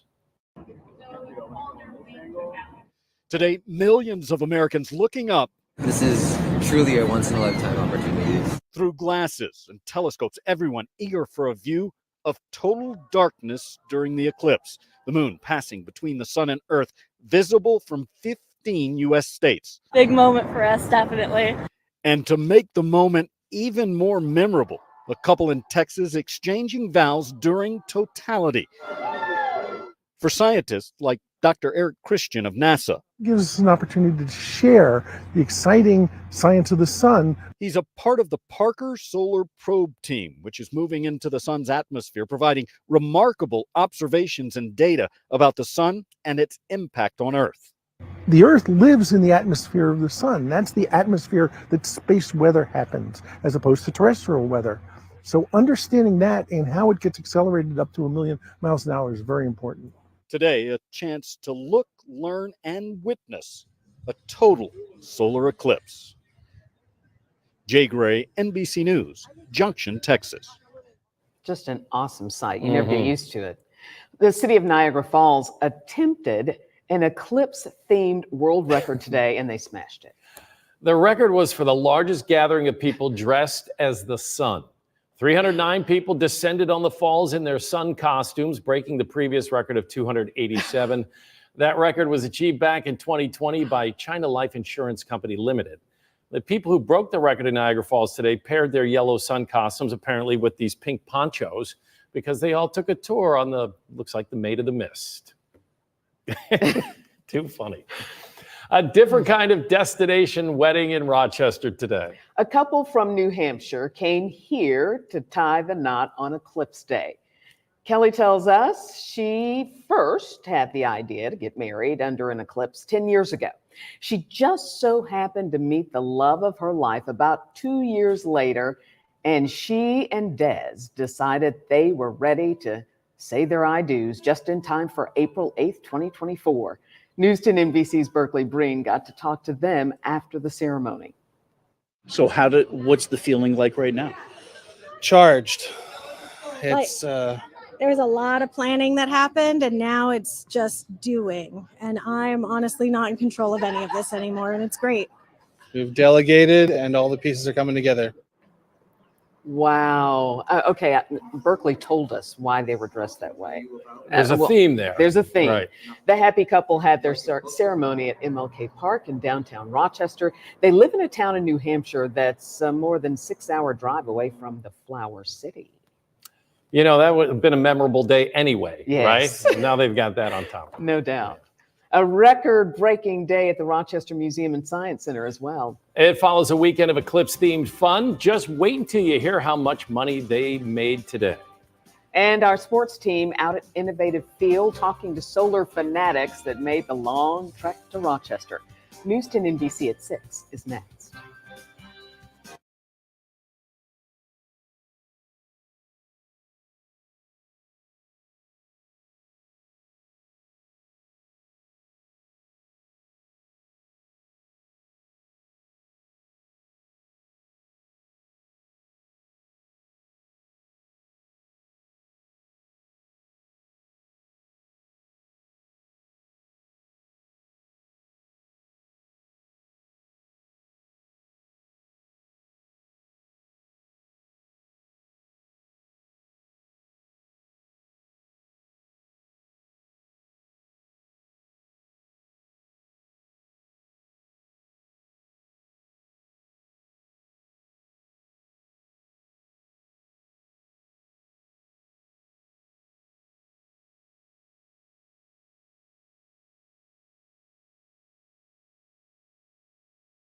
Right? That is wild. Testing 1, 2, 3, 1, 2, 3. Deanna's mic, 54321. Check, check, check. Check, check, check. 1, 2, 3, 4, 5, 6.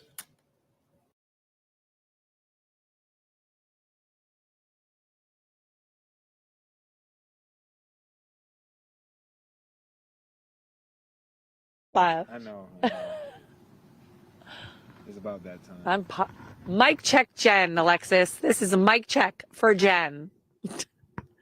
the last one. Woo!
News 10 NBC at 6 starts with your first alert weather now.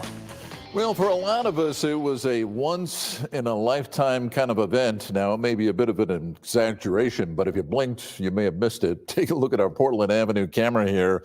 There's a look at the time lapse, and you can see how quickly it gets dark. Look at the street lights on here across the west side of Rochester, and then, of course, it clears out pretty rapidly. And that's going to be the trend as we go through the evening, through the overnight. I think the clouds are slowly going to be dissipating, and you can actually see this in the weather forecast here.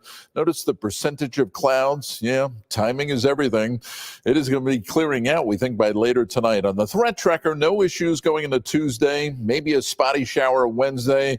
Yeah, then we start to get into some rain as we head into Thursday. So that's what we're going to be tracking, the return to what could be a steady rain. I'll show you when coming up. In depth, investigative. This is News 10 NBC at 6. We're welcoming over 1 million visitors to the state of New York. So you can look at the clouds. People can say it's a little bit cloudy, but every cloud has a silver lining. 1 million people across New York State all taking in today's solar eclipse, and thousands of them chose to take it in right here in Rochester. We're continuing our total solar eclipse team coverage here on News 10 NBC at 6. If you joined us for our 4-hour special coverage, you'll know we have teams all across the region. And they're still out in the community. Berkeley Breen is in downtown Rochester, where many of the eclipse chasers took in today's once-in-a-lifetime event. But first, we begin with Jennifer Lukey, who's at SUNY Brockport. Jen, things are quiet now, but that was certainly not the case this afternoon, right? Yeah, Deanna, Rajay, my photographer, and I are the last ones standing. Everyone, we outlived everyone. We are the party animals, apparently, because a couple hours ago, you couldn't even really make your way through this area all the way back there to where you see the exact center line of this eclipse. 1,000+ people came out to Brockport today. They didn't leave disappointed, even with the cloud cover. It was still a pretty incredible day here at Brockport. A lot of people from all over the country came. They wanted to be part of history, and they were able to. You know, when the weather first started turning a little bit as the eclipse began, it was hard to tell whether it was just an overcast sky or whether we were beginning totality. And it turns out real quick, we found out the answer. It was totality. It went way dark. It's hard to even capture it on camera because the camera's adjusted for the light. So it was just an incredible experience. The crowd started cheering, holding up their phones, and just really enjoying it together. During totality, I ran around with my phone trying to talk to people about how they were feeling by what they were seeing. I did not expect for this many people to be here, and is it exciting? It's very exciting. Oh my God, it was fantastic. What an experience. Forget Disney World. This is the best. It makes me feel like I want to try it again, but with a sunny day. Because that was pretty We'll have to cool, probably yeah. travel somewhere Yeah. next eclipse. I don't know where or when that'll be. It was really a party atmosphere here at Brockport. There were food trucks, there were bands, there were music, there were lawn games. And again, I'm the last one standing, and you can tell by my voice. I think I talked to every person here because it is going quickly on me, but a really incredible experience for me and Rajay to have here today too, to be on the center line for history. And remember, because we are where we are, we got an extra 5 seconds compared to what you all experienced in Rochester. Hey. Send it back to you guys. She's special, right? She is special. 5 seconds. You go, girl. Thanks so much, Jen.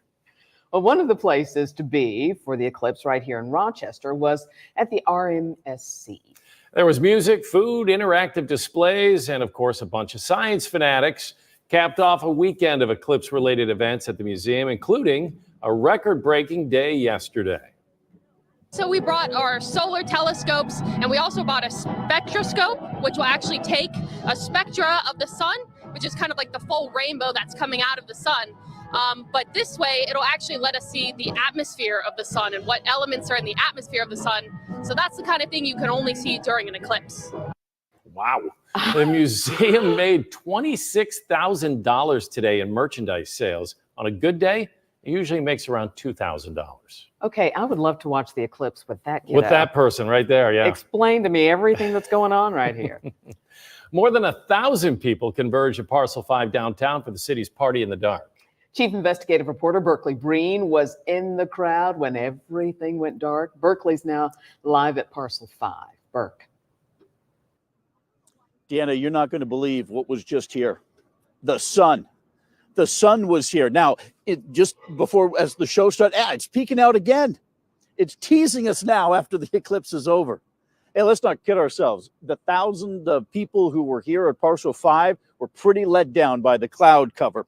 But I think, especially because they were watching video and live feeds from other communities around the country, and they could see the corona, so they felt let down. But in retrospect, the cloud cover added a different effect here. In fact, one woman said it reminded her of the movie when Moses parts the Red Sea and the way the sky looked like then. You're going to hear from her in a moment. But I want to show you what Totality looked like here in downtown. The city this morning actually went to each street light and turned the sensors off each street light and the Liberty pole so that they wouldn't come on when it got dark, to add to the darkness effect here. But the lights that were on Tower 280, the Metropolitan, and the Sibley Tower kind of added to the aura as well. There was applause, there were gasps, really shock and awe here at Parcel 5. Now, here's reaction from a family from New York City, a set of twins, the woman who thought about Moses, and a group of women who came here with some space antenna. What did you think? It was dark. Yeah. Once in a lifetime, for sure. I mean, just seeing the whole world go dark for 3 minutes, I don't think I'll ever see that again. So the clouds remind me of that movie, Moses parted the Red Sea and all those clouds. That's what it actually looked like. You came all the way from New York City here to Rochester? Yeah, we came all the way from New York City to see the eclipse in the clouds. When the whole city went dark, it was like amazing. It's surreal. It's this, like from sci-fi movie. Even with these clouds, it's worth it. Come all the way from New York to here. Here comes the sun again, teasing us one more time, just peeking over the buildings here at Parcel 5. You heard about that family from New York City. You just listened to them. Before I was doing my research, one of the things people said is that this would be an emotional experience. And it was for a man who traveled 3,000 miles from Madrid, Spain, to come right here to Parcel 5. And you're going to hear from him again coming up on News 10 NBC at 7. For now, we're live at Parcel 5, Berkeley Breen, News 10 NBC. Burke, thank you. And I loved all those responses from the folks. I did too. My favorite is it was dark. Yeah, Captain Obvious right there, right? Well, still to come here on News 10 NBC at 6. An odd world record attempt on the Canadian side of Niagara Falls. We'll tell you if eclipse chasers were able to etch their names into the record books. Plus, the story of a lifetime. We'll introduce you to the baby girl born today at one local hospital and explain how her birth was truly written in the stars. And the weather didn't help the big celestial event. I don't think it's much consolation, but it is going to be much improved in the weather for tomorrow. We'll show you how warm it's going to get over the next couple of days. Your 10-day forecast is coming up.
In-depth, investigative. You're watching News 10 NBC at 6 with Brett Davidson, Deanna Dewberry, Jackson Roberts with sports, and meteorologist Stacey Pengen with your first alert forecast. The city of Niagara Falls attempted an eclipse-themed world record today, and they smashed it. The record was for the largest gathering of people dressed as the sun. 309 people descended on the falls in their sun costumes, breaking the previous record of 287. That record was achieved back in 2020. Here's the event's judge. For this attempt, everyone needs to be in either black, yellow, or white pants. And then they're going to have another piece of clothing on that represents the sun. And for this attempt, organizers are gifting everyone a costume rental. And it's this massive sun costume. And it's really cool. It's like a three-dimensional puffy cloud that looks like the sun. It has spikes like the sun. It's really, really cool. Wow. Unfortunately, all these suns have ponchos over them. The people who broke the record in Niagara Falls today paired their yellow sun costumes, as you can see there, with red ponchos because they all took a tour of the falls on a tour boat. It's like the red planet, not the sun. Right. Absolutely. Now, this is quite literally the story of a lifetime. A baby born on eclipse day. Two very lucky parents welcomed their little one this morning at Highland Hospital. Freya Elise Solano, Solano Redeye was born 8:48 this morning to Sean Solano and Melanie Redeye. She weighed 7 pounds, 15 ounces. She was born today by C-section, but it was not planned that way. Their doctor's only time available this week was this morning. They didn't think about the eclipse being so close to the due date until a family member brought it up. But here's the most interesting part. Little Freya is the great niece of Bill Hoysick. And Mr. Hoysick was born on January 24th, 1925, the last time there was a total solar eclipse in Rochester. Parents are delighted that Freya, their first baby, was born on a special day, but even more grateful that she is healthy. Absolutely. And awfully cute. And it was meant to be, right? No doubt. After the break here on News 10 NBC at 6, we'll take a look at one of the things local officials were very concerned about. The traffic. Erica Koss reports from Monroe County Office of Emergency Management.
Well, almost 3 hours post-totality, we want to get a quick check of the roads. First Alert Traffic taking a live look at various places throughout the region. You can see very light traffic today, I think, with the schools being off and people staying home from work. We didn't run into the traffic situations we thought we might, and so you can see light traffic at this hour. As we were preparing for today's total solar eclipse, there were two worries that we heard primarily: the weather during totality and the traffic as everyone heads home from their viewing spots. While it looks like a normal traffic day, local leaders have been watching roadways to make sure all runs smoothly. Eric Koss is at the Monroe County Emergency Operations Center, which activated at 9 this morning. A lot of people are hard at work through those doors to make sure all 911 calls are taken care of and any potential eclipse traffic is well under control. Now, this operation entails a specific plan for every agency in Monroe County. Room representatives from all over town are busy working and monitoring 911 calls. Each law enforcement and EMS agency has been planning months, if not years, for this day. The priority for an event like this is to ensure EMS and law enforcement agencies can get to the scene of any potential emergency if they need to. County officials are predicting an estimate of about 100,000 more vehicles on roadways for the eclipse. So that requires a close monitor of all the key thoroughfares and roadways, especially places near popular eclipse viewing sites like Parcel 5 and Genesee Valley Park. Tim Henry, Deputy Director of Monroe County Emergency Management, says city roads have definitely seen more traffic than highways. We've pre-positioned both drone vehicles as well as cameras that we have at multiple locations where we think those choke points are going to be. So that's the exit of all of the folks from places like as far west as Brockport. SUNY Brockport is a big event. Again, downtown Rochester, all along East Avenue, Innovation Field, the lake shore, particularly down along Lake Avenue and Beach Avenue. And I'm told crews will be here until 9 p.m. tonight, unless they extend that for whatever reason, if there's a traffic issue or if multiple issues arise. But for right now, the roads are looking pretty good. Reporting, Erica Cost, News 10 NBC. Erica, thanks so much. Innovative Field was alive today for Solarpalooza. We are talking about timing, right? Timing is everything when it comes to weather. And we knew the clouds were going to be somewhat of a concern here. And that was obviously the case. And look at this. You can see in our visible satellite image, we're starting to get some clearing on the west side, some breaks in the cloud cover. And hey, we do have some nicer weather coming our way right now. This is looking to the northeast. And we're still socked in with clouds right there. Temperature is at 60 degrees. We got a light breeze out of the south to southeast at just 5 miles per hour. So here's a look at our threat tracker. Do we have any big issues in the weather? We don't see it at this point. We're going to keep it green as we go through the week. But notice we're going to get away from the dry weather. We're going to get into rain, and it may be a fair amount of rain as we go into Thursday and Friday, especially. So here's a look at our satellite and our radar image. There's been a few sprinkles down through the southern tier, but that is moving out pretty quickly. And you can see in our futurecast, once we get the clearing, it is going to stay with us for later tonight and then into tomorrow. You can see the time frame right there. Going into Tuesday morning, I think it's going to be a beautiful day. We could have used that today, but we'll get it for tomorrow anyway. And then you can see some of these showers arriving going into Wednesday. There'll be more hit and miss before we get into some steadier rain. So let me show you what we're tracking. Here's the warm front that actually produced some of those clouds that we had into western New York today. Notice this next boundary, that front, it kind of gets hung up, and there's going to be a lot of moisture right along that front. Yeah, this is the one that's going to bring more of a steadier rain. This is going to be a developing storm system that will get stronger and begin to move into the central Great Lakes. And this will be Thursday and Friday for western New York. So you can see the chance of precipitation. It will go up substantially as we go into Thursday and Friday. And then the temperature is going to drop, and we will get into some windy conditions once again, I think, by the end of the week. Nothing excessive, but it's something that we're going to keep tabs on. You want to keep checking back with News 10 NBC as we get more data that's coming in. So for tonight, we get some patchy clouds at this point, and then we'll get some slow clearing. This will be later tonight, and our temperature is going to be dropping into the mid-30s. Tomorrow, again, the threat level is green. We'll find partial sunshine and one day late, but we'll find a pleasant April day. Much warmer. We're going to be up around 73 degrees. It will be just a little bit cooler near Lake Ontario, where temperatures will stay in the 60s and 50s. Here's a look at our 10-day forecast. Now, a spotty shower possible on Wednesday, then more rain, maybe some thunder going into Thursday, and then we get much cooler weather. The winds are going to start to pick up as we go into Friday and Saturday. Look at the temperature dropping here as we go into the beginning of the weekend. It'll get warmer next week. Guys? Considerably warmer. Thanks so much. No baseball at Innovative Field today. It's all about Solarpalooza. It sure was a mix of some people from in town and from out of town. We're there to see the once-in-a-lifetime event. We hear from some of them right after this.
One of the viewing locations here in Rochester was quite unique. Innovative Field, the home of the Rochester Red Wings, or Moon Rocks, if you caught a game this weekend, was the place to be during Totality.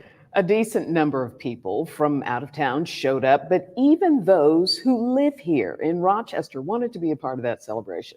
Jackson Roberts heard from a few of them.